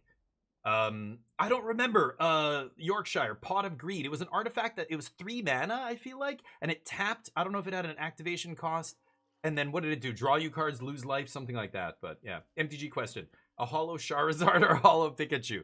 From what I know about Pokemon, Charizard's worth more, so Charizard. Easy. Easy Charizard. Charizard. Dream Dragon, what's up? Draw 2, yep. Draw 2. What is it, Yorkshire? Here, let's find out here. Pot of Greed. There's Horn of Greed. Is that the one you're thinking of? Yeah, 3 mana artifact when they play a land draw card. That might have been the one you were thinking of, but I'm not sure. Oh, Pot of Greed's a Yu-Gi-Oh card? Okay, that is probably why I don't know what it is. Great work. Great work, guys. We solved it. Yorkshire, terrible question. F. Let me think about this. Awkward. So I'm gonna sweep here. I think I just want to take stock up land, honestly. Keep making my land drops. I want to get to Jeskai Revelation here. So I am gonna Day of Judgment. I could stock up as well. Let's go for this first. That resolves. Okay, now I think I'm just gonna pass. I've got Tidebinder up to stifle that Riddler that they're gonna play at some point. To stop them from drawing cards here. It's Ancestral, but for 0. Pot of Greed. It is... Is it draw 3 cards, but 0 mana in Yu-Gi-Oh? Yu-Gi-Oh is a goddamn shit show. Is that... This is Yu-Gi-Oh. I'm sorry. That is ridiculous. Ancestral for 0? Thank you for the lurk, dude. It's a lot cheaper. Yeah, 0 mana. I had no idea. That's dumb. Okay, they have 1 card left. Let's shut this guy down right now. Oh, we're gonna do it. Oh, yes. Oh, you thought you were gonna beat me? With that shit? No. Negatory. Stock it up. Ooh. Running low on supplies. Let's fill up the pantry. Iceberg to eat that guy feels pretty good. Okay, this is nice now. We're rolling in card advantage. I could flip this in, but if they get to their draw step... Oh, this has no abilities, right.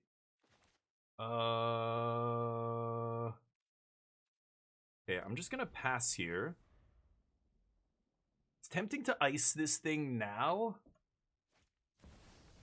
Gross. Okay. Okay, I gotta kill that pre-combat here. Last card is... They don't have a counter spell. Okay, they have 1 card left. Now they're gonna map it up. I don't really care. I can eat that guy. That's not a big deal. Another Ouroborid on top. Very nice. Very nice. Okay, I've used 3 Day of Judgments. I only have 1 left in the deck. I've got Seam Rip for Gene Pollinator. I'm at 8 life.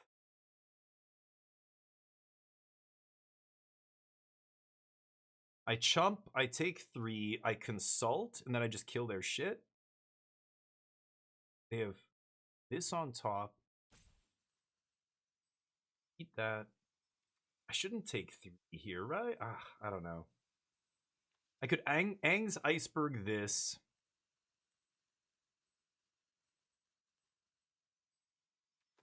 Let's Iceberg first. Okay. And I think I will chump this thing. I don't want to take 3.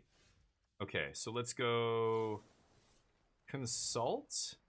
Tap this. Don't want to tap our useless land, or leave our useless lands untapped. Ooh, another Day of Judgment?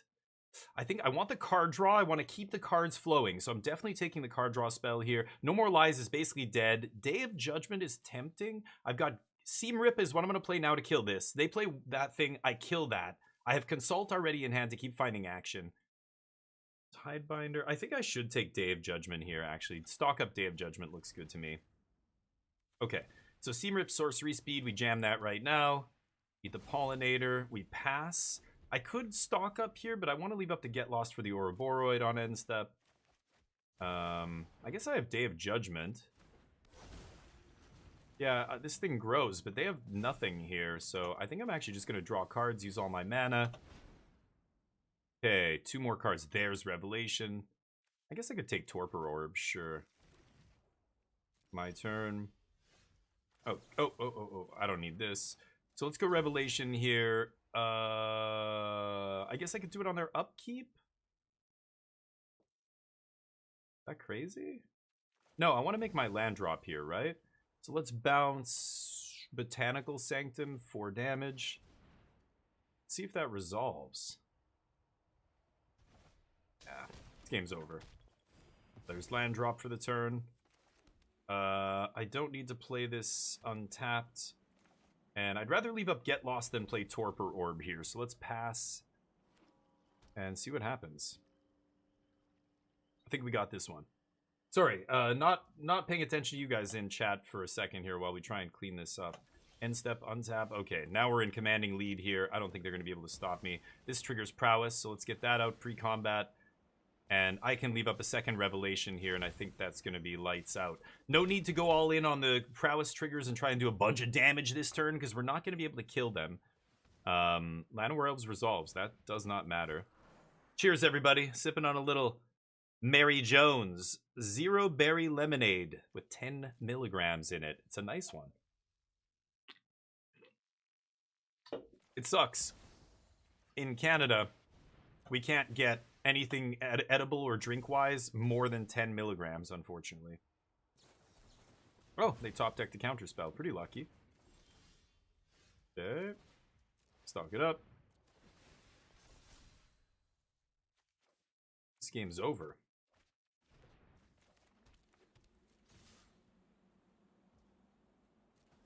Damage. Pass. Yep.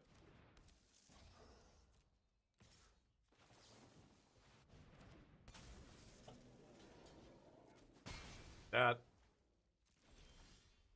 There. Rip. That's GG.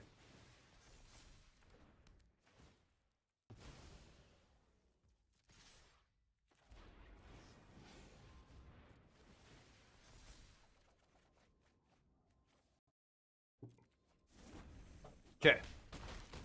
Go to the next game. Ooh. Once we get control of the game, that's it. We just keep drawing cards, and by the end of the game, they have no gas. We have a bunch of cards in hand, so it doesn't matter if they draw something relevant there. We're going to counter it, kill it. Spell Snare. I'm still not crazy about Spell Snare.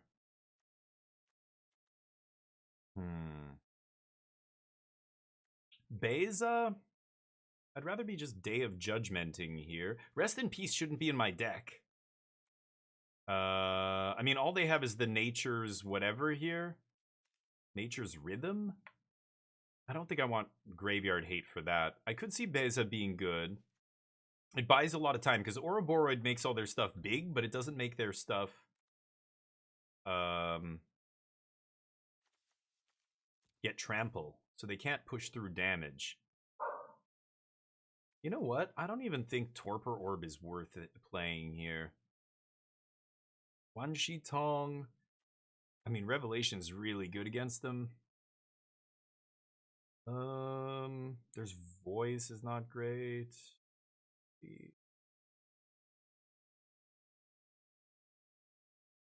gonna try Wan Shi Tong here.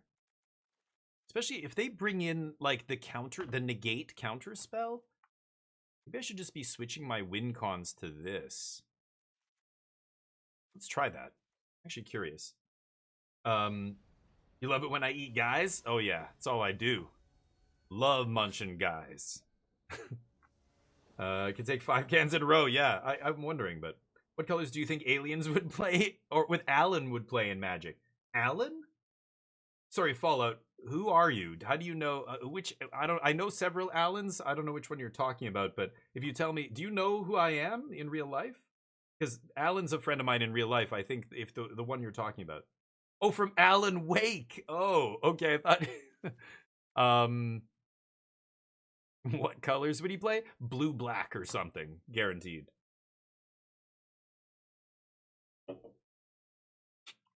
Can I keep this hand? I mean, I'm 45% to hit lands, as you can see down here.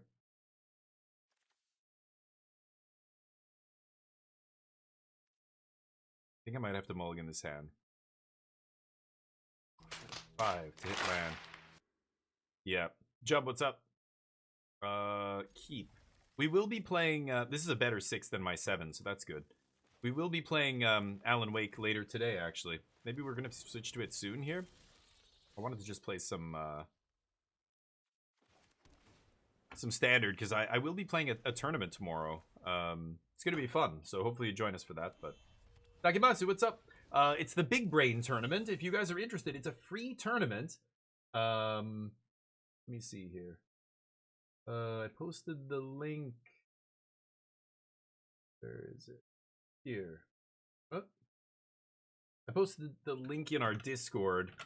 There it is. That's the link on MTG Melee, so you can go and see. Oof, that's a lot of crap.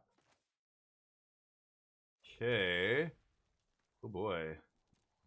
Hope they don't have a Badger Mole here.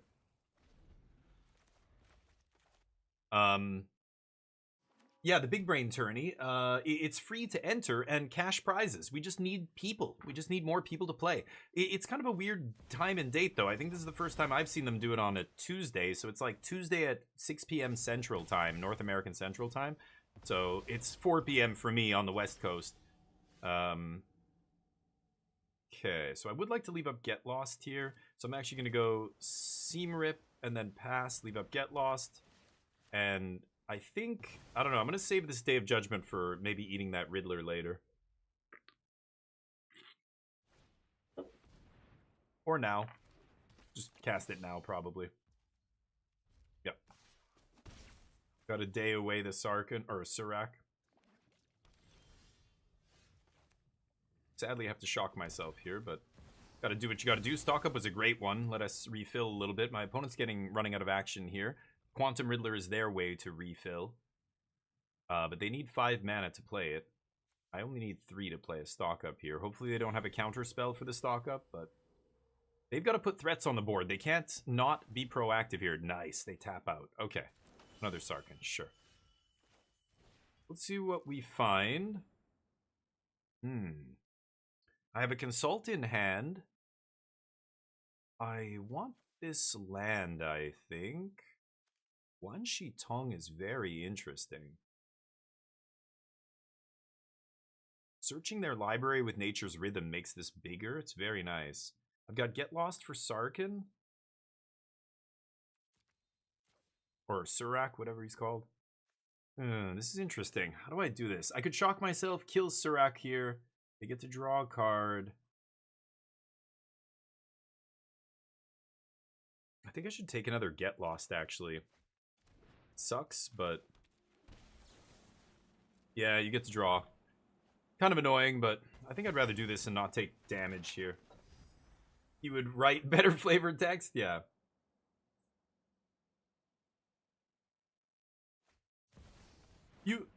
No. I don't think you have to stream.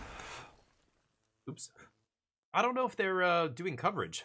I assume they will, but I don't think you have to. As long as, like, if your opponent's doing it, that's fine, you know? Yep, nice. Okay. I would like to cast Consult plus Get Lost here, so I guess I'm going to do that. Yeah. I think I'm going to do this now. Ah, no, I'm not. God, if they have Ouroboros, I'm dead. Working on maybe I'd play. Yeah, so try and play. I don't think you do. I don't think they said anything about that, so. Okay. And they're gonna map up. That's bad. Let's see. I've used 2 Get Losts already. Yikes. Need to find a Day of Judgment. Maybe I should just consult here. They want to map on Ouroboros to pump it up, obviously. I hope they hit lands. So I could consult for 2, look for a Get Lost in the top 6, and pop this Ouroboros right now.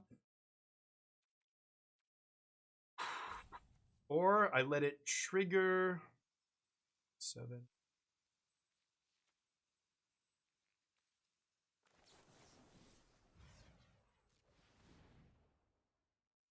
Shit. Okay. I take it. Should have just kicked it. Fuck. I thought if I find a Get Lost there, I'll probably kill this, but... They've played a land, I think, this turn. If they have another map trigger, like, the thing is, now they have to tap Breeding Pool, and tapping Breeding Pool to pump Ouroboros is... Now you're... It's like digging a hole and filling it in. You're doing the work, but you're not getting the reward because the Breeding Pool is going to be tapped. So if you make Ouroboros bigger to pump it, it will... Oh, they have another Ouroboros on top. It will, pump the tapped creature, which then can't attack. So, yeah, we'll see what happens. I probably should have just kicked Consult and just drawn 2 there.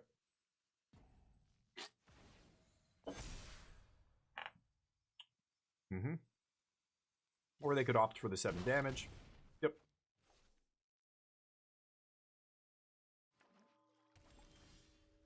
Not bad. So I can No More Lies the Nature's Rhythm here, which is nice, but they've got Ouroboros on top, so I don't think they're going to Nature's Rhythm. I can't counter Ouroboros, of course.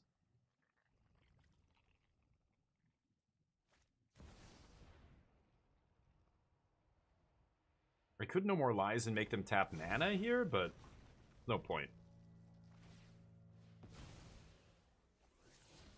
Oof. Whiff. Nice.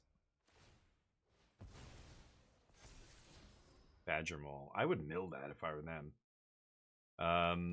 Nope, they're gonna keep it. I guess it does get pumped. Yeah, I lose. Fuck. Okay. I have to chump with Restless Anchorage here. No, I'm dead. I'm dead.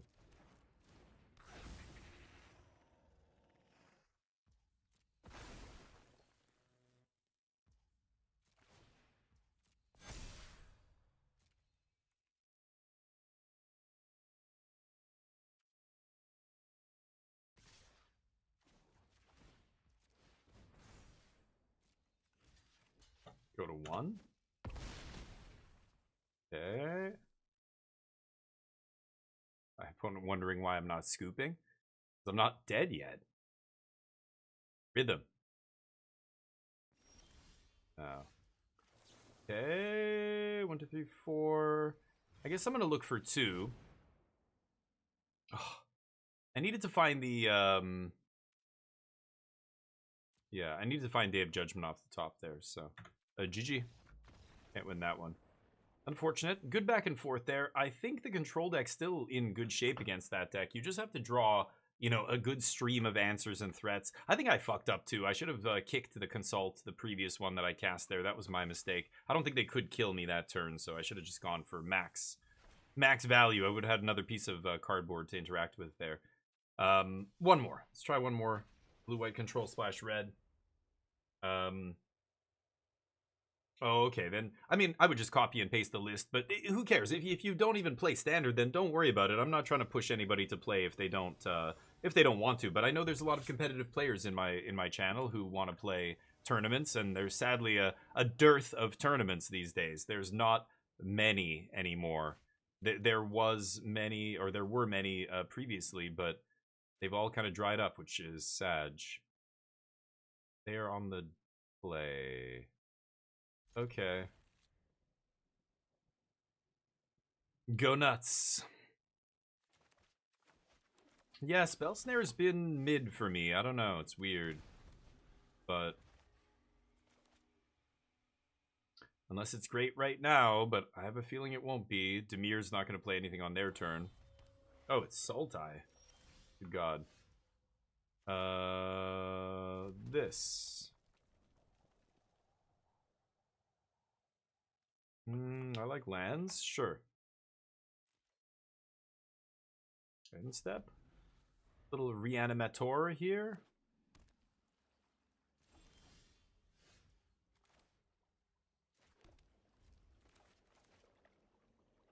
Okay. Steam Vents at least lets Mistrise come in untapped. That's nice. Okay. The Darkness Crystal?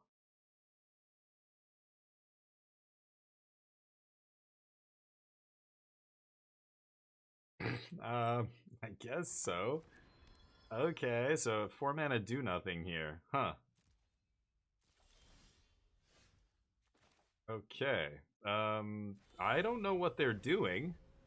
I might have to O-ring that or something at some point. We'll see. Maybe I just draw Rip and then it doesn't matter. When a creature I control dies. Oh. Oh, yeah, I don't play creatures, though. I mean, I have, like, a few in my deck. 3? Hidebinder, Unagi, and Marang River Region, I think, and that's it. Interesting. Is this a Sultai control deck? Is that what I'm playing against here? I'm not actually sure. Let's see. Maybe I don't know. I don't know what that's all about.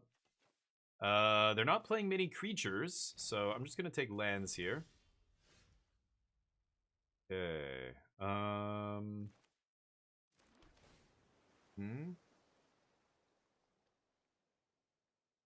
I think I can ditch No More Lies. I don't think it's coming down to No More Lies here. Pass. We'll toss Day of Judgment.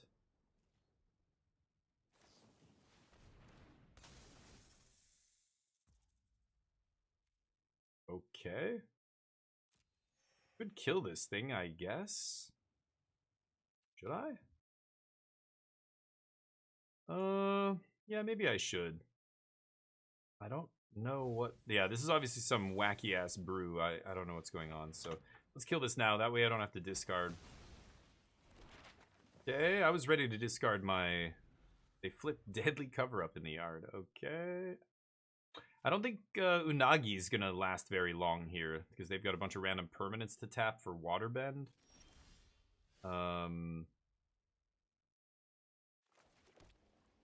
Pass? Next turn I'm going to play Mistrise, and then I'll be able to Mistrise into Unagi on their end step. That I can snare at least. Okay. Finally, something I can snare. See what they do here. Unagi's interesting, because it's... Okay. I don't think I'm gonna... I mean, I could flash in Unagi here. I don't give a shit about this. Rip a land off the top. Okay. Shock. Again, maps don't draw you cards. So this doesn't trigger off... Oh, I was gonna actually... Oh, oops. Never mind.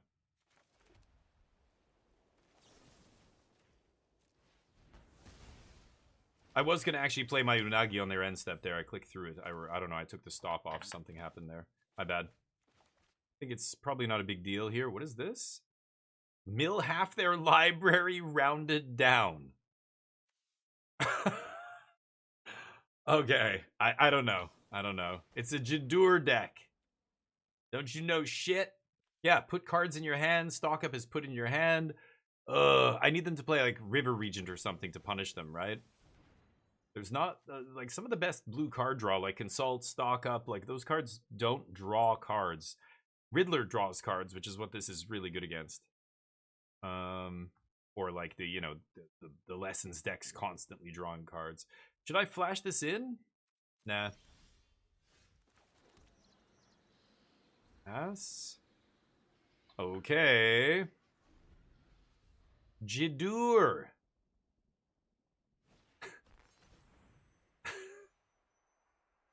How do I do this?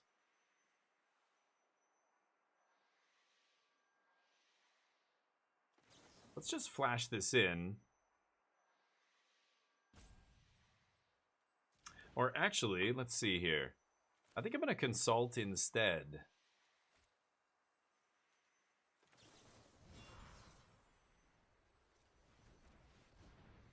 Let's see what they do.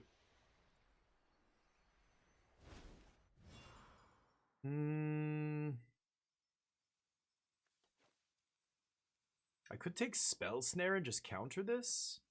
It's tempting. I think I should. No.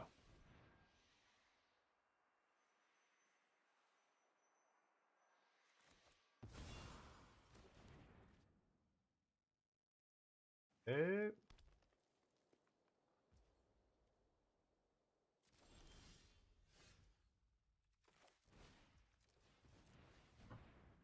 See if stock up resolves.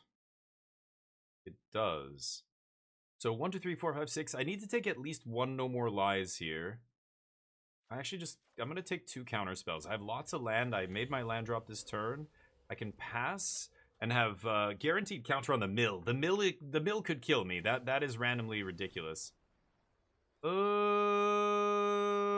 flash in Unagi. I'm pretty sure they just have a bunch of spot removal in their hand though, right? Do I counter this? 1, 2, 3, 4, 5, 6. I'm gonna counter this.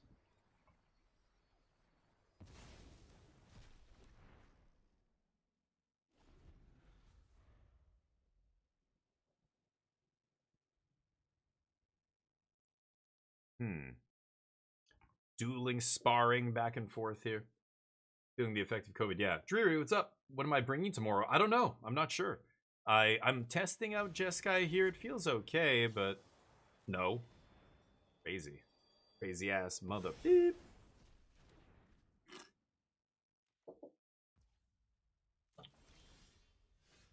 Alright, now Kyoshi can come down and clean it up here, hopefully. We'll see. Hey, Orange Slice. I'm not sure. I wanted to try playing the Reanimator deck, Dreary, but... You wish you were that Earth and got bent. Nice. Okay, let's flash this guy in. I could actually... Let's make it uncounterable.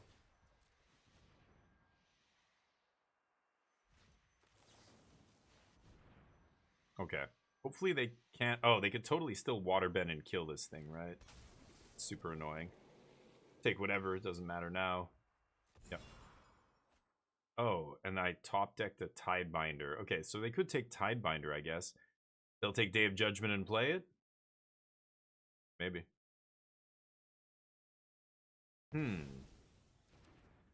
Yep. Day of Judgment would have been better than Get Lost, wouldn't it? Oh. Okay. Rise of Sozin. Man, too bad I can't find Jeskai Revelation. I would have killed them a long time ago. Awkward. What is with this bugged out nonsense? Jesus Christ. This client is bugged. It was doing that before too, I noticed. It was giving me errors on the art and everything. Alright, pass. What would they take here? Stock up? Could I Tidebind this? Yeah, I'll Tidebind that. See what happens here. I should have made it uncounterable. Oops, I had 2 extra mana there. My bad. Client is utter shit stain. Yeah, they don't give a shit. Yeah, I know. I mean, as long as it's barely functional. Like, as long as it's functional to the point where, you know, players aren't boycotting it en masse, then... Yep, it's fine. I still get to fizzle this. And then I'll Day of Judgment away the flipped side of Rise of Sozin here. See what happens. Nowhere to run in their deck, so I'm not going to take another shot with Restless Anchorage. Too bad I couldn't get the trigger off the map last time. Oh, hi, Mark. Okay, go ahead. This guy doesn't have ward or anything. Menace, Firebending 3, yada yada. Okay. So I can uncounterable Jeskai Revelation here, which is nice. Okay.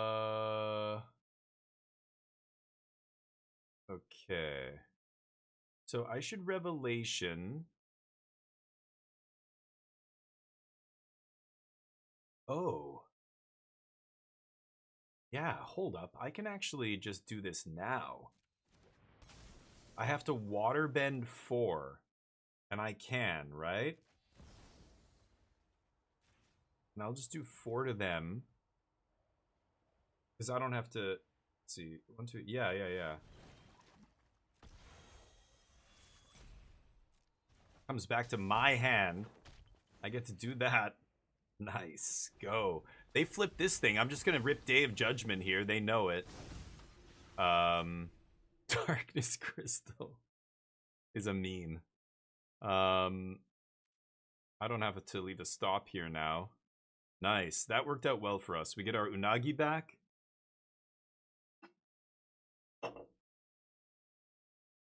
I've got stock up to put more gas in the tank.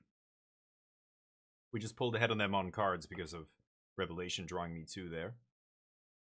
How dare you criticize Watsy's premium client? True, on the other hand, for how little money I put in Temp J. Yeah, that's true. It's free to play, you know, so they've got to earn their money somehow. But it currently has the most aggressive economy out of any digital card game. If you compare it to Eternal, outrageous robbery in the main. Like I said, meme factory over there. Okay, let's go...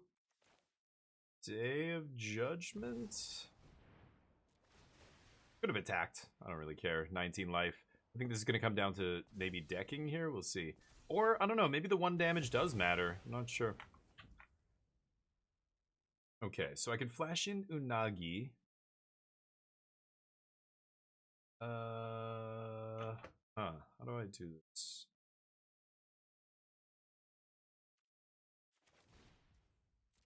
Stock up, actually.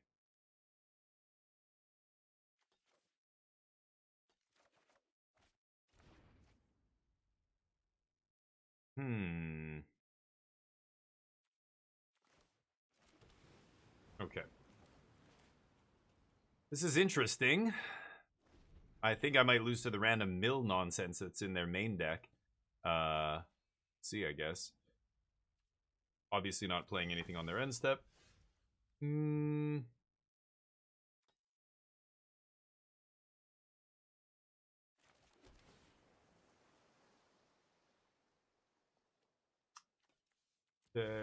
19 in my deck. Go.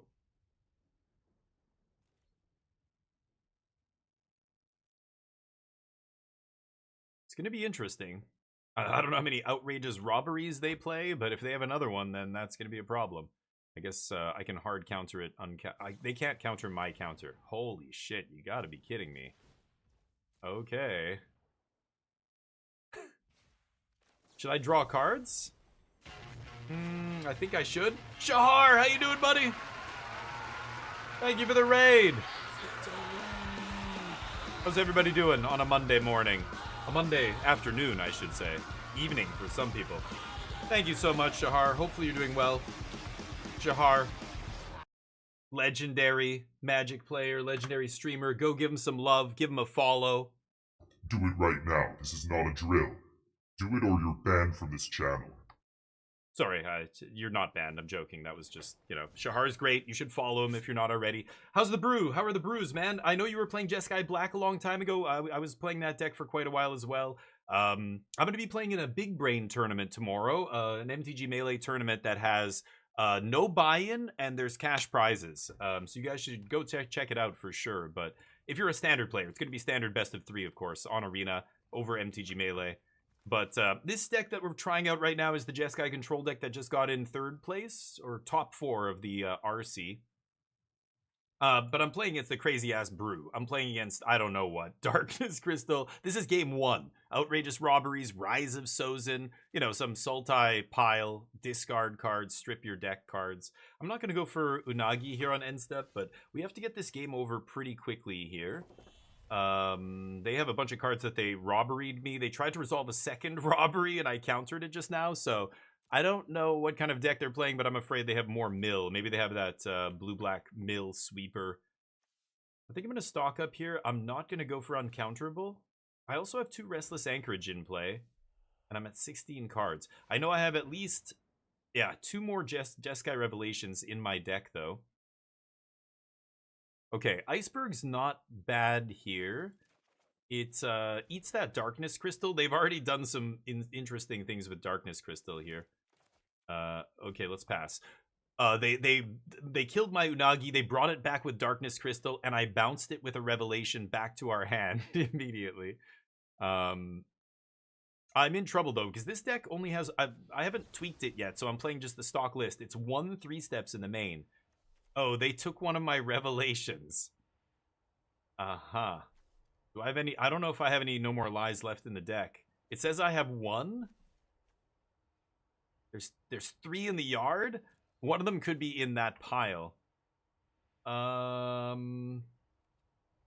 could Unagi here. I guess I should. Let's go for Unagi here.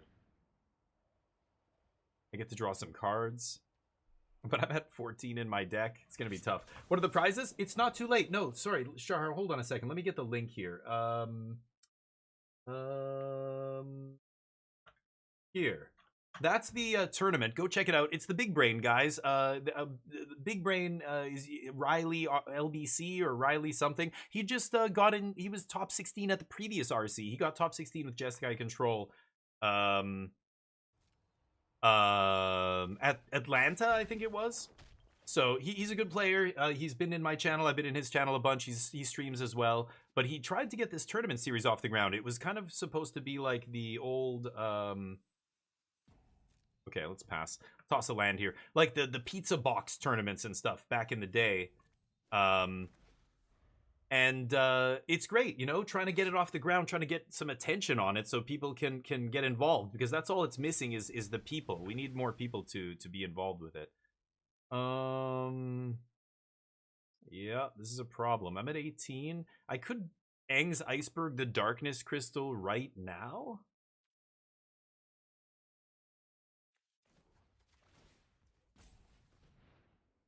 I'm gonna go for it.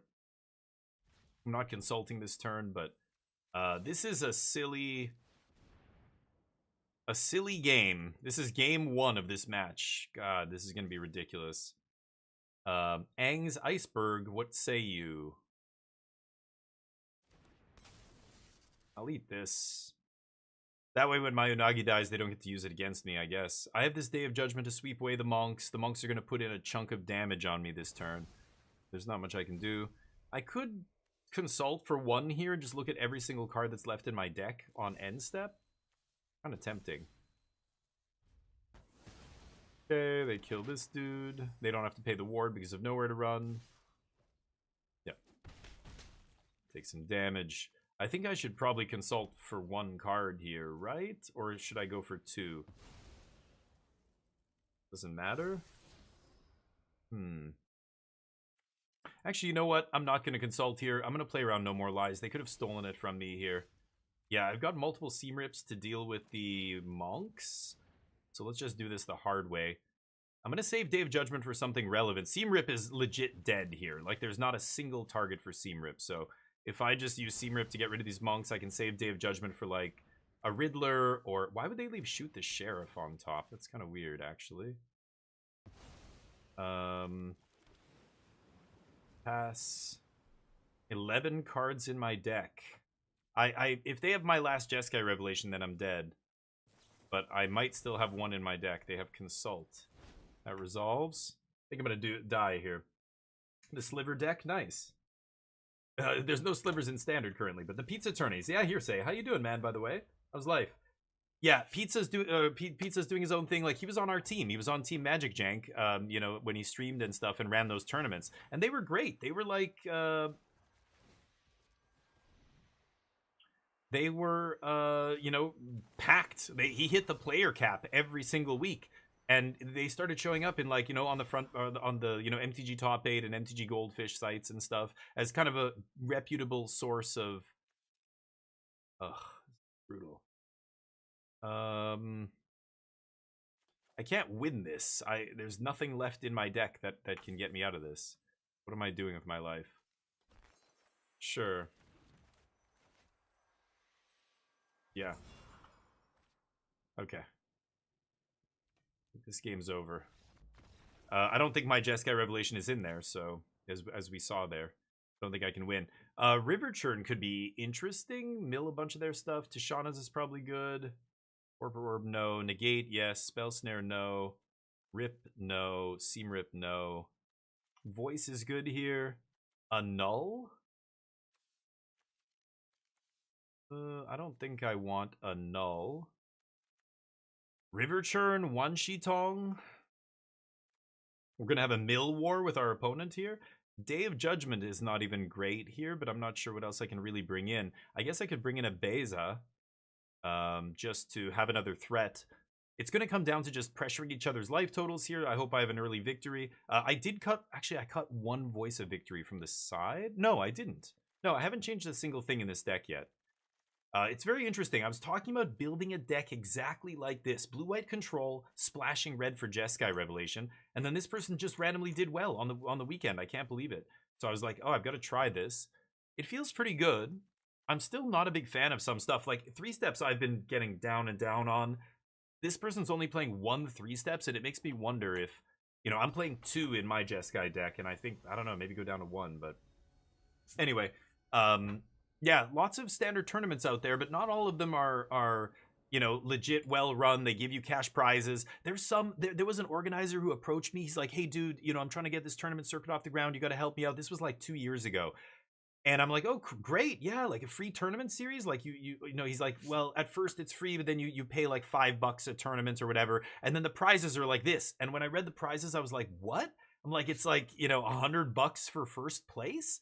And I was like, wow, this is really good. I'm like, yeah, okay, so what? But then as soon as I looked into it, I realized it's not cash prizes. They say cash, but then they try and pay you with this weird like cryptocurrency. And I'm like, oh, you're running a Magic tournament series that's like paying out in crypto. And he's like, but it's legit. He's like, I'm, you know, all these reasons and I can explain it and blah, blah, blah. And I'm like,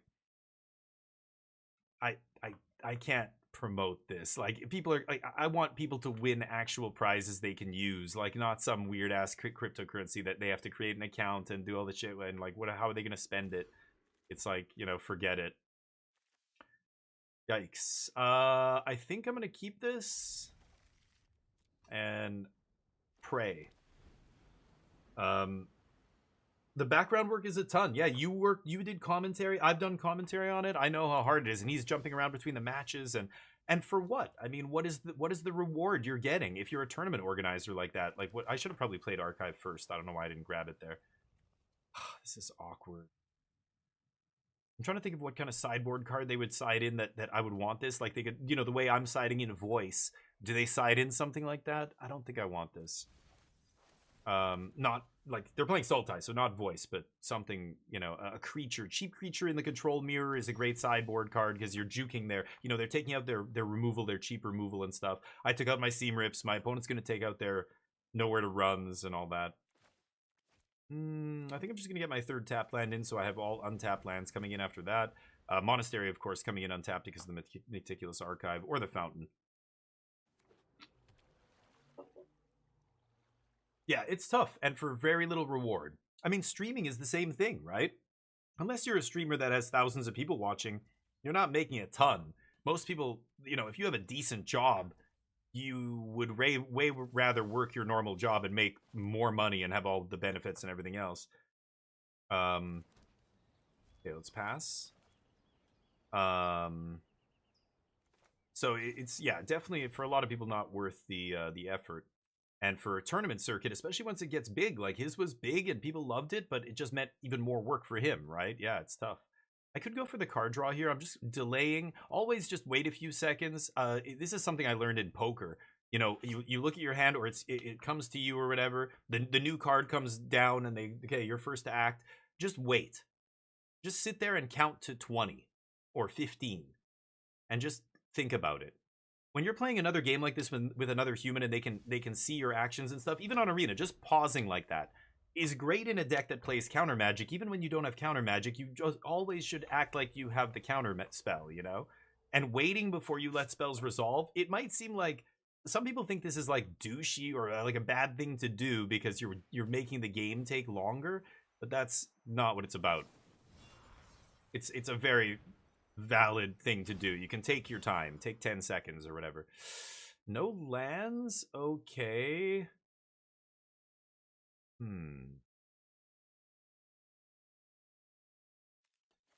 Okay, I think they're gonna take No More Lies here. Let's see. Oh, and then I rip another No More Lies. Okay. Yeah, take whatever here. Maybe the Regent?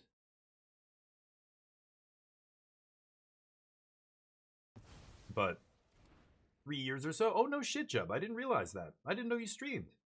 Don't talk about poker. They just stole 2... Oh, no, in the final table, Knockbuster? Damn. Sorry, buddy. Hey, you're in the money, though, if you're at the final table, so don't complain. Stole 200 euros. Final table implies you were in a tournament. You were playing in a poker tournament, you got to the final table, you probably made more than you spent on the buy-in, right? How did you lose 200? Or, I don't know, are you playing some cash game or something? Okay, thinking. I think I'm just gonna play tap land here. I can't double spell no matter what, you know, if I have 5 mana here, whereas I can definitely double spell on 6. Let's pass. I could, I know, what am I saying? I can't activate Monastery. My opponent knows my whole hand, so not sure what they're planning here. I'm obviously gonna insta No More Lies whatever they play. What did they take? Get Lost. That's a choice. Could go for another Consult here, but I have the lands. I think I'm just gonna wait and get to the point where I can now Consult plus No More Lies their counter spell. Obviously that, you know, taps, they can tap the mana to pay for it. Yeah, if they make a land drop especially. But that still taps them out on their turn. And then if I untap and I drop a Jeskai Revelation, they're in deep shit. So I don't think they can actually fight on their end step with double counter spell here. We'll see. So they just let this resolve. Yeah, and I find the Revelation. If I have a land drop, I want to find a Mistrise if I can.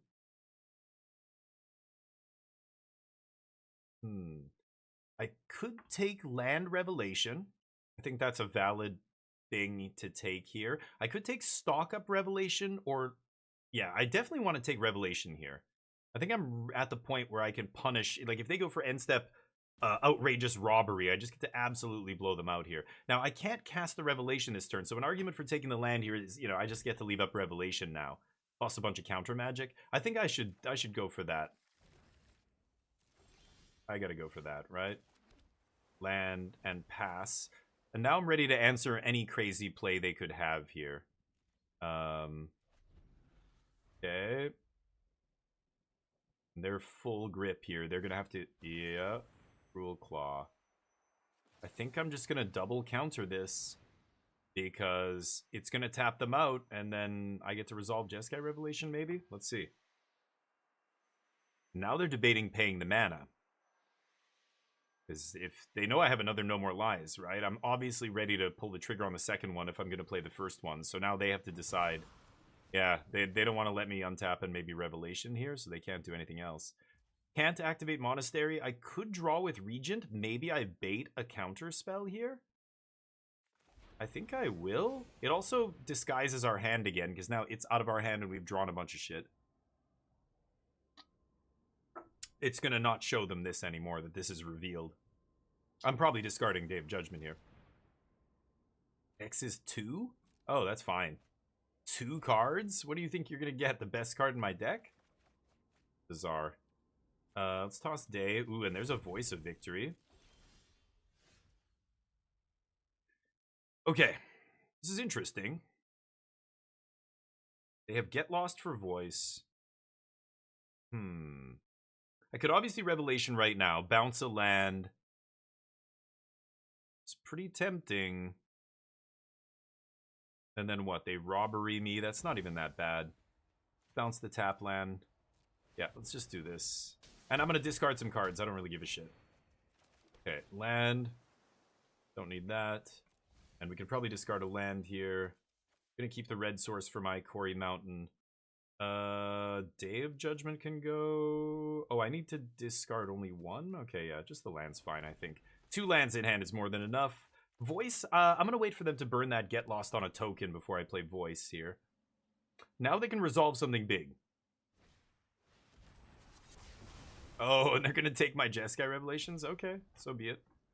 Gonna have to do this the hard way, I guess. So maybe it's Voice... Start swinging with Anchorage, or 1, 2. I mean, I could double No More Lies to save Voice, right? Okay.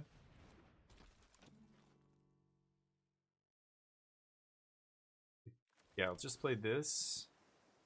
Stock up's good. Pass.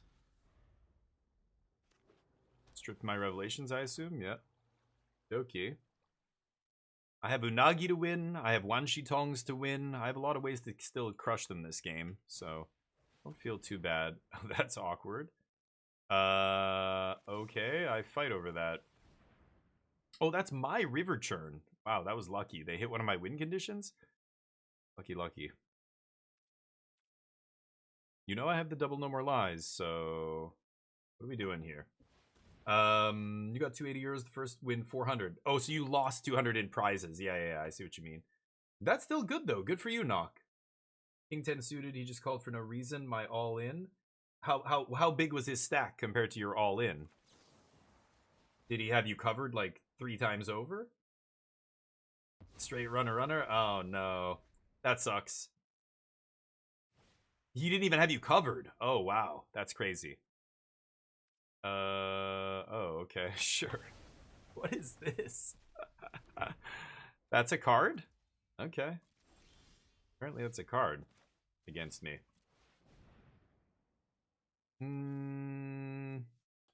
Okay. And I've got the Tong up here. Let's pass. I've got Negate in my deck now, right? Negate... Yeah, like, this version is not playing that Spider-Man Negate. Why is this person who got top 4 in this tournament not playing that? You know, it's weird. Right. They're playing this thing. Do I give a shit? Yeah. I don't even think that matters, because Wanshi Tong's not going to trigger.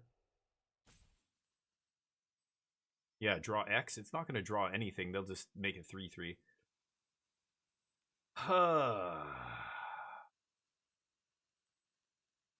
Do I care about this? No, I don't think I do.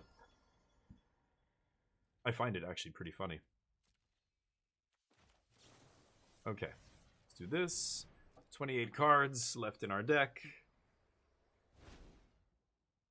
I like Negates. There's another Voice. And a Unagi. Yeah, Unagi's nice. Is Wanshi Tong better than Unagi? It might be. Also, Mistrise is pretty nice here, too.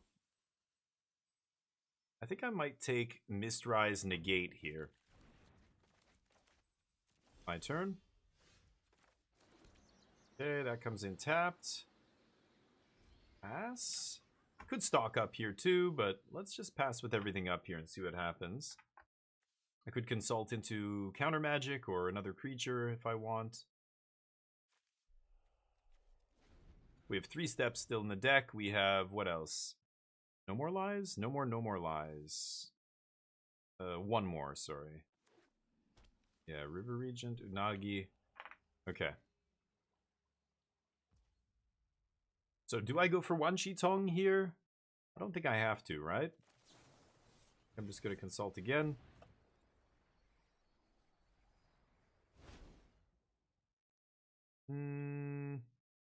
Beza's interesting. It puts some pressure on them. Maybe baits the Get Lost. I have land in hand. I'm going to take stock up over the Marang River Regent here. Could activate Quarry Mountain. If I do that, I think I'm going to get the outrageous robbery in my face. So I'm not going to do that. Okay, so let's jam Beza here and just see what happens.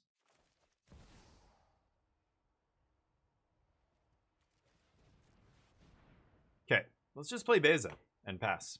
0 triggers. Getting nothing but a 4-5 here. But I assume they don't have any... Well, no, they played this. Okay. So I'm not sure what's still in their deck. Shoot the Sheriff might be still in their deck. Yep. I just want them to burn that Get Lost. That's a spell that I at least know they have. Hey, Astros, what's up, buddy? How you doing? Thank you, man. There's the Get Lost. So I obviously don't care about protecting Beza. That can die. Okay.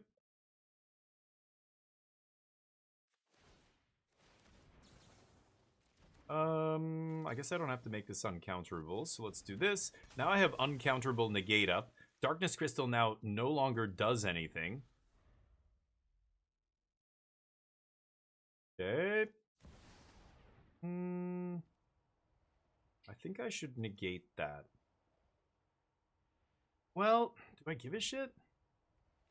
Yeah, I'll negate that. And then Stock Up can find me another counter spell here. Negate.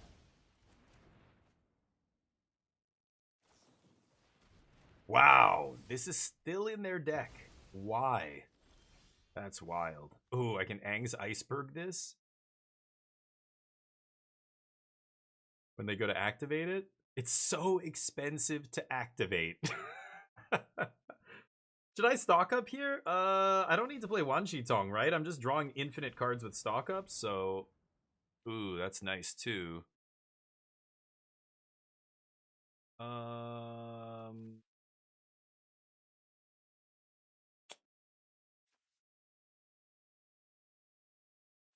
It comes back with a finality? Okay, no, it just keeps coming back over and over. So the Iceberg hopefully takes that thing out permanently. I'm trying to think if I should take Get Lost here or a land. It's weird, but I think I might take Get Lost here. So I could play this, and then Uncounterable Iceberg. I could just play Iceberg now to guarantee it resolves. That's just better, but I'm pretty sure my opponent's gonna try and activate it, right? Oh, okay, well, I guess not. Sure. The nice thing with Duress is that it can't hit Wan Shi Tong, and that's the best card in my hand. So, Uncounterable Iceberg here. Now, they can activate this in response, but it taps them out. Wondering if they're going to do it. No. Okay. Sure. Take my stock up, I assume, right? And then Wan Shi Tong still draws me a ton of cards. It's going to be uncounterable.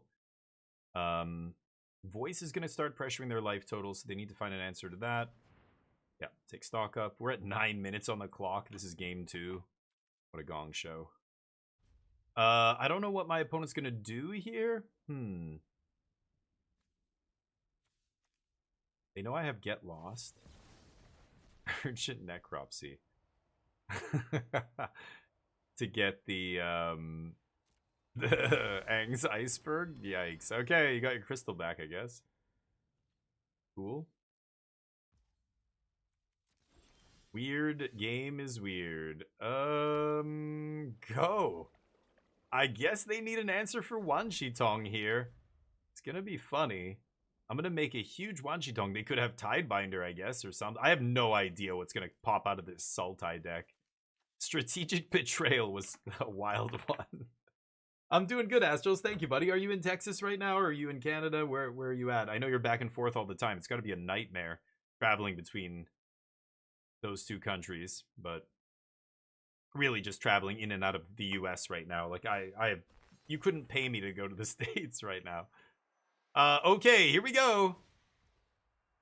Uncounterable. How big should I make it is the question. I have 18 cards left. So 5, 6, 7, 8, 9, 10, 11.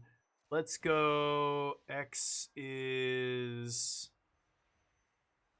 7, 8, 9, 10, 11. I could leave myself with 3 mana.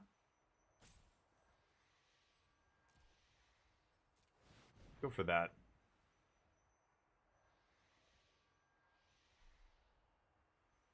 No idea what's going to happen here.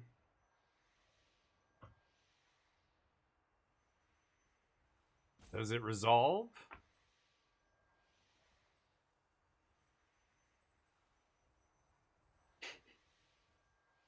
They're not sure. We just got 3 feet of snow. No kidding here. Say, yeah, I heard it's crazy in a lot of parts in the States right now. A lot of parts of the States, I should say. X is 4, random. They're doing these like little crappy, outrageous robberies that aren't actually doing anything, but it is slowly whittling me down, I guess. I don't know. I'm assuming they're going to try and find an answer to 1 Shitong here, right? So I draw 3, another 1 Shitong. Wow, well, I didn't need to draw that. I could flash it into play just to have it die, and then they can't take it. Nah. Ugh, land. Yeah, I think it's over because we get decked here. We didn't find our river churn. They stole it. What did they take? Oh, get lost. Sure. Yeah, that works too. I assume they had removal here, but I guess they need mine. Sunbillow Verge. That's one of the cards they pulled with Outrageous, I guess. My turn. Swing. What an insane match. Sure.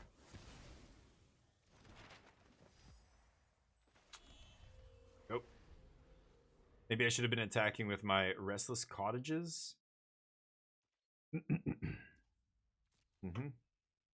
I don't know what cards they pulled here, but I think I'm dead. 9 cards.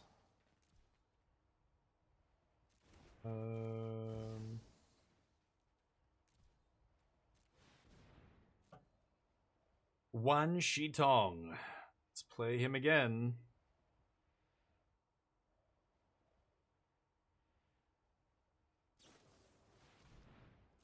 Sure. Took my Unagi here. So, yeah, they spun the wheel and they got a couple hits. Pretty lucky. But Cruel Claws for 4 and stuff like that is not very good, I think. It's unfortunately too many of those times are going to be like half land and you're going to be in deep shit, right? But I'm basically out of gas here. The draw.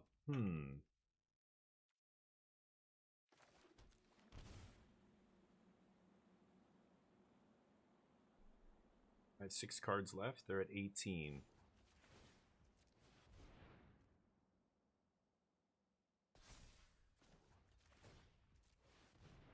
Now I can water bend off these maps if I want.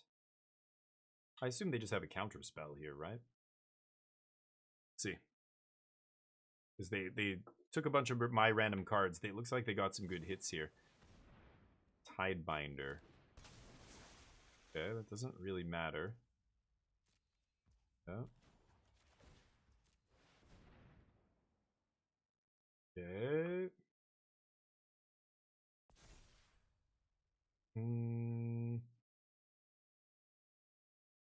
Good map up here, but I have 6 cards. 7. It's tough.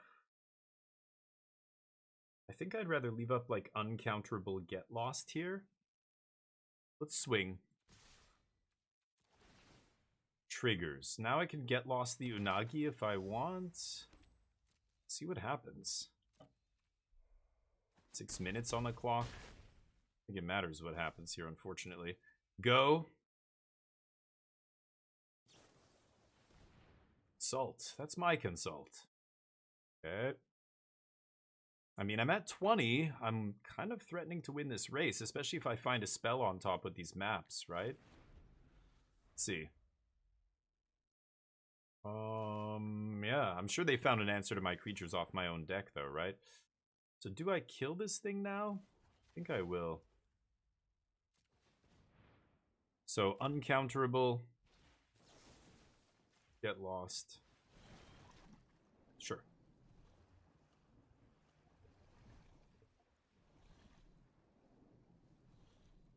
Maps, baby.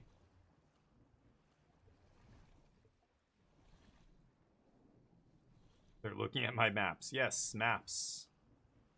You can pay with maps. Okay. Sure. Urgent necropsy. Dear God. Let's let this game be over. Let this match be over already. My opponent's deck is something else. Strip cards and all that stuff. I mean, you have to be pretty soft to basically any proactive low to the ground deck, right? Doing like playing cards like the Crystal or whatever. They had this in their main deck. I don't think you could afford to play a 4-mana do nothing in standard right now. But it's funny, these kind of decks are good against control because they've got a lot of disruption, right? And a lot of like outrageous robbery. If they get lucky off outrageous robbery and exile like my Jeskai Revelation or something powerful. I only had one Unagi as my last finisher in that pile, and they managed to snag it. It's unlucky, but what are you gonna do? Landos. Only one thing to do. Swing. They've got Restless Cottage over there that could make them food, give them life. I think I have to try and crack maps here, but I'm pretty sure they're just sitting on a bunch of removal. Let's see. Map? Probably going to use the removal now, right? Is it another nowhere to run, maybe? No? Ooh, river region. Nice. Okay.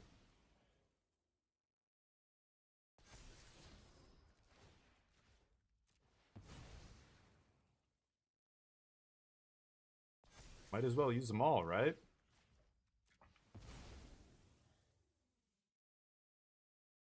Okay. Punch. Sure.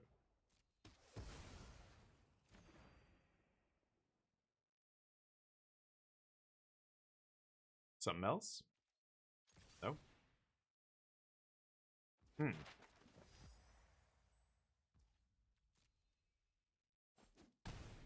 Wow.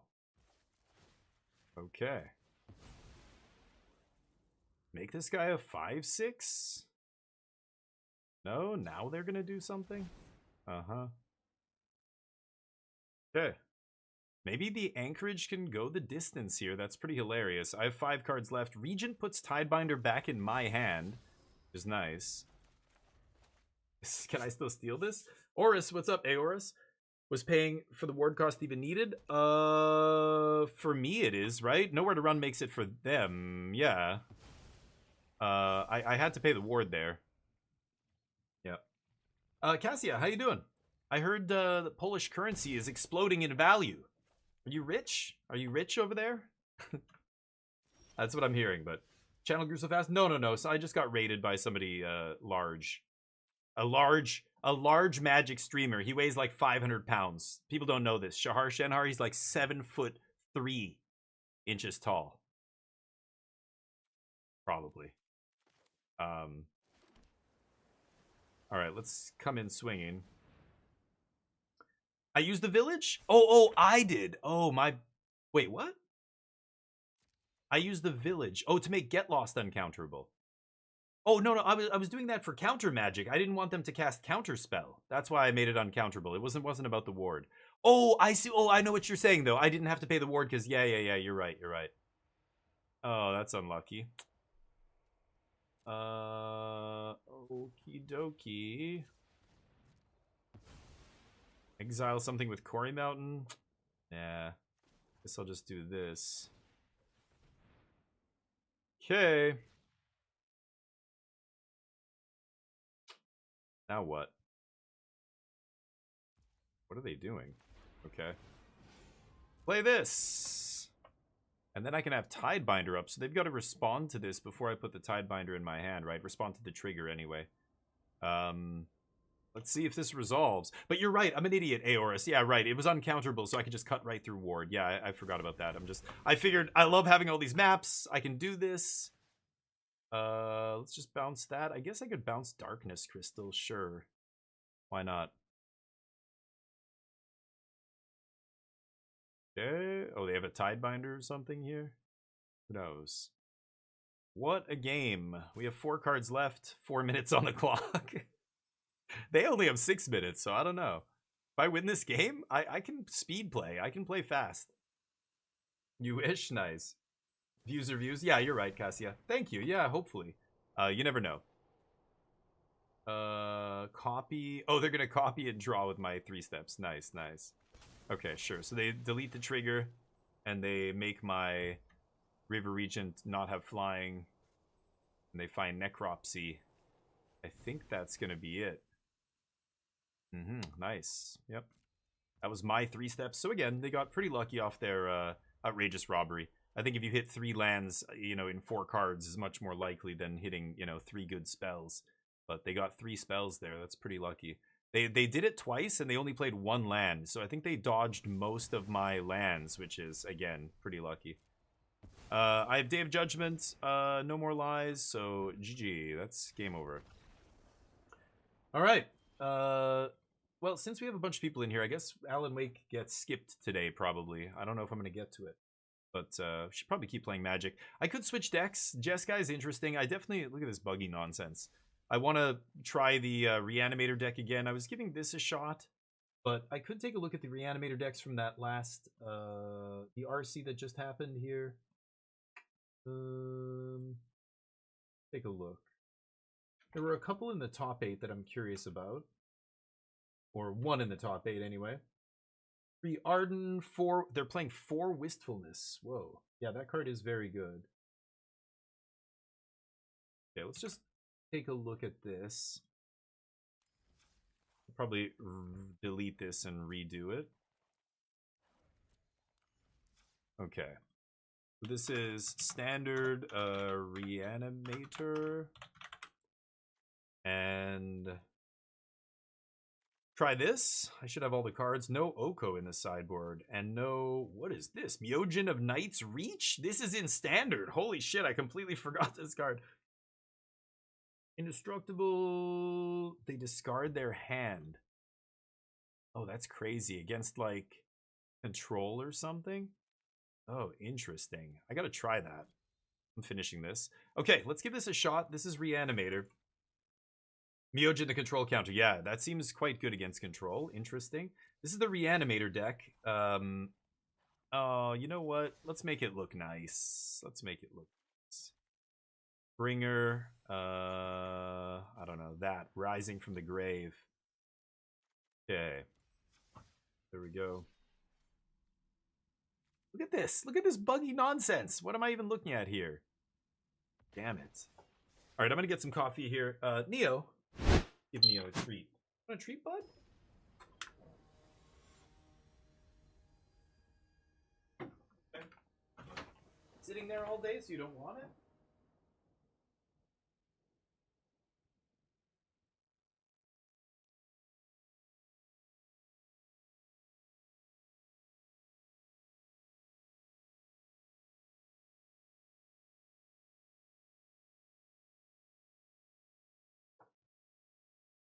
It's okay. It's being a baby. Could you even see him? I don't know if you could see him there. Where is Neo? There he is. All right, taking it. Sorry, buddy. Opponent's choked here at us now. I name Elemental. I evoke. Not terrible. I'm gonna... I don't want to name Human with Cavern, though, right? Still gonna keep this. And let's hold off on playing the Cavern. I'd love to get Bookworm into play on 2, I think, instead of Thoughts using my opponent. Okay. Well, I have to name Human here, I think.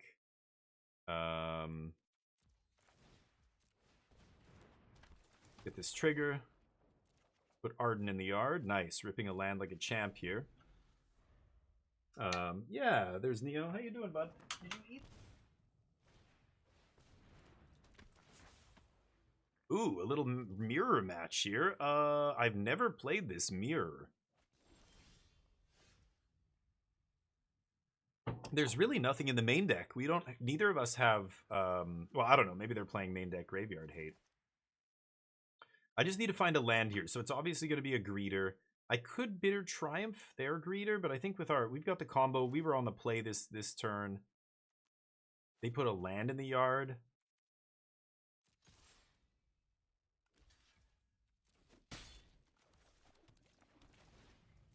Okay. This fills our yard, gets us the land for Cavero. There's another cavern. I could name Cavern Elemental here, but then I can't double. Like, if I can kick Cavero... Let's see, I put Wistfulness in the yard, or... No. Yeah, I put Deceit in the yard, and then I can double kick it. I think I'm just going to take Gloomlake Verge. I won't need the counterspell against this opponent. Put Deceit in the yard. Now I can go Cavero, copy Deceit, and when it ETBs... Actually, I should just play Arden, right? But if I play double blue, double black, then I can get all the triggers. So maybe I don't copy Arden here? Is that crazy?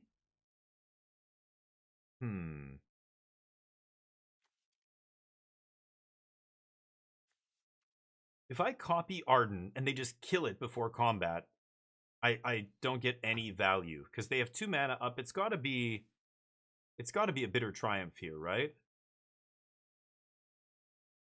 Man, that's tough. They have the Bringer. Bringer's much better. So I think I'm Caveroing because I want to actually make sure I get the Cavero that's in their hand, right? Oh, I should have made sure I could get the Bringer here. That's also pretty good. I guess I should do that. Yeah. And then I get Deceit Arden back here. Formidable Speaker. Deceit doesn't trigger. Wait, they got... Oh, because I brought it as a copy of it. Oh, right. Right. There's the Bitter Triumph that I said they had. Yep. Let's discard maybe land here. Well, land lets us hardcast this, but I think I'd rather go get another creature here and get a Cavero. This is tricky. Actually, I kind of want to get a Deceit here so that I can look at their hand and take something from it. But maybe I get Cavero. Let's see.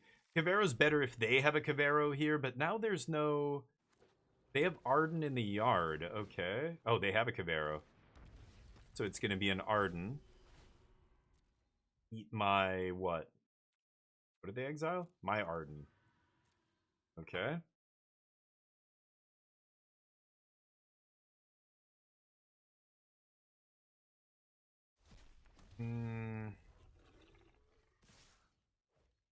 The demons have menace, lifelink, haste, etc. Okay. Let me think. I don't mind putting Deceit in the yard, actually.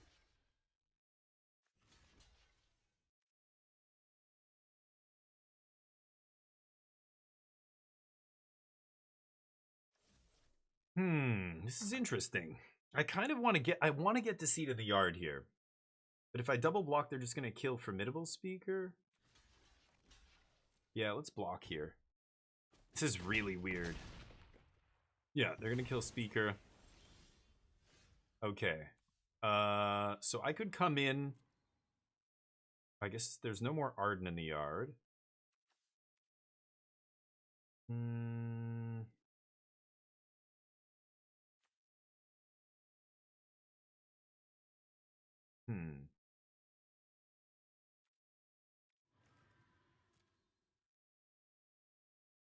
Yeah, this guy bringing back creatures over and over, I can't really race. So I'm trying to think. I just kill Cavero, and then what?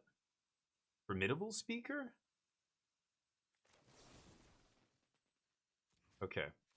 Let's kill Cavero here. Maybe I toss this. And then I don't really want to discard Cavero is the thing. So let's actually just do this, swing, and try and race here. I don't know if I can, but kind of want to try a monument deck. The lessons deck, you mean, or something else? First game in over a year, Crow's Nest? Nice. You only played 3 games of Magic? Cool. Nice. Why did they have 2 Ardens? Yeah, well, the first Arden brings back the second one, but it's not legendary, right? Or not? I don't know. That is weird. Why didn't it legend rule? Yeah, I'm not sure. Increase card in any graveyard. Maybe it was they brought Cavero back? Is that was a Cavero, right? So it's not legendary? Or it's legendary, but it's a different name? They looked like they had 2 Ardens, but one of them was called Cavero or something. I don't know.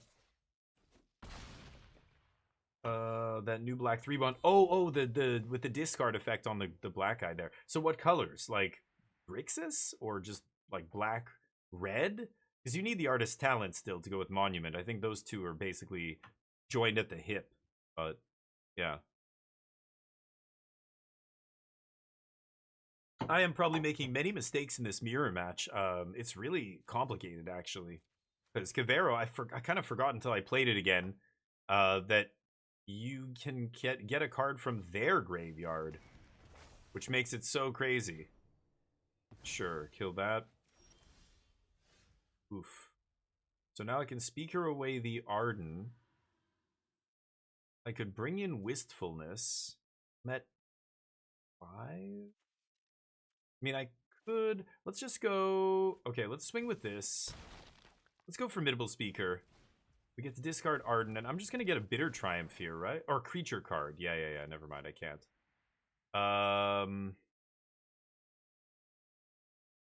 What do I take here? I could take Overlord, play it, and then hope to hit something good, and then Cavero next turn.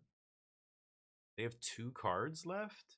I could put Bringer in the yard so that I can Bringer next turn. I've got Arden in the yard now. I could always Cavero Arden. I'm tempted to take Deceit here. Because I can go Deceit, look at their hand, take whatever. Oh, I guess I can't cast it now, though, the way it tapped my mana. Because I need black.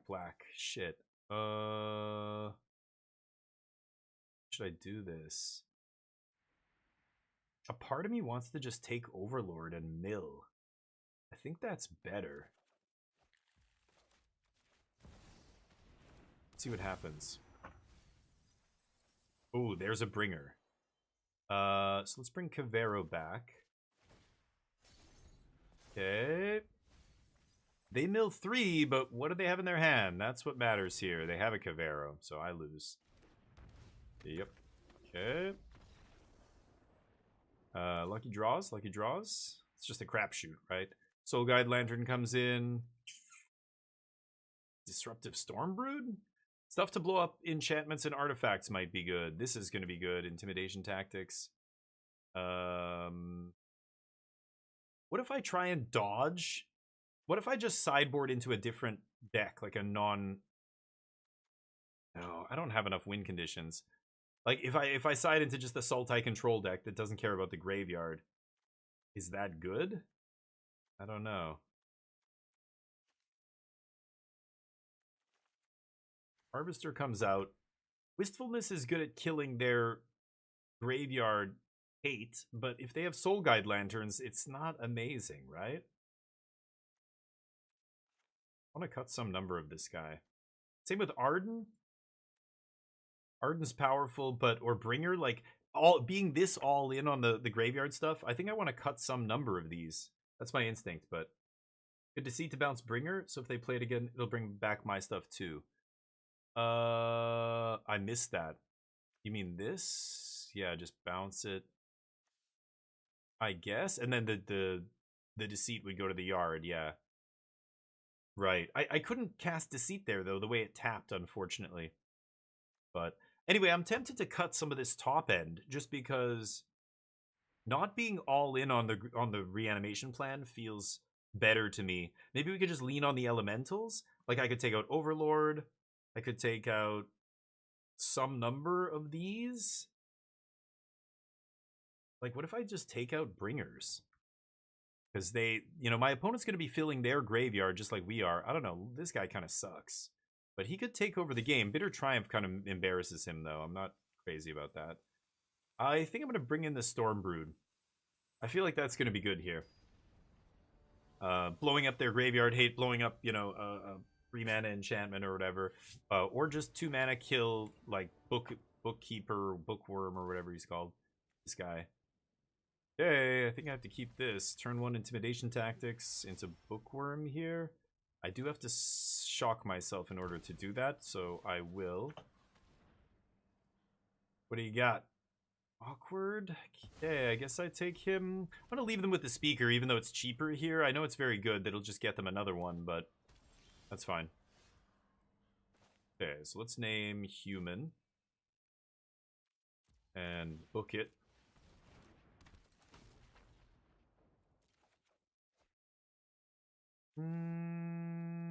Okay. Still have 2 removal spells in my hand, so this feels fine. Power 3 or less, so this kills the speaker. Yeah, they're gonna Bitter Triumph this guy. Fine with that. Ooh, speaker's interesting here. I don't have anything huge to bring back. What could I go get that would be a nice utility creature? Deceit? I really like Deceit. Let's do this. I could go for Bookworm here, but let's Formidable Speaker.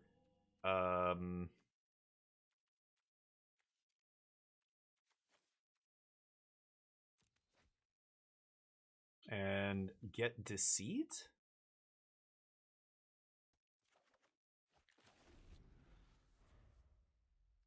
We'll see.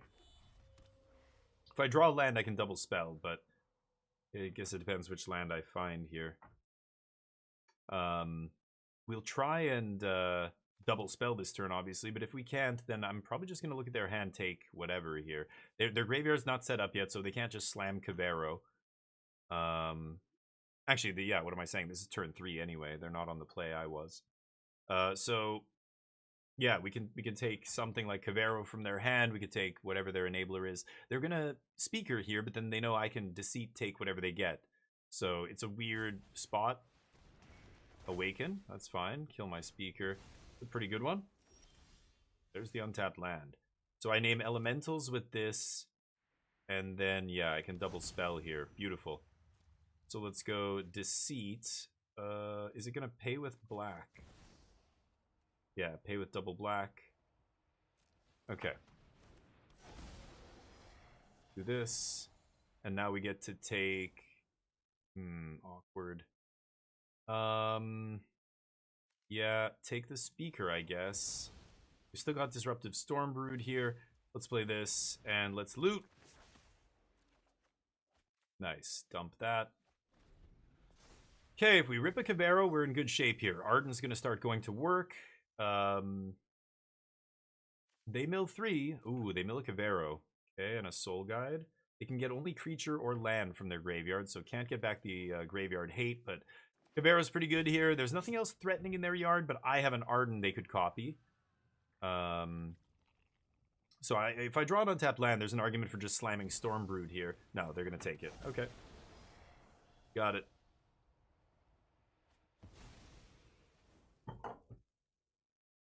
Yep.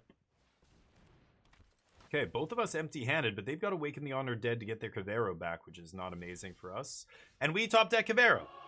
Because we're great. Because we're great at this game. That's how it goes. I guess we're getting Arden here. My graveyard. Ardeen. Skadoosh. Should I get Deceit? Tempting? Formidable Speaker?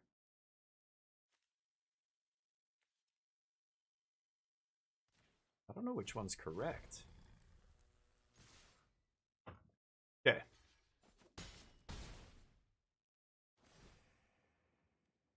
Sure.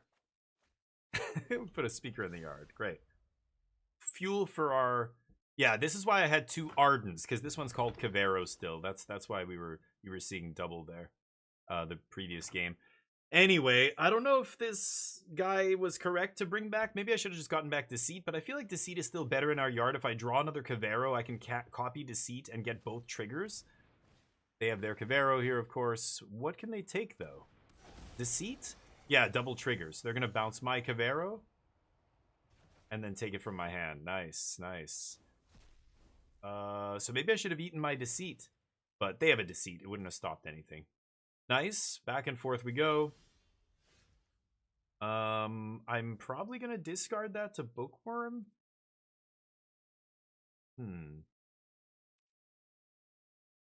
Do I attack here? Give them the double block? I think I will.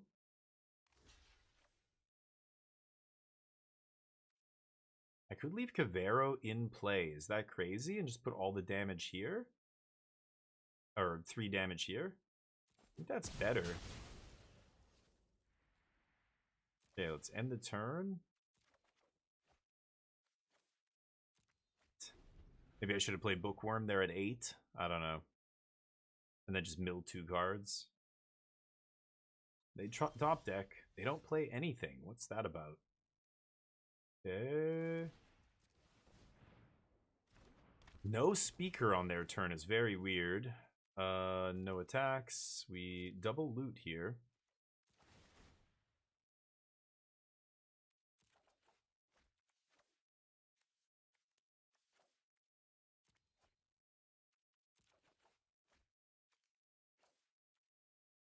Okay.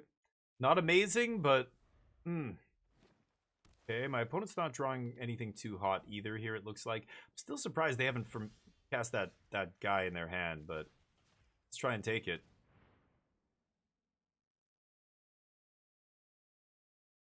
Theater Triumph, yeah, last card, okay. So let's go to our end step here. Still not going to attack. Triggers. Ditching 1 land. Guess I should have ditched the other one probably, but... Ditching a land. Okay, we're digging through our deck. We're going to find something soon. We're drawing 3 cards a turn here. Opponent finding land. Not great. Ooh, and there's a deceit. So I can bounce Cavero to their hand and take it? No, I can't. What am I saying? I only have 5. I could evoke...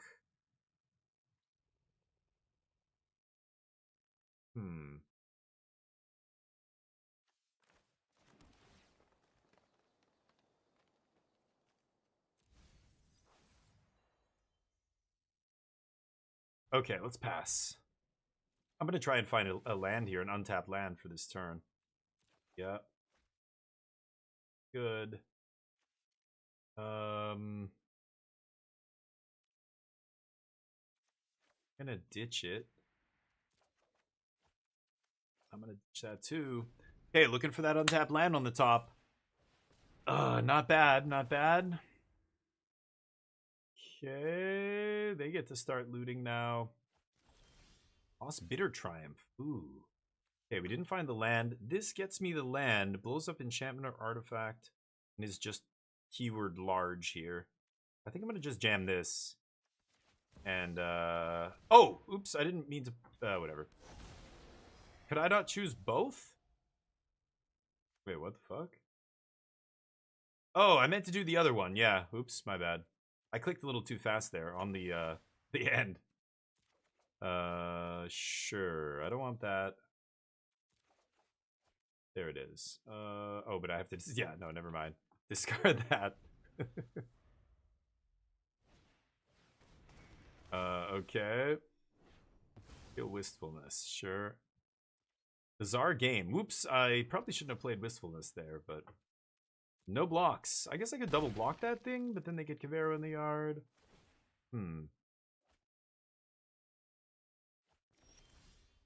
Oh, come on. Okay, swing.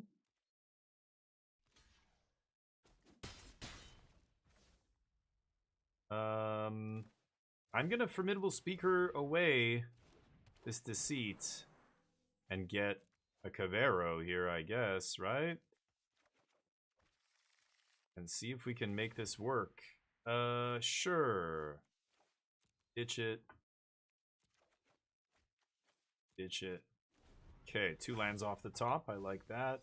They mill 3 Bringer. Ugh, awkward. Okay, super awkward.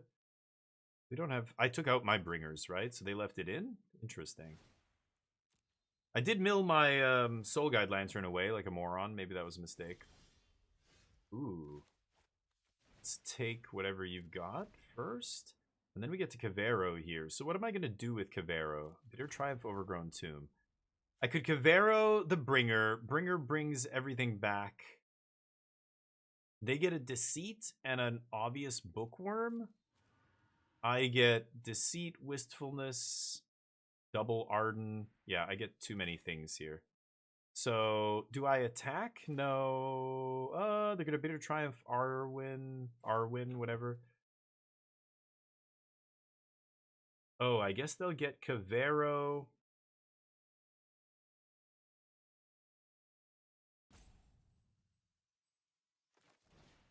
I mean, I have to do this, right? Is it just Bringer? It's got to be Bringer. Okay. I don't know.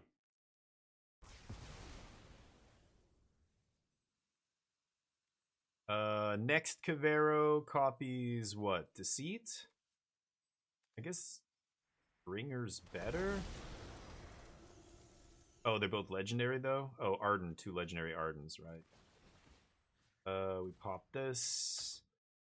This guy doesn't do anything.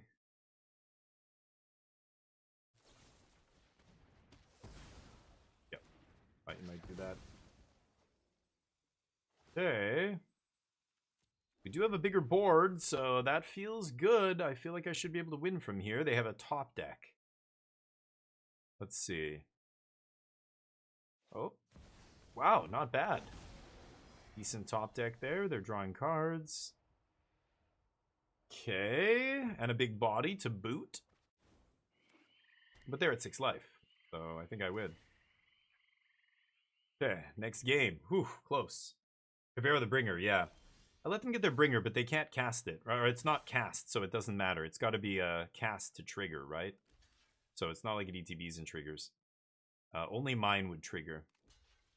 But yeah, it's not bad. We just still get too big of a board for them to beat here. I guess I could have actually gotten Arden again pre-combat and done even more damage, but I think we're just wasting time at that point. This game's over, right? They're dead on board. So let's try and actually win this match. I think that's fine. We can use their own Bringers against them. I like taking out Bringer here. Is that crazy? I don't know. My opponent left theirs in. Maybe they're better at this mirror than I am, because I've never played it before. I mean, even something like Town Greeter, like I could leave in some number of these. I'm just going to run it back. Let them get their Bringer. Why? Why does it matter? Start the loop. Oh. What loop? Exile their Bringer. With my... You mean exile it with my Cavero that's incoming?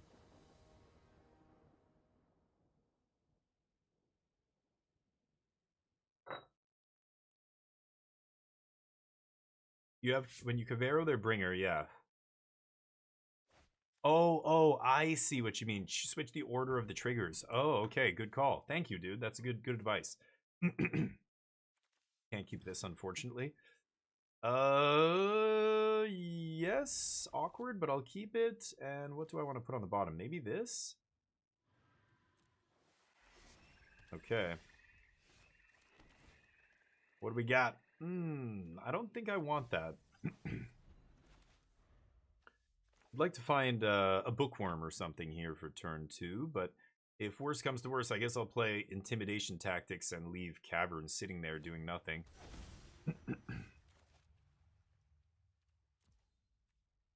Alright, what do you got? Give me your Caveros, buddy. Oh no. Double Cavero, double Bringer. No way to get them out of their hand, though. Maybe I take Speaker there. Ooh, they don't have lands either. Nice. Could name Elemental here next. I think I'm gonna go Speaker, and let's go for the,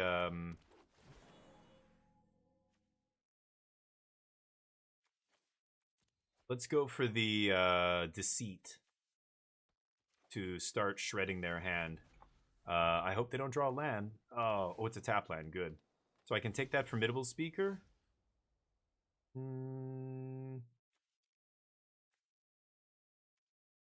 Let's go I guess just black, black here.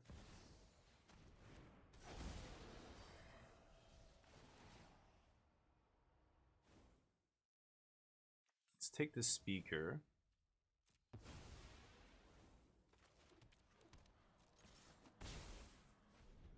Okay, I mean, I can Cavero back my Deceit here.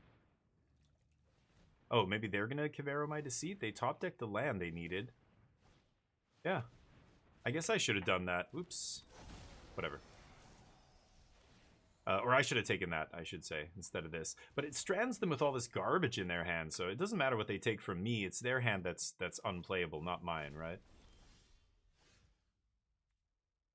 And they took away my formidable speaker, huh?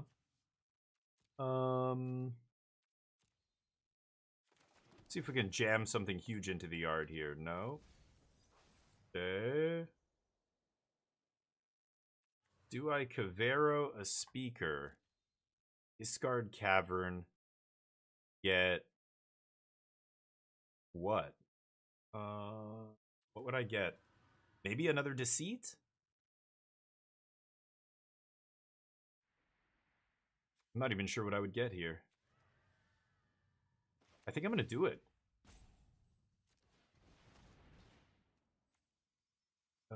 This is the opponent's graveyard? Yeah, I'll eat theirs, I guess. Okay. What should I get here? It could be Deceit. Bounce, eat that guy from their hand. I kind of like Wistfulness too. But I think I'm going to get another Deceit here. Let's see what happens.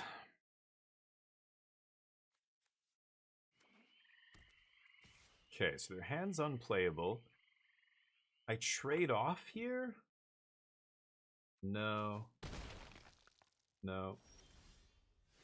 And then I draw Wistfulness. So this ETBs draws me to discards a card. Which I like. I think I'm going to start with that. Can I not pay blue? Oh, I can't pay blue. Okay, awkward. Wow, right. Elemental makes blue and that's it.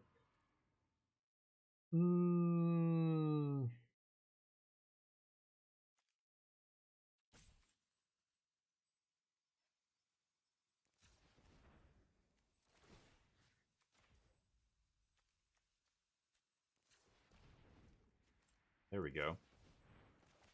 That's what I want to do. Okay. Oh, I didn't need the other one there. Whatever. Let's toss Deceit.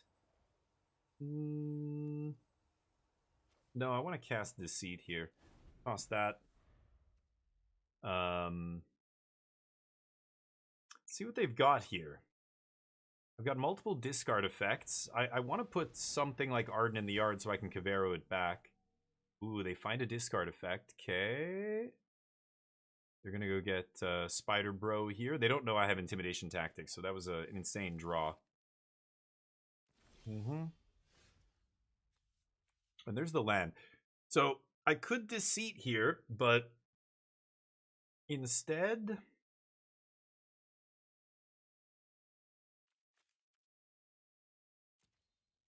Ugh, this is so interesting.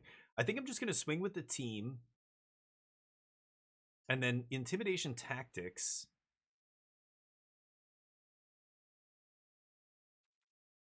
This is tough.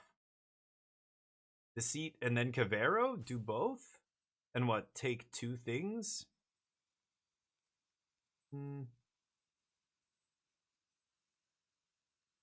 Deceit, I get Arden, and then Cavero, I copy Arden. But then I can't take their Cavero. I have to take their Cavero here, right? Exile the Bringer. Oh, I see what you're saying. Okay. Yeah, I still think... What? Do it. What is it doing? Why is it warning me? It's so bizarre. So you think... Take Cavero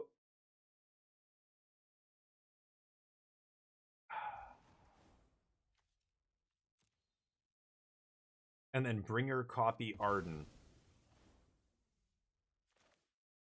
Yeah, that's probably still better, you're right.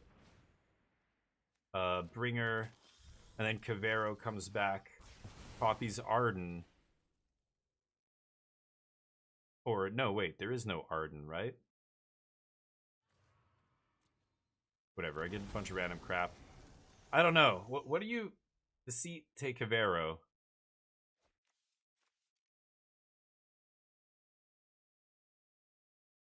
I don't know. I should have just done what I wanted. I think it was better. I just want to make sure they can't win. Yeah, they're going to get... This is better now. Fuck. They're going to do the same thing, right? Don't we have a Bringer in the yard? No, we don't have a Bringer. They're going to get Arden?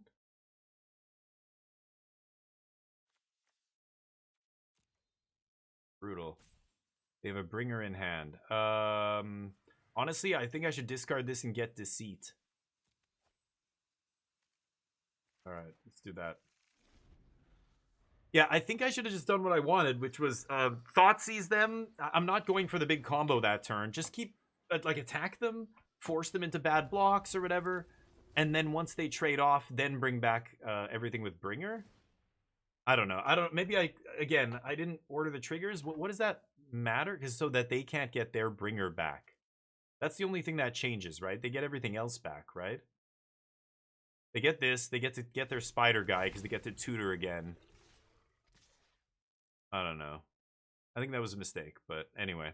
I think I should have just done what I wanted. Because I think even flipping the triggers doesn't really change anything. They don't get a demon here, but they still get to Cavero. And Cavero gets Arden. Because this guy triggered, right? They go get to find a Cavero. And now I lose because I can't win this race. Deceit, bounce.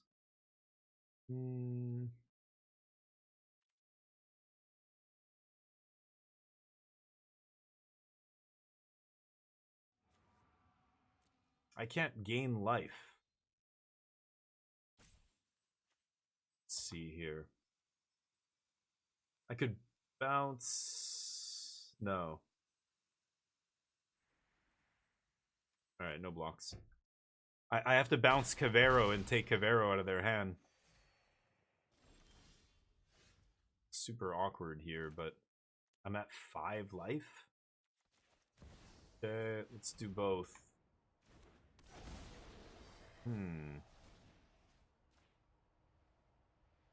Bounce.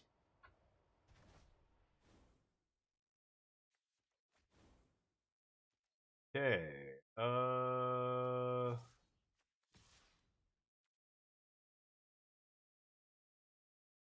Am I crazy at leaving it to...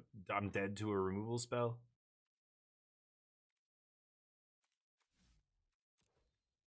Nah.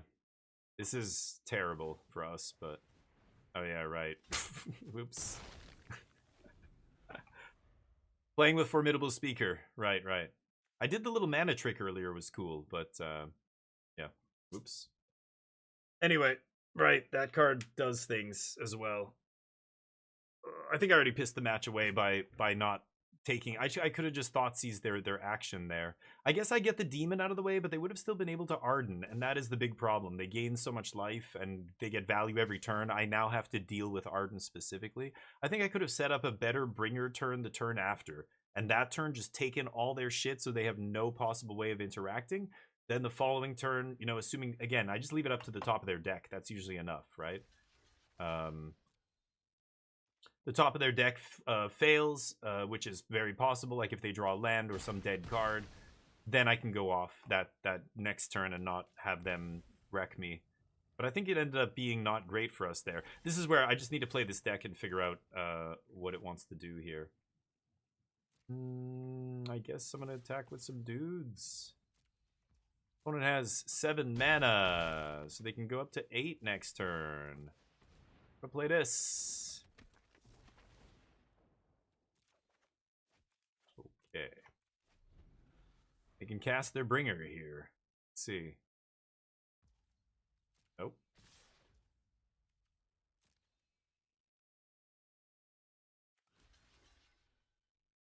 Oh, could have untapped Deceit, I guess. Oops. I think they're just gonna bring her though, right? No? Wistfulness. Okay. Yeah, my bad.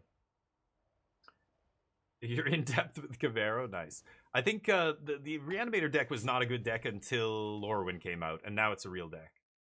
It was an interesting call at the Pro Tour. They basically chose to play, you know, a tier 2 deck at the Pro Tour, that Japanese team, as a crazy metagame call.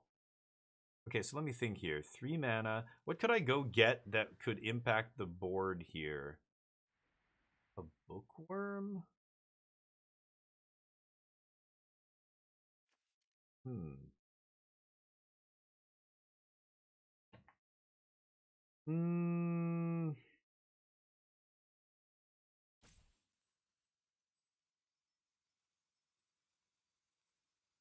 can't cast Cavero, so I'm not sure what I should actually take. I can do a bunch of chumping this turn if I want. Maybe I should just get a Cavero? Ugh. And then I guess, yeah, because I have to toss this to get it, so I won't be able to cast it. What's in the yard? Yeah, I guess I'll get a Cavero.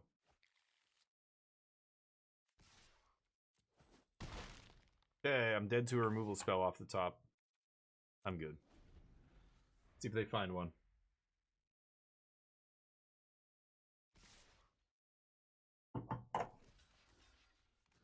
Sure. Ouch. Bringa! I think this is fine.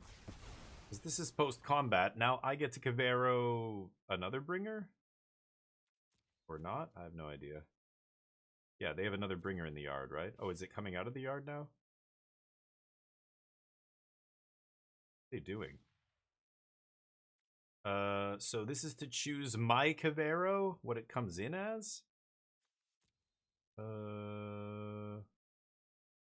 Yeah, there's no Ardens, right? I guess I'll take one of these.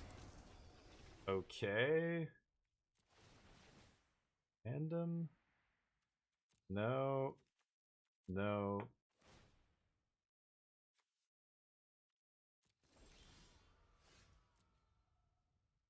What should I get here? They have 2 big flyers. It's all about who has the most Caveros, or most bringers here. So I guess I lose again. I lose this this battle. 1, 2, 3, 4, 5, 6, 7. 2 of my guys get through. That's only 4 damage. So I can go. Hold on. This is theirs. This is theirs. I can go Cavero, bounce, draw, or bounce, take it from their hand, I should say. Yeah, let's do that. Oh, never mind. Yeah, what am I saying? I don't have a deceit in there. Did I pay blue? I don't even know what I paid. Guess not. Go. Okay. I keep forgetting the Cavern of Souls will not auto-tap, or will it? It's terrible. Sure. I'm just basically punting this game away. I think I kind of mentally checked out quite a while ago. And I lose. Amazing. I guess I needed to copy a flyer. There wasn't a flyer in the yard, though. Darn. I could have looked for something, maybe? I don't even know. Hey, we got some mastery things or whatever. Let's try one more match here with Reanimator. Uninstall. Yes, that was brutal. Brutal game. But Silva. Alright. So, first time playing Reanimator. Yeah, there's a bunch of stuff I need to be paying attention to, but the mirror is a gong show. Like, I assume if I'm playing against the mirror match, I'm so far behind already because I don't know how to play the deck that anybody who's played a few matches with it should be beating me. But now I learned a couple important things that I have to remember to do, otherwise they will not matter. It won't matter that I've learned them. Bringer? Let's dump Arden first. I did play this deck way back when it first came out, and it was pretty bad. Like, it was just so inconsistent. And you would lose to yourself, and then people started playing more and more Graveyard Hate, and it's like, what am I doing? Blue-black. What do they have here? Oh, I thought they were going to stun my dude.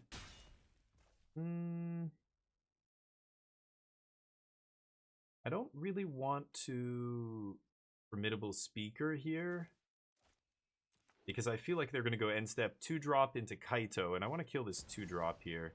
Yep, that's the one. Kill that. I'm assuming they have, I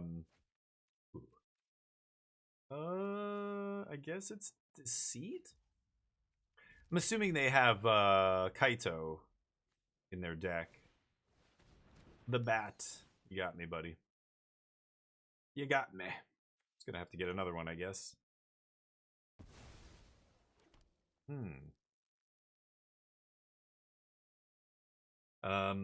You don't like this deck? It's interesting. It got a lot better with the elementals. Like, now it's a real deck. Now I feel like it could be a tier 1 deck in standard. But there is a lot of Graveyard Hate still floating around out there, so yeah, it's not easy. Ooh. Draw 2, discard. I think I'm just gonna Speaker here. Toss this. Get Cavero. Play land. Pass. Okay. See what they've got. I don't know how the match is here against Dimir. I have no clue. Taking a Kaito? Really? Wow, just let me... Okay. I mean, unless they have Snow. I mean, what could they have to counter Cavero here for 1 mana? So I'm just going to get to bring back Bringer. Bringer's going to bring all these things back. And then Arwen's going to turn Formidable Speaker into a thing. Wow, interesting.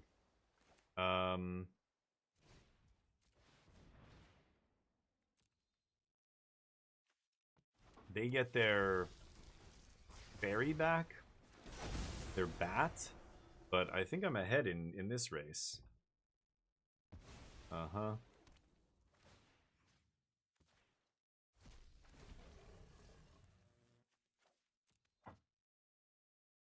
We'll get another Cavero, huh? Yeah.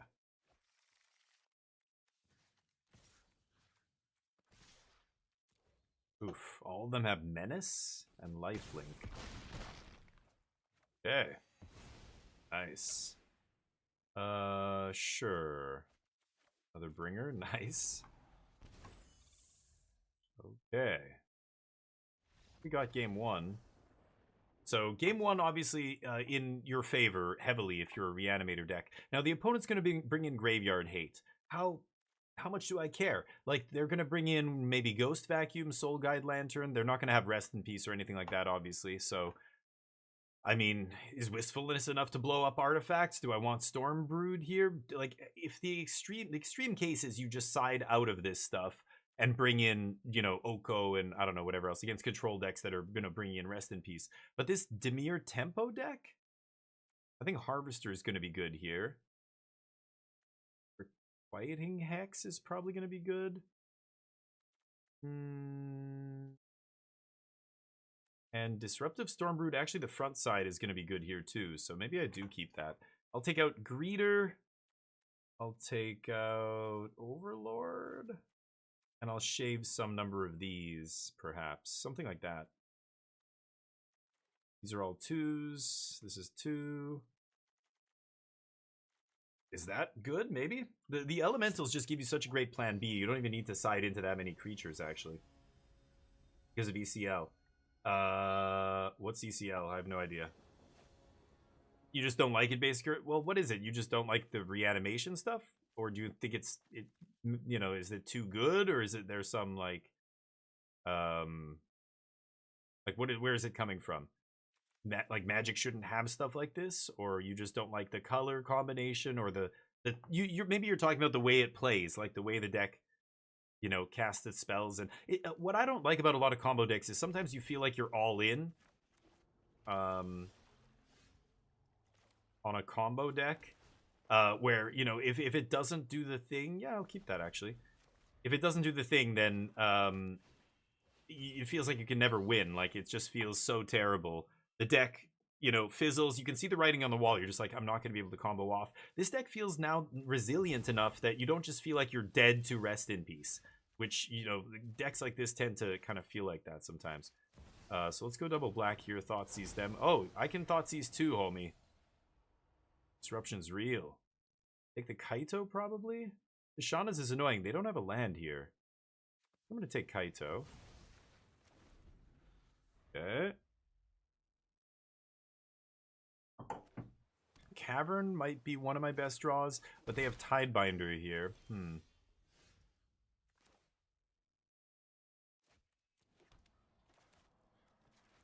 Yeah. They top decked a land, but they didn't play it untapped. They should have left up Tidebinder there. Yep. Now I'm going to take the Curiosity, I think. Because I don't want them drawing cards. The removal doesn't matter. I don't care if my creatures die, right? Removal just buys them a couple turns. But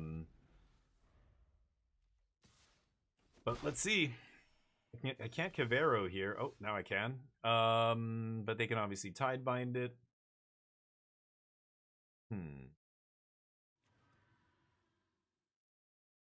It's funny, they can only Tidebind one of the triggers, which is interesting.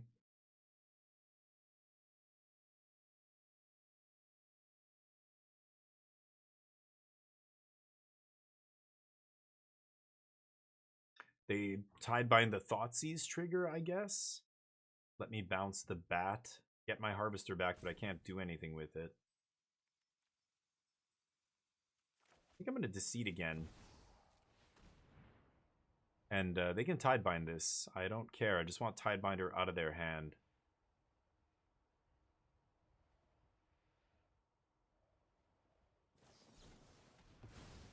Okay, we can play that. Spell Stutter, dear God.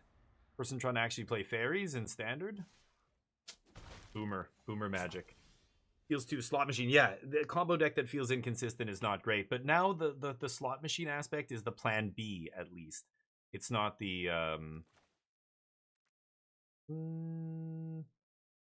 think I should name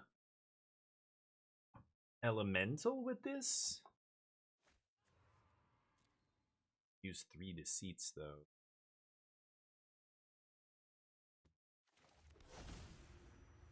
No, let's name Human, and we will oh, I guess I can.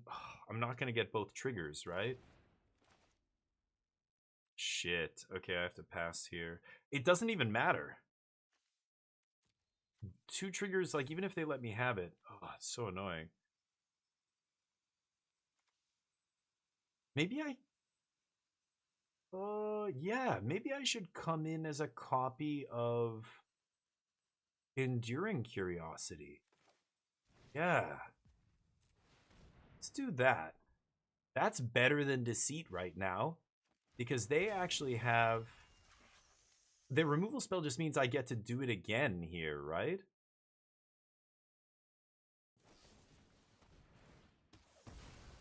Except it's an enchantment? It's not a creature. Oh. So it won't be a creature? Okay, whatever. We get this enchantment now, at least, but...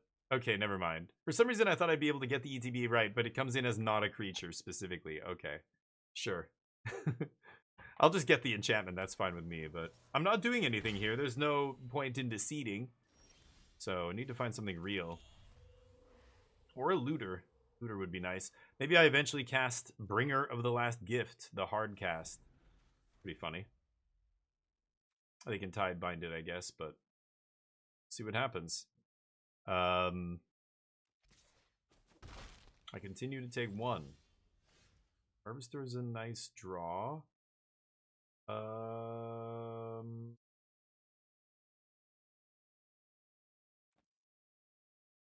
gonna sandbag this land. Actually, I'm 1 mana away from casting Bringer. Yeah, let's just pass. See what they do here. I've got Harvester for their Deep Cavern. They could Tidebinder that. They could fizzle that. But take it. Let's see. But if they Tidebind here, it's basically their whole turn. And then they can't stop Bringer if I draw an untapped land, right? Let's see. Harvester turns into Harvester. Okay, Wistfulness pretty good. They can fizzle the triggers. Can't blow up an enchantment. I could just play Harvester here. I think I'm just gonna play Wistfulness. Let's I can't. Oh right, because Cavern's on human. Fuck. Okay, let's pass. I'm not even gonna play Harvester. I want to leave it as removal here. Opponent sitting on Bitter Triumph, Tidebinder, spells. Okay, now I can slam Bringer. I'm actually gonna now Wistfulness with the blue. Sure. An opponent controls, so I don't, touch my own Cavero here. Okay, and I will draw, or you burn the Tidebinder, one or the other here. Hey, Big Spartan, how you doing, buddy? How's life? How's the Monday so far? Hopefully not bad, but we'll see. Okay. We draw. Does this get fizzled? Oh, they let it happen. I can just hardcast these now, so I don't need to discard my big stuff anymore. We've got Harvester up here. Kill my dude is fine. Okay. They know I have Harvester. They pass. Now I'm just going to start slamming stuff. This guy's human, so this is going to be uncounterable. And I'm going to start making giant demons with lifelink that draw me cards off my Cavero.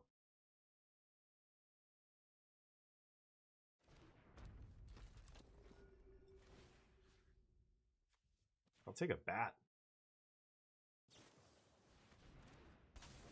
Okay. That is perfectly acceptable. I've got Harvester next turn to kill it, and they know that, so they've got to kill Arden right now. I don't think they're playing any pump spells, so I'm definitely just going to put Usurper in front. No? Okay. Let's kill this. Why did it tap Cavern? What? Okay, that was weird, but I guess. I'm going to sandbag this land. I definitely don't need to play land here. Sure. Okay.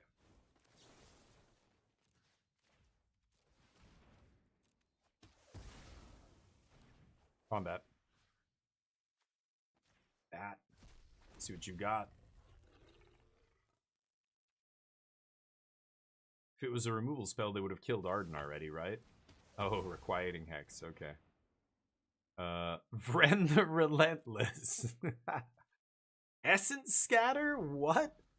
I could have attacked there. Maybe I draw something relevant? Probably should have attacked.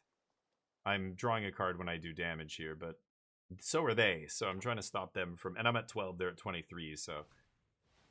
Vren the Relentless. Good God. What does this even do? It's got so many words on it.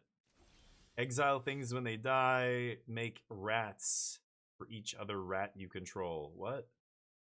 Where X is the number of creatures that were exiled. Oh, okay, right. So if I go for Bringer, they can counter it with Essence Scatter.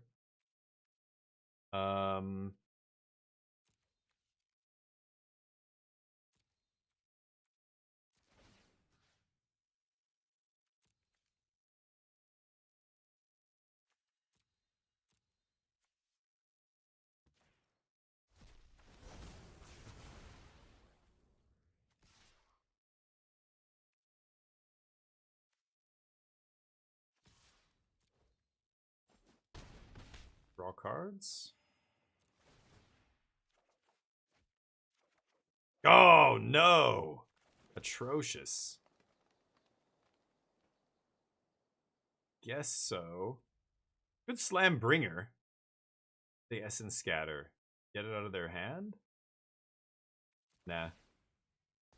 Okay, they can play Enduring Curiosity on their turn to draw a card here. That's what they do. So they have Essence Scatter plus a random card now. They have to find a way to answer Arden here or they're in deep trouble.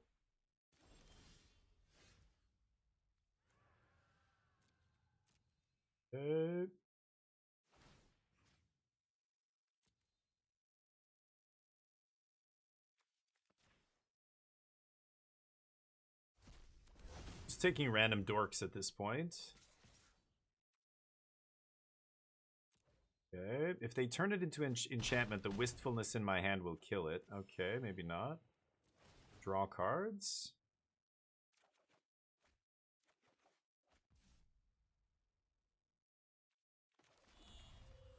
The creature... Oh, it would die, exile them instead, right? Okay, let's play this. They're probably going to scatter this, right? No. Okay, toss a bringer. I could take Disruptive Stormbrood here. And they'll have to Essence Scatter that. And then I can Wistfulness their Enduring Curiosity here. Nope. Okay.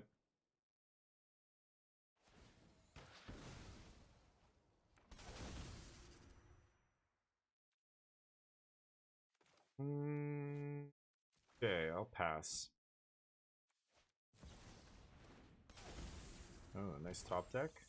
They go to 5. I'm at 24. Yeah. The mid-range decks really get hosed by the Reanimator. You just go so big, so over the top of them. Like, all their removal, unless they can exile my graveyard, their removal is just no good. But going through some shit. Sorry to hear that, Spartan. Hey, no, thank you, dude. I appreciate that. That's kind praise. I think my voice is like nails on a chalkboard. But I'm glad some people like it. Let's jam some more Reanimator. I'm almost done. Today we were going to play some Alan Wake 2, but had some really big raids. Shahar Shanhar came in with the 265. Austin with the 11. Master Copter with the 19. Lots of love from the community today, so hopefully we pay it forward. Well, we will pay it forward soon enough, but hopefully you guys give those people a follow, and they're all great content creators. Magic's weird. Magic, you know, when you get into it, there's not a ton of like higher level content creators, so there's like the same group of kind of people who follow Magic content on Twitch that kind of go back and forth between all the kind of popular streamers' channels. It's really interesting to see, but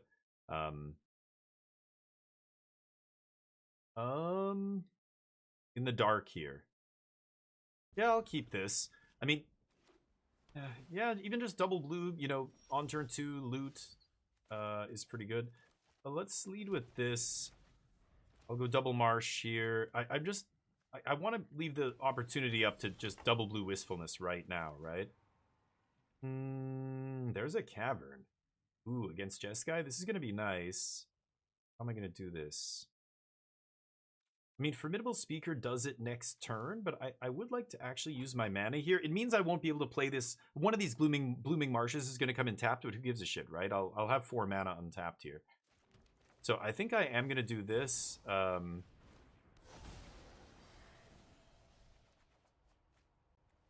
let's dump Arden. Ooh, Deceit's not bad as well. Okay, so now we've got Blooming Marsh into Formidable Speaker, toss Blooming Marsh, get another Cavero. Pretty nice. And if they counter this, so be it. I don't even care. Actually, I ripped another Cavern. Maybe I should just play this uncounterable, but yeah. This is just too flexible, this card. Being able to discard anything is kind of insane. Harvester is interesting. I think I should probably just get another Cavero, though. Because they're not going to play Exile Removal in Jeskai. Maybe they sear this thing. Let's see. Get lost, sure. No more coffee. Yep. So I think this is just going to be Cavero, right? Human.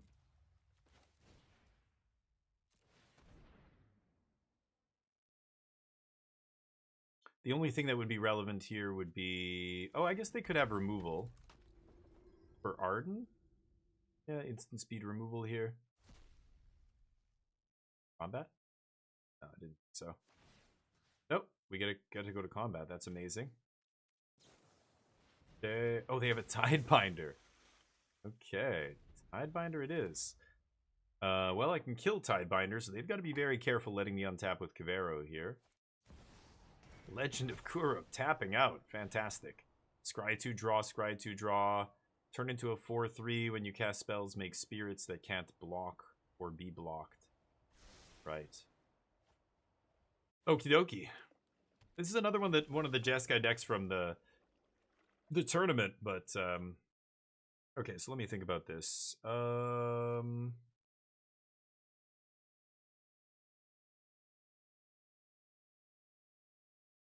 got Wistfulness in the yard. I can get Formidable Speaker. Yeah, this is great. Okay, so I'm gonna name Elemental here. Let's go Harvester and tap. Okay, so let me think about this. Green, blue, green, blue. Yeah, let's just go tap, tap. Okay, combat.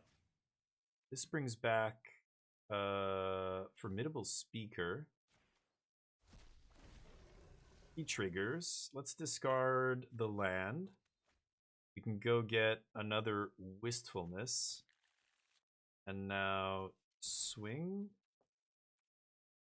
Swing. And I can go green, green. Kill Legend of Kuruk here. Yep. And pass. And I guess I'll map up here. Sure. I'll keep that on top.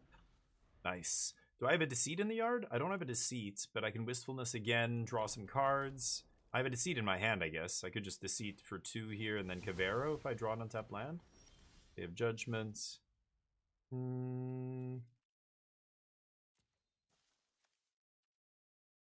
So if I Kavero into Wistfulness here, I get to draw 2, discard a card. And then maybe I can play Bookworm. I could Deceit into Bookworm here as well, but then am I really going to discard Kavero? No. Let's... Oh shit, I should have made sure I'm paying double green here. What did I actually pay? Oh shit, oops. Fuck. I should have... I keep forgetting. It doesn't actually... I don't know. I don't know what it makes off Cavern. Nothing?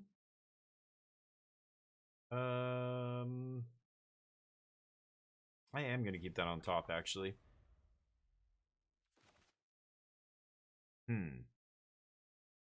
This is normally a tough match for Reanimator. I think Control has the edge in this match. But we'll see. We're going to pop my Cavern here, sure. Yep. Get my 1 basic. Ugly. Normally these control decks don't play too many demo fields unless it's the unless it's the blue-white version, the 2-color version.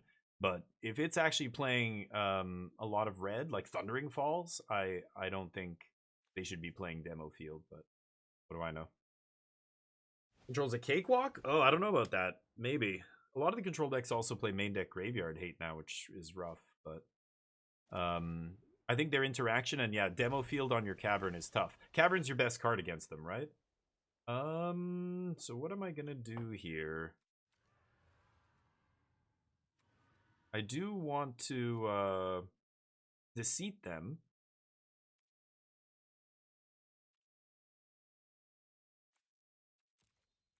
Let's swing first.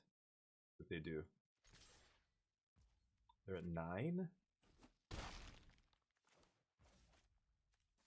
Okay, let's go for black, black. Hello? Why is it? It's like bugged or something. I don't know what it is with Cavern. It tells you you have to pay, and you're like auto pay, and then it just doesn't do anything. It just sits there. You have to still manually pay. Very bizarre. Get lost, my homie. Sure. They know I'm gonna take it. Yep. What do we got? Aang. Yeah, this weird version. Okay, so Cavern is gone. I should probably take No More Lies. Airbend, creature, or spell. I just don't care. I'm gonna take that. I'm gonna take No More Lies. And let's jam Bookworm here. And I guess I can do this. They're at 4 life.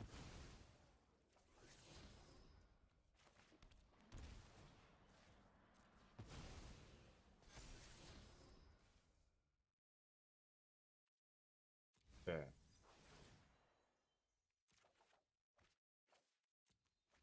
Okay. Aang doesn't even block Oblivious Bookworm well here. And they have, wow, so they have nothing left. Aang and Restless Anchorage or whatever over there. Okay, let's swing first. See what happens. Caveira has more line to fight war decks than it ever did. It does. It has more. You're right. I think the control deck's still a tough match for them, but flash this in. Wow.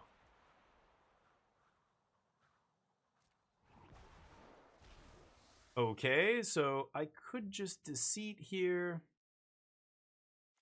Or I could get Arden, but now I'm post-combat. I think I'm just going to Deceit, but I have to make sure I tap this correctly. Black, blue, blue, black.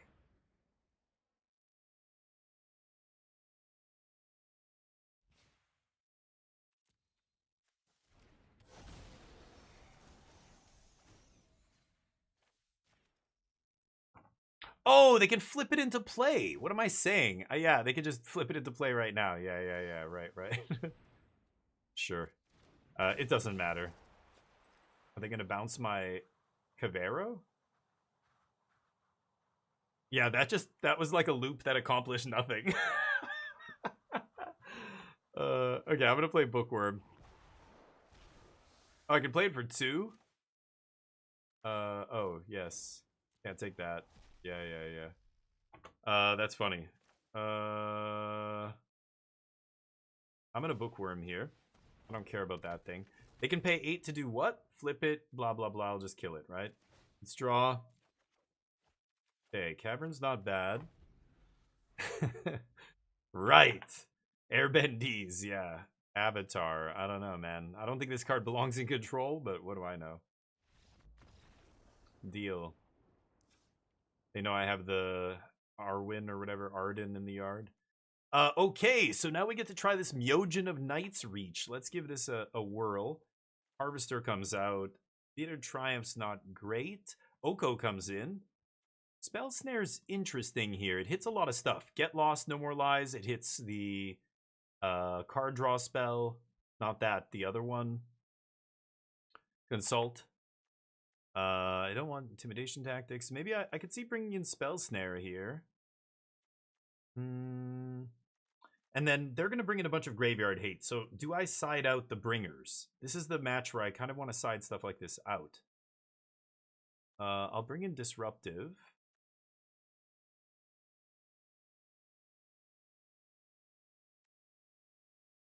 Or maybe I take the Ardens out and 1 Bringer. Something like that.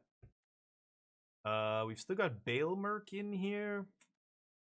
That's probably fine. I just don't want any of this other stuff. I could cut Baelmerk for something, but... What do you... Well, I don't know what your list looks like here, say, but what would you sideboard here? Really? Red deck wins, yeah. Well, my deck doesn't play any Pain lands. So I think your version is probably different, but... This version from the RC isn't playing anything like that. But I can see, yeah, I can see the match against aggro being probably not great. Am I playing... Yeah, this version is not playing any of the Sultai enchantment, the Saga, which I like. Because I don't like the Saga. I like that this is not playing that card, because I think that card sucks. But it's... I get why they play it in this deck. Just don't think it's very good. I think this hand's going to be okay. Going to start forcing their counter magic here. Okay, that's fine too. Helix, sure.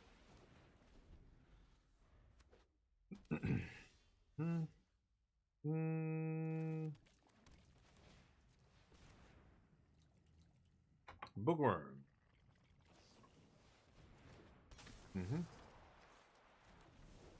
Doesn't really change anything here. Next turn we can double bookworm. Opponent's got a tap land. Cameron's interesting. Play that. You want to fight over this? They do not. Let's name human. Uncounterable bookworm. Instead triggers.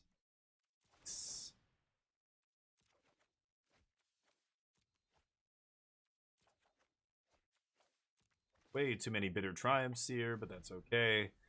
Start pressuring their life total. That means Day of Judgment, I assume? No Day of Judgment. Okay.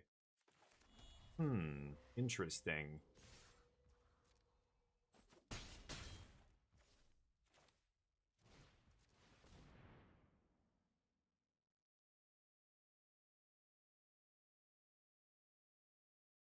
Okay. You're playing Caverns, you can't play the Awakens. The Awaken? Oh, the saga, the Sultai saga, is that what you're talking about? I don't know if I should be tossing Bitter Triumph here. Maybe I should. Should I take the Myojin? It's so hard to cast. I need to reanimate it, so. Deceit's interesting here. Maybe I should have kept the land, discarded a Bitter Triumph, and taken Deceit. Not thinking about what I should take.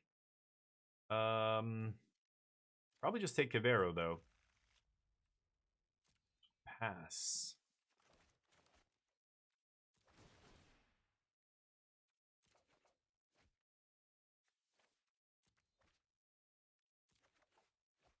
God, so many Bitter Triumphs. That's the last one in my deck. Jesus. All 4 of them in the top, like, 17 cards? 16 cards? Crazy. Pretty sure they're gonna sweep here. I'm just waiting for the sweeper. Pretty sure it's coming. No, it's not.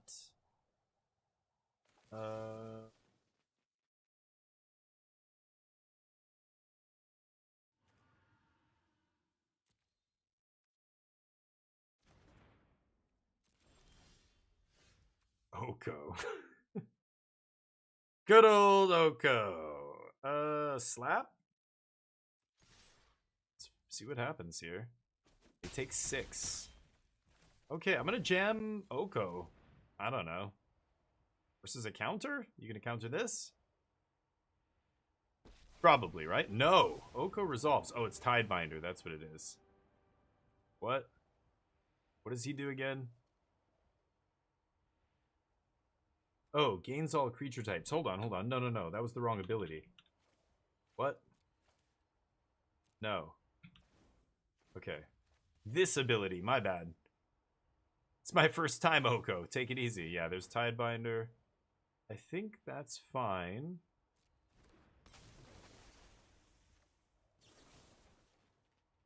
I'm gonna pay 3 and kill this. Okay. I don't think they have a counter now. Tell. Okay. Ooh. Okay. And remember, I have Cavern on Human here. Oh, yes. Tap out for me, baby. Beautiful. Bringer's still not amazing here. I'm just getting Overlord, Oblivious Bookworm back. I mean, I'm putting on a lot of damage. I don't know. Let's just keep pushing with what we have in play for now, I guess. If I can flip Oko, they're reading right now. I can flip Oko for a green mana, and then I can make 2 elk creatures. But that's a -3. So no, I can't make anything here. Nah, I'm good. So let's swing first. See what my opponent does here. Nothing. Okay. See if they want to fight over this. No. They know I have Cavero. Maybe they're saving it? I could Cavero something here. I think I'm actually just going to play this, though. See if they fight over this. This pops the legend. Kind of want them to burn a counter here at some point. Playing Caverns, you can't play the Awakens. Yeah, the 3-color one. Well, the last version of this deck I was playing both. Oh, they're just going to legend rule themselves? Wow. Okay, sure. Okay. Okay, now I've got enough juice in the yard that the Cavero's gonna win the game. If it goes, you know, if they don't sweep. They kind of have to sweep now, and then they have to sweep again. Yeah, I should have left Oko until after I played Stormbrood. That was dumb. I guess they have multiple Angs here. Awkward. Fire up that Anchorage. I would love for them to tap 4 lands on their turn. Let's see, they do not. Attacking me for 2. Huh.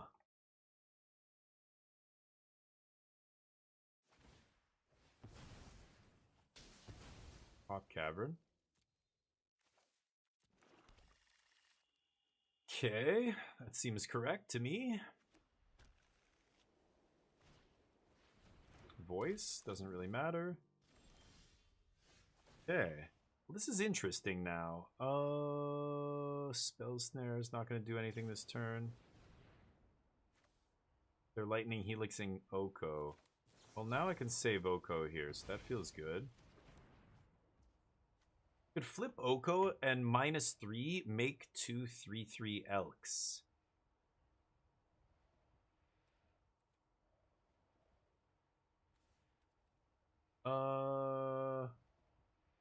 But I want to Cavero this turn, I think. What is their last card? Maybe I don't Cavero this turn?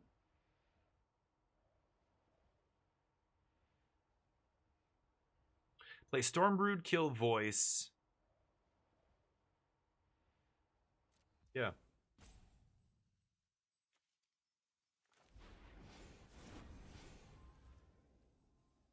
Go for this. Okay, that resolved instantly.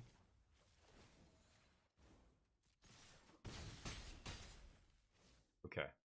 Pass. That's a better turn, I think.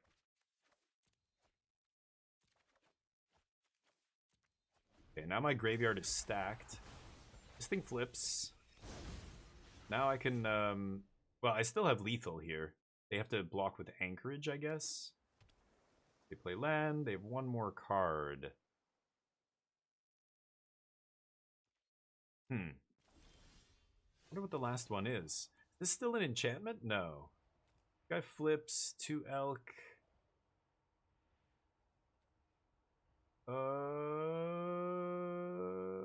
I don't have an Arwen. I took those out, right? This is interesting. Should I go for Cavero? Yes. Let's Cavero here.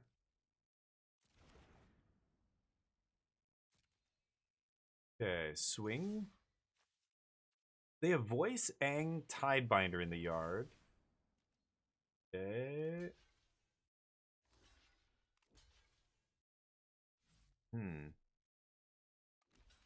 They're trying not to kill stuff that they know is going to come back if this resolves. Let's go for Cavero here. Is this going to resolve? It is. Bringer. Get to kill their land here, as well as the Avatar, the Ang. So now, triggers. They can Tidebind cancel one of my triggers here. Ang's gonna airbend something. That's fine too. My board much, much bigger than theirs. They have 1 life. They need to draw a sweeper, I guess. Oko's interesting here because I wanted to make bodies because I wasn't sure if they were going to counter my Cavero there. I don't think I want to make bodies now. Town Greeter gets stuff. I have 29 cards in the yard. Am I going to do anything with Oko here? I feel like I shouldn't. Pass the turn. We've got 3 draw triggers from Oblivious Bookworm here. Start digging.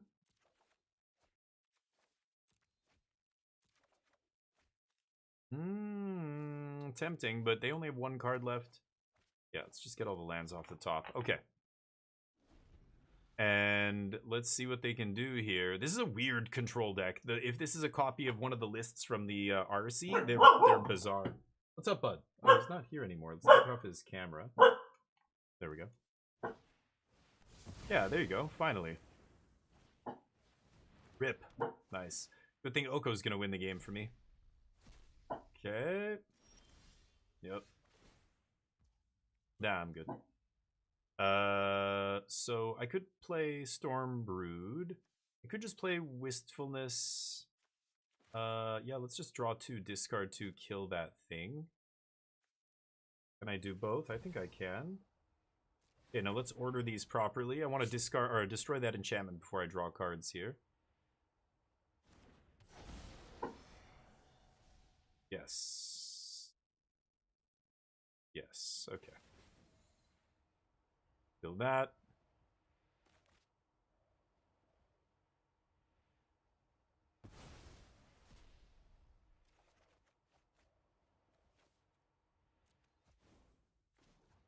Let's see if they kill Oko or counter Oko here. Yeah, that's what they're saving it for.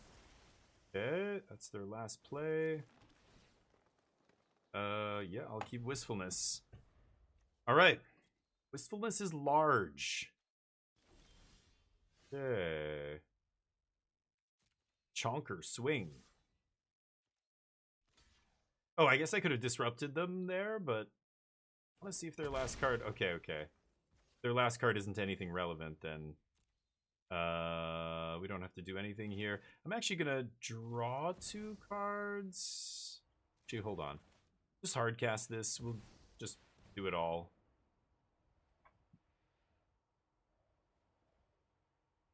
Still had Stormbrood. Your dog's barking with Neo? Nice. Yep.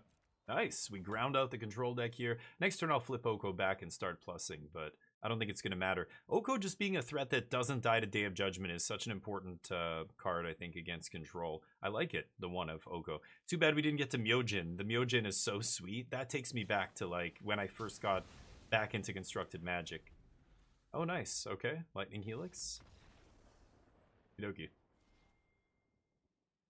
I could have tried to force the issue last turn. Maybe I should have just killed their guy and gotten in there. Probably should have.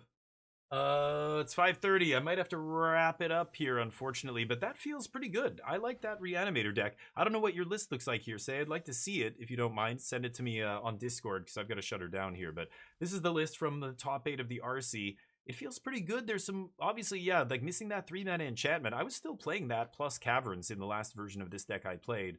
Sometimes you're seeing 4 Ardens, sometimes 3. Usually you're seeing a lot more Overlord of the Baelmerk, but you got to cut some stuff for these elementals. They're just so good. You had to make room for 8 of them. So a bunch of other stuff had to go. Town Greeters, as you can see. I feel like these are the flex slots, right? Greeter, Harvester, Overlord. Like the rest of this feels like it's locked in, and you can tell 4, 4, 4, 4, 4, 4, 4. Like that is the core of the deck. And then, of course, Bringers of 4. Arden, I feel like, is the only one you could play 4. You don't have to, like it's... But these are the flex slots. I could definitely see playing with this and putting other stuff in there. I kind of like this. I've liked it so far. I like one of... Disruptive Stormbrood. I could see even playing this in the main deck instead of a Town Greeter or something. But again, with Wistfulness, I don't even know if you need extra enchantment graveyard, right? You might not. Anyway, let's give somebody some love. You guys are awesome. Thank you for hanging out with me today. I really appreciate it.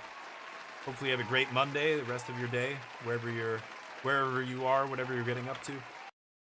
We didn't get to play Alan Wake, and I feel bad. I know there were some people excited for Alan Wake, but let's give somebody some love here. Who do we have? Jaffer's streaming. Haven't actually rated Jaffer in a long time. I haven't seen him stream in a while. I guess he streams usually before I finish. They're looking at some standard decks, talking about standard. I'm not sure what he's getting up to, but give Jaffer some love. Give him a follow. He's a good dude. And I will be back tomorrow for some more hot card-on-card action. Gonna post my usual message. DF16 squad incoming. You can copy and paste this. If you are a sub, you'll have all the emotes. if you're not a sub, post whatever emotes you want. Spam some stuff. Let's give him some love. Give him a follow. And I hope you have a great evening. I will see you tomorrow.